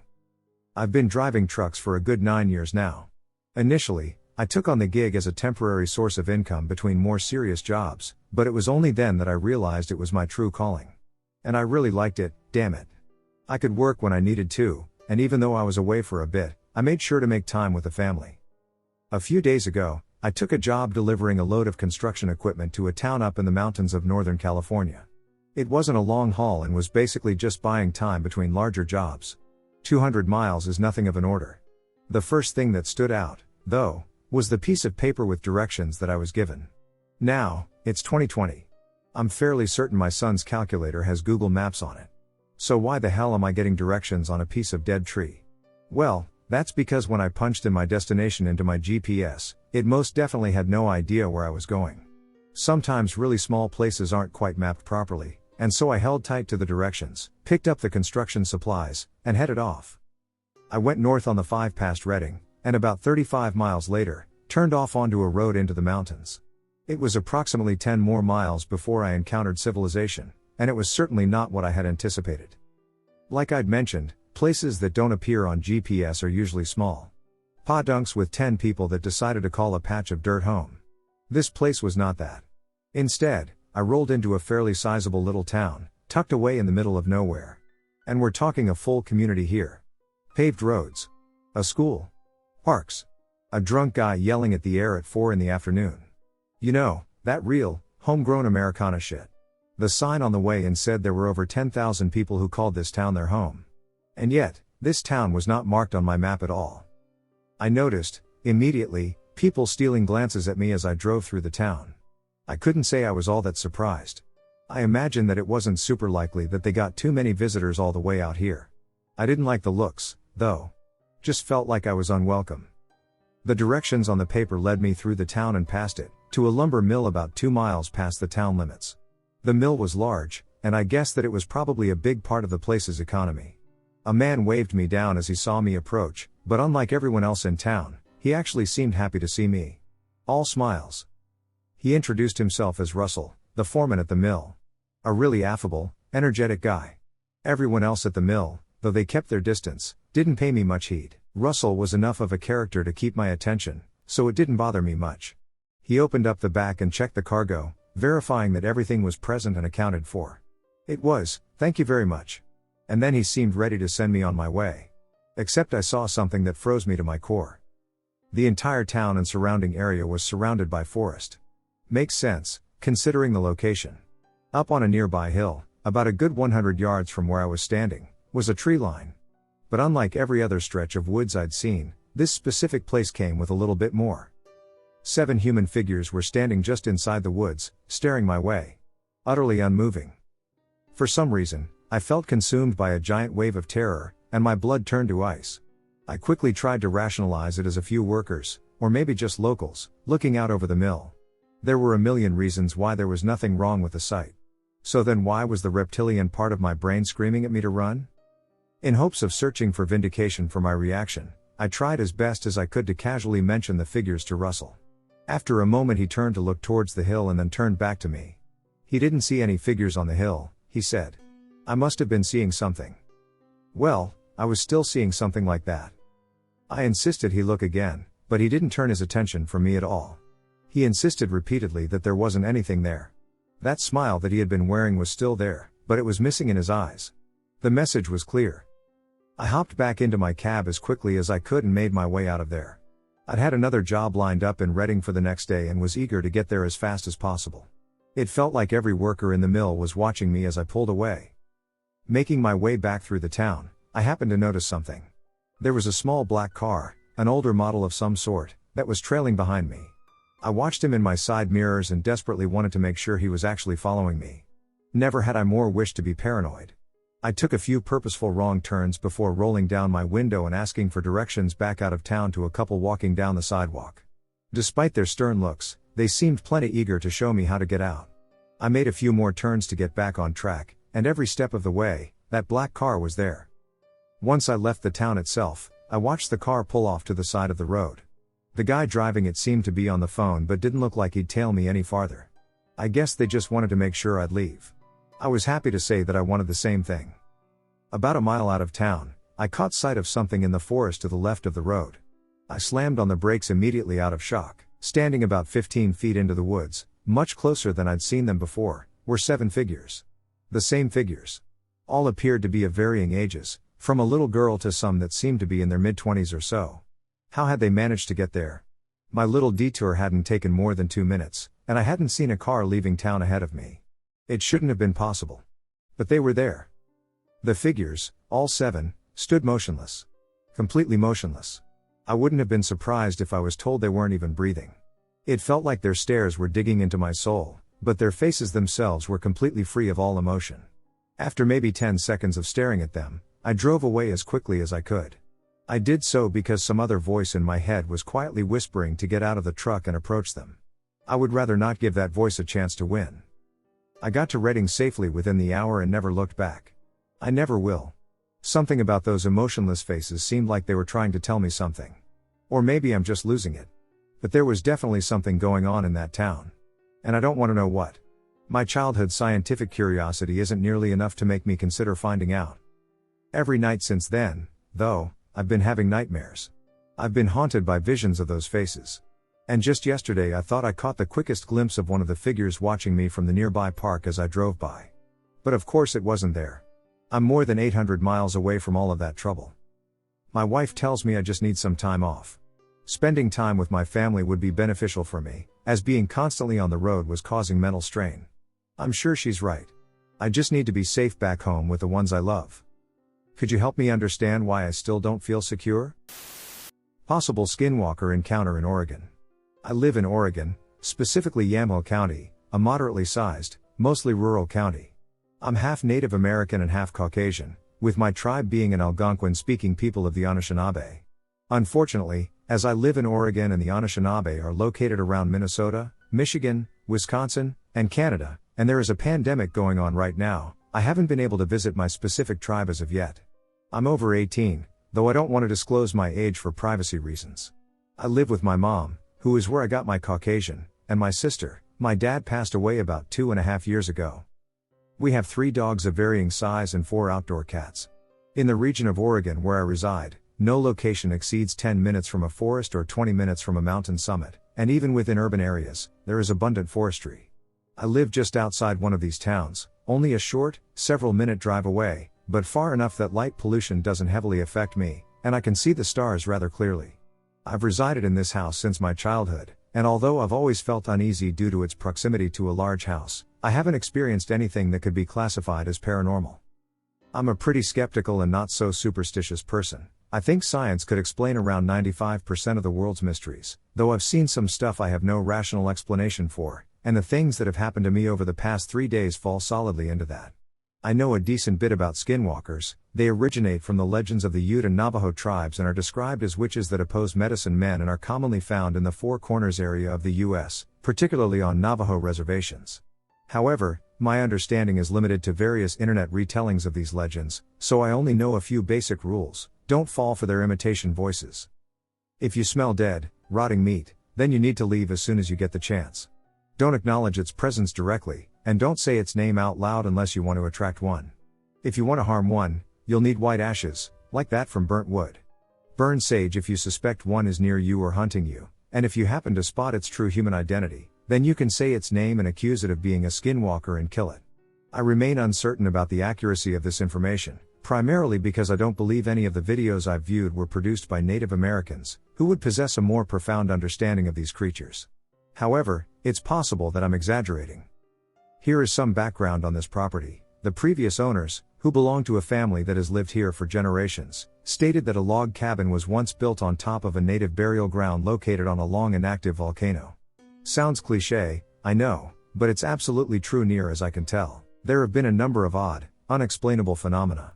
The most notable include 12-foot metal doors belonging to a car paint booth being shaken intensely by absolutely nothing. An old, 1950s metal gas and oil can flew up from behind a large pile of junk directly at one of my dad's friends. I heard a running sound, which was followed by the mirror door in my parents' bedroom shattering at 3 a.m. one night, the exact same time my dad's best man died.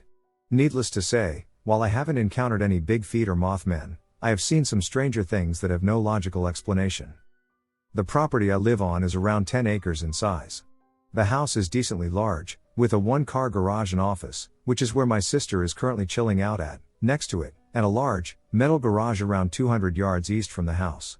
The smaller garage and the house are equipped with motion lights around their perimeters to provide proper illumination if anything or anyone approaches, but the larger garage only had a halogen bulb outside its main door, which burned out last week, leaving that entire area of the property pitch black at night.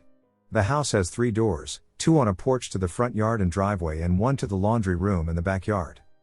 On the easternmost side is the living room, with 9 windows in one of the doors, a kitchen area with a view onto the porch, another living room type area, and then a hallway to the bathrooms and bedrooms. The office in the smaller garage has 2 entrances, one heading directly into the backyard that's sliding glass and 2 partially iron, partially glass doors that head into the garage itself. The metal garage was built over the aforementioned cabin and has an attic that spans over the entire length of it.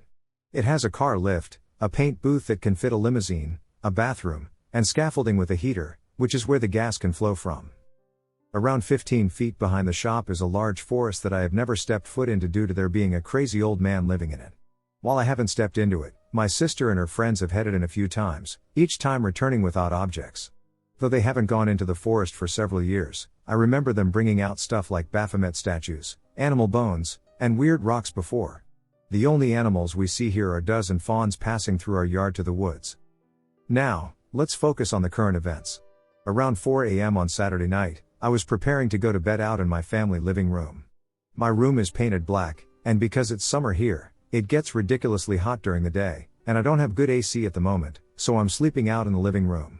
As I was about to sleep, I heard the cats fighting, something not too odd, they're mostly males and get pretty riled up. But then I heard something else, 3 distinct knocks on one of my front doors. The noise immediately freaked me out for several reasons. First, it was 4 a.m. and pitch black outside, and second, the knocks were far too loud for an animal to make and sounded too high-pitched for them as well. Second, my motion tracker lights were still off.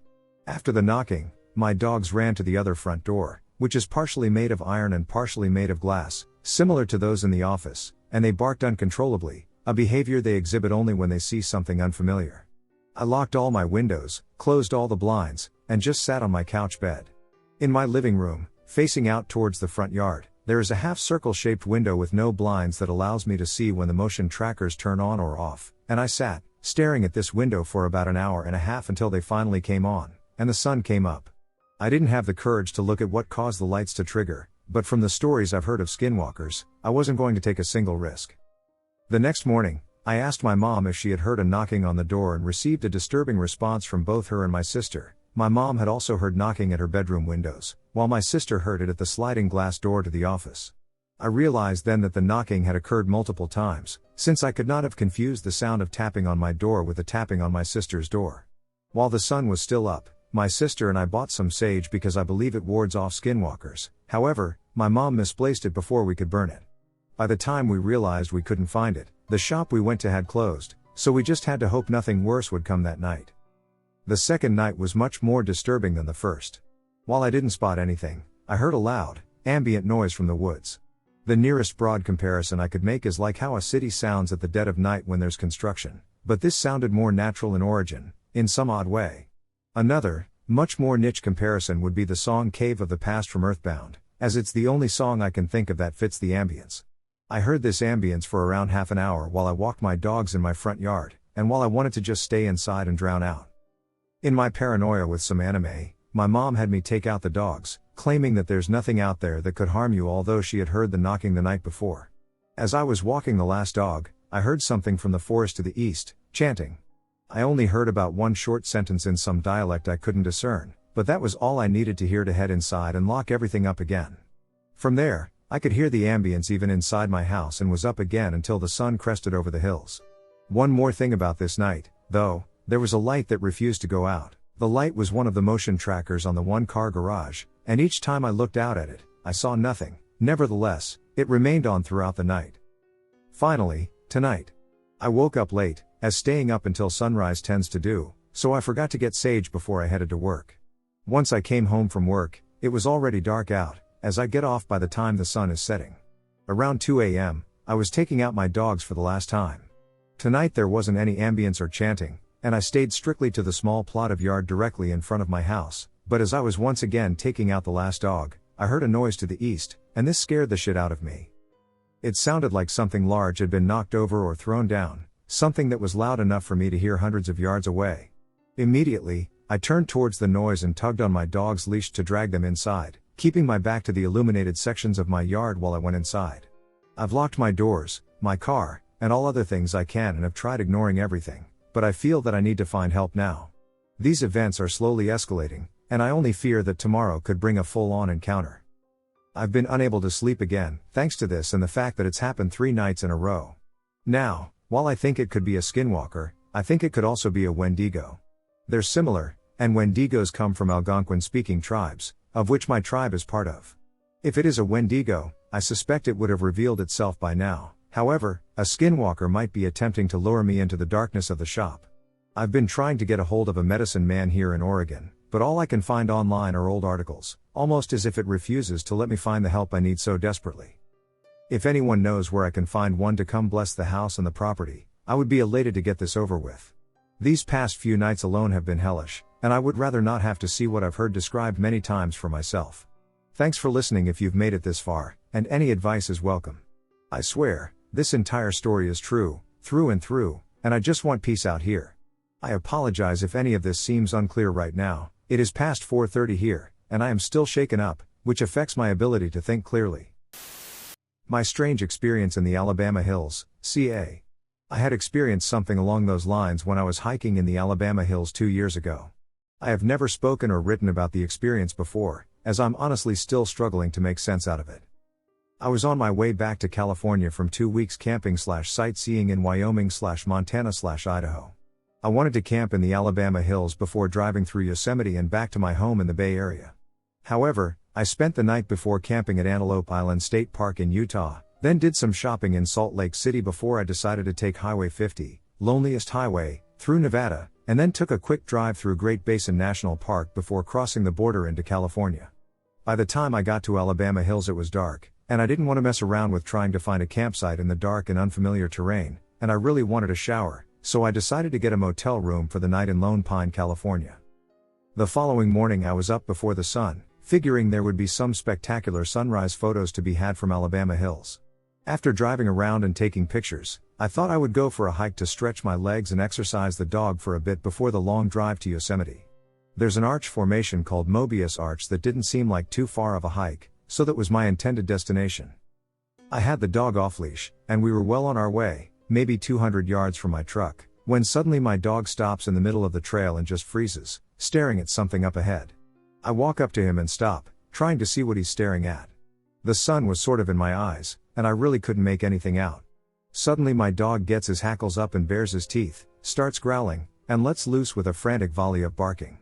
My immediate thought was there must be a predator, coyotes, maybe a mountain lion, or something, so I immediately reached for my pepper spray. Now, my dog is no stranger to nature. I've had him for 4 years at that point, and he's been in more national parks than almost everybody I know. We've racked up a lot of miles together, and I can read his body language very well. I've seen him scared, fireworks, but I've never seen him get aggressive at anything. He's not a barker by nature, unless UPS is delivering at my house or the doorbell goes off.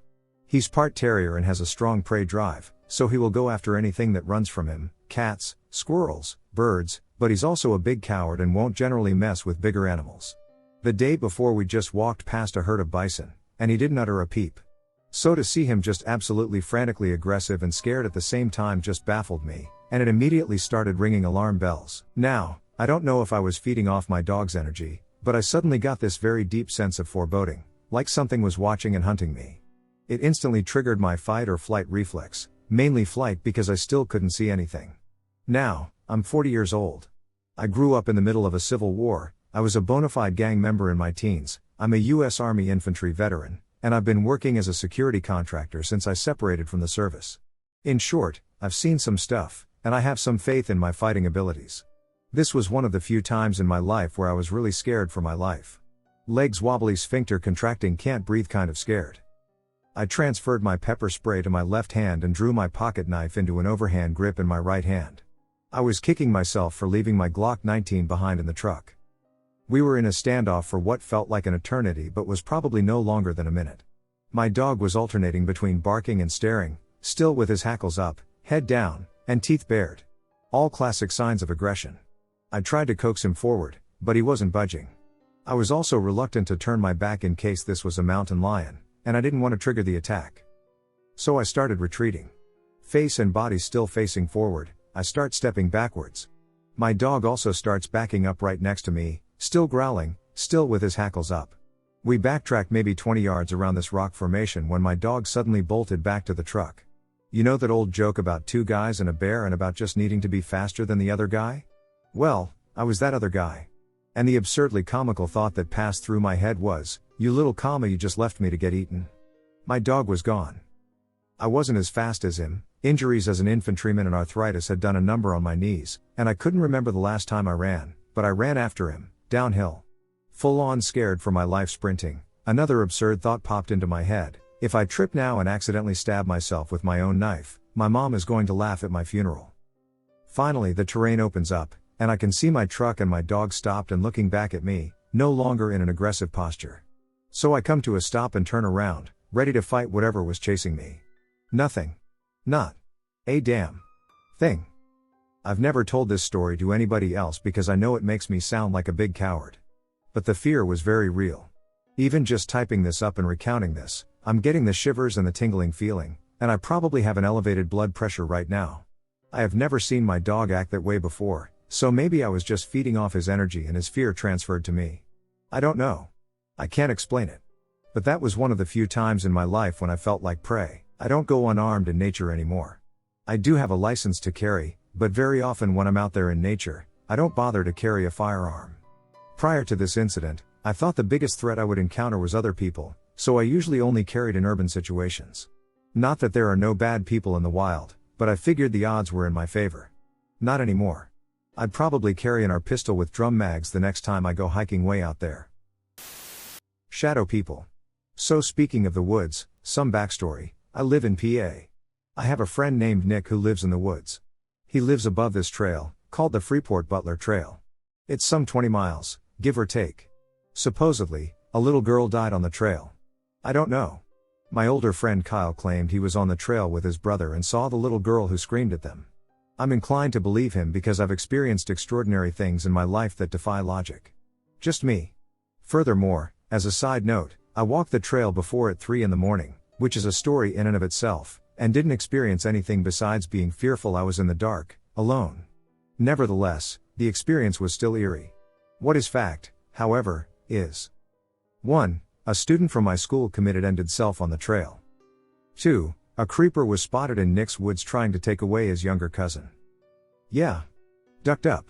So on top of the rumor of a death, an actual death, and a creeper, as well as the lore of the Indian land where Nick lives, it all added to the weirdness of the area.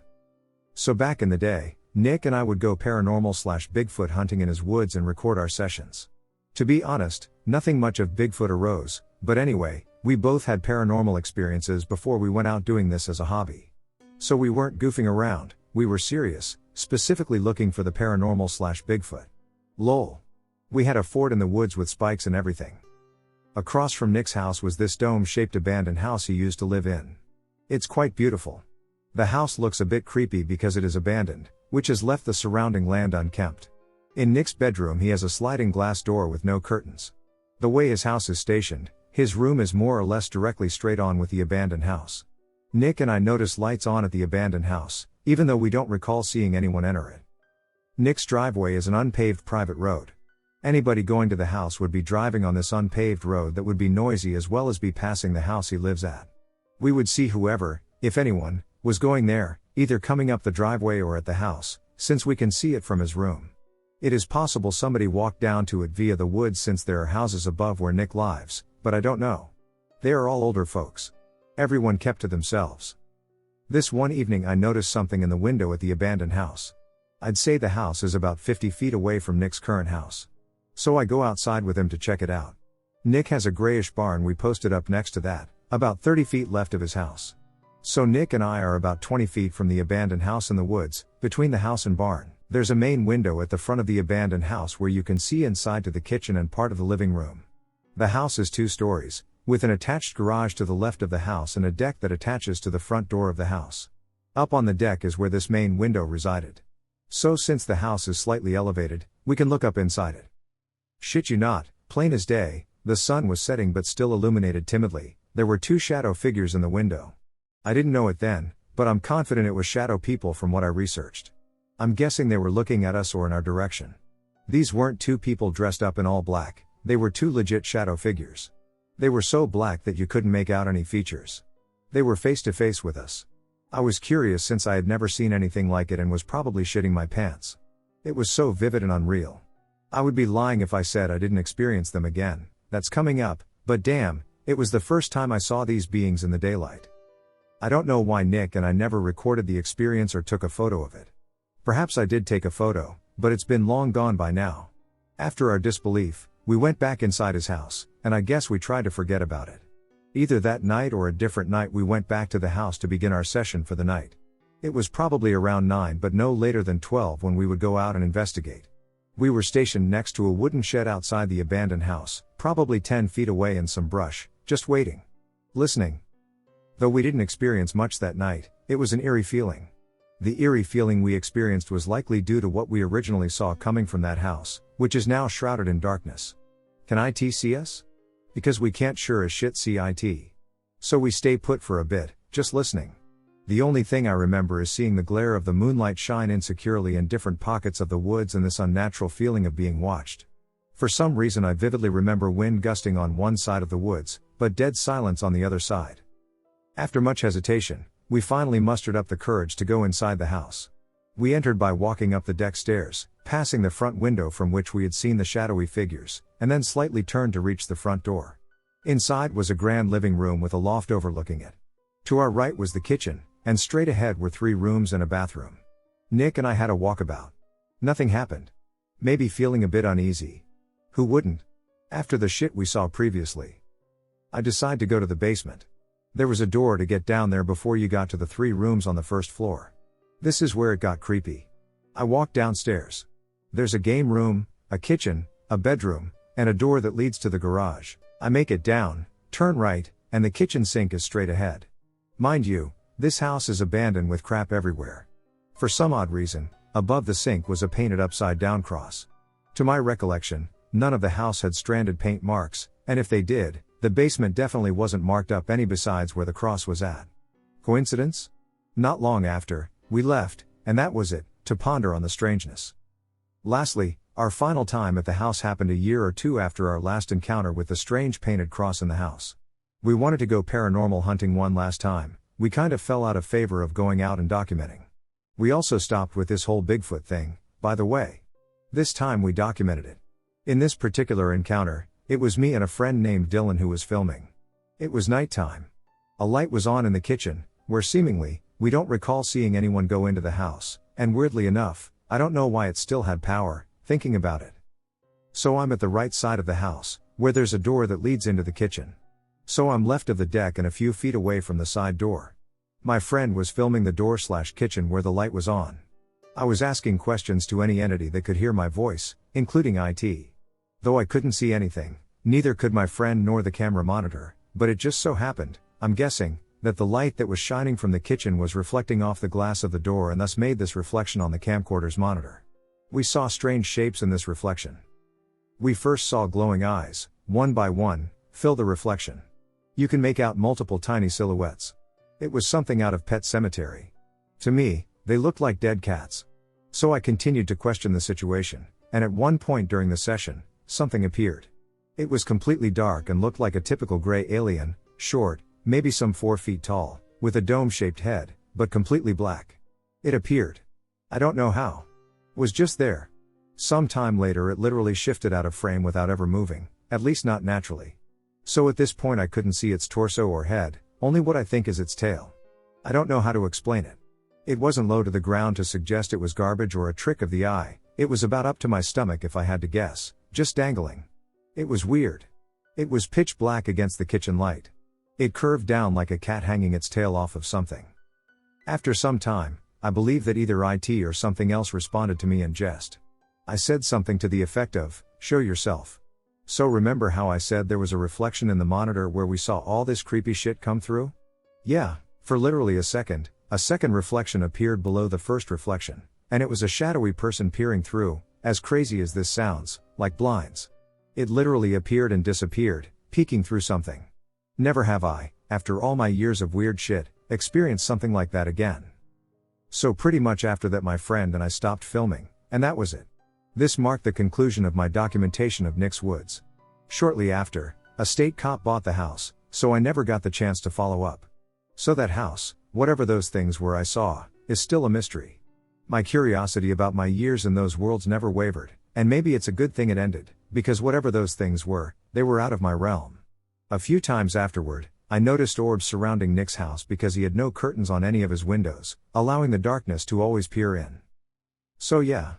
That's my story of the woods. Sadly, that's the only credible evidence we have, but I can assure you that Nick's Woods are something you have to experience to appreciate the uncanniness of it all. Nick has long given up finding the unexplainable. I'm still active trying to hunt when I can. I've recently been doing spirit boxes. If anyone has similar experiences of the woods, shadow people, or anything close to that, please share. I know I sound crazy, but sometimes life has a strange way of defying everything you thought was normal. But that's my story. Stay spooky. Forest spirit? This happened about a year or two ago in the Colorado Rocky Mountains over by Echo Lake and Mount Evans for those familiar with the state. My family and I are natives, and we go to the mountains almost every weekend, and my dad and I have driven by this place multiple times and have actually stopped there multiple times after the incident to find nothing. The first time we stopped at this place, however, something was there.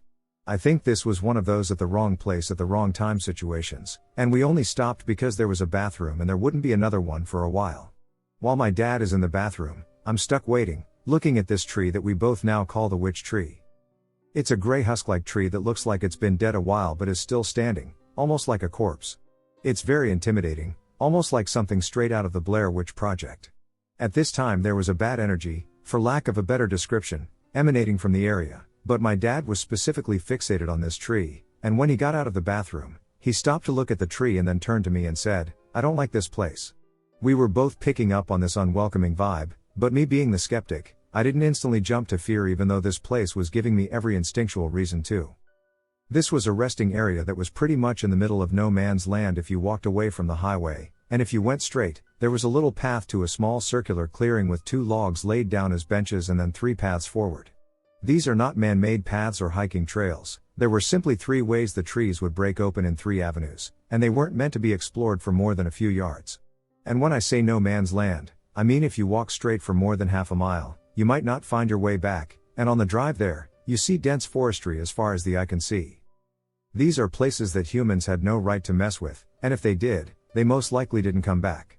The unknown of what could be out there is scary enough, but this was something else. My dad is so freaked out at this point he goes back to the car, and he yells at me that we're leaving, and I tell him I'll be back real quick. It still amazes me that he just let me walk down to this clearing by myself, but I didn't exactly wait for his response either. You have to go down this small, steep slope to get to this clearing, and before my dad could even respond, I was out of sight. Mind you, this energy hasn't alleviated for a second, and I was genuinely curious as to what this was because I believed there was a completely logical reason for this, and I simply had to find it. I'm stubborn like that. So I'm standing in the middle of this clearing, and I'm looking around. One of the things I vividly remember is that we were up there in the early evening. It wasn't too bright but by no means dark, around 3:00-ish. I'm looking at the trees, and instead of being able to see down the 3 paths, one is left bound, the other right, and then one straight down the middle, all leading downward, it's pitch black. This was my first clue that something wasn't right. The sun was not low enough in the sky yet to cause these types of heavy shadows. It looked unnatural, and as I've said, I'm very familiar with the Rockies, and I know what to expect from them, but this wasn't the mountains, this was something else entirely. All of a sudden the unwelcoming aura goes from lingering to flat out threatening. It happened so suddenly I froze up. When I say threatening, I mean fear for my safety and my life level threatening. It felt like I had been seen, and not in a good way. All of this happened so fast it's hard to piece together the rush of emotions I felt, but the most distinct feeling is the feeling a deer gets when it finally realizes something is leering at it in the bushes. It was the most primal sensation I've ever felt, and particularly as a human being, I'm not used to being the preyed upon and not the enforcer. The only thing I knew in that moment was this thing is powerful and not to be messed with. I have a feeling that if I had pushed the situation any farther than I already had, it would not have ended well for me. At this point I'm just standing in place, scared to move and draw its attention to me any more than I already had. I hadn't so much as made a sound the whole time, and I still end up wondering what would have happened if I had verbally addressed this thing. It was very much like a standoff. I stared at the abyss, and the abyss stared back, neither of us breaking the tension. Mind you, I never saw this thing physically, it was more of a presence, and the thing that scared me about it was the sentience. At first it was just a bad vibe, then it became something giving off that bad vibe. This thing had agency, had a sense of self, other to me as a consciousness. I knew in that moment I was no longer alone. And neither was it. With how suddenly the tension flared up, I have a funny feeling I wasn't meant to get as close as I did. Whatever this thing was wanted to be left alone, and it almost seemed like I startled it to a degree. At this point I could tell this thing was bad news, and I slowly turned away and hiked back up the slope, got in the car, and we dipped. When my dad and I spoke about it later on the drive back to the city, we both agreed that there was an almost lonely vibe we were picking up on. And from the experience I had, I think this thing was meant to be alone, and when it was no longer alone, things went from a subtle warning to a full-on confrontation. I am absolutely confident that if it hadn't hesitated, whether that be from surprise or because it was simply curious about me, what would have then ensued easily would have sent me to therapy. I mean, the weirdest part of this experience for me was it wasn't theatrical or over the top. There was no physical interaction with this thing at all. I didn't hear anything, and I didn't see anything, it was more of an overwhelming presence. I'm not sure how far away it really was from me, but I'm just grateful nothing escalated, and for all intents and purposes, it let me walk away. Ironically, this was not enough evidence for me to validate the existence of spirits or the supernatural, but it was enough to sway my beliefs and how I perceive life. In conclusion, I don't know what is out there or how to comprehend it, but the one thing I'll say is we are not alone, and there are other things in this existence that are beyond our comprehension. And if you go looking, you have to be ready to deal with whatever looks back. If anyone has any idea what this thing might have been or has had similar experiences, feel free to let me know. I couldn't find any explanation for this, and I probably never will, but at the end of the day I'm just thankful I'm still here.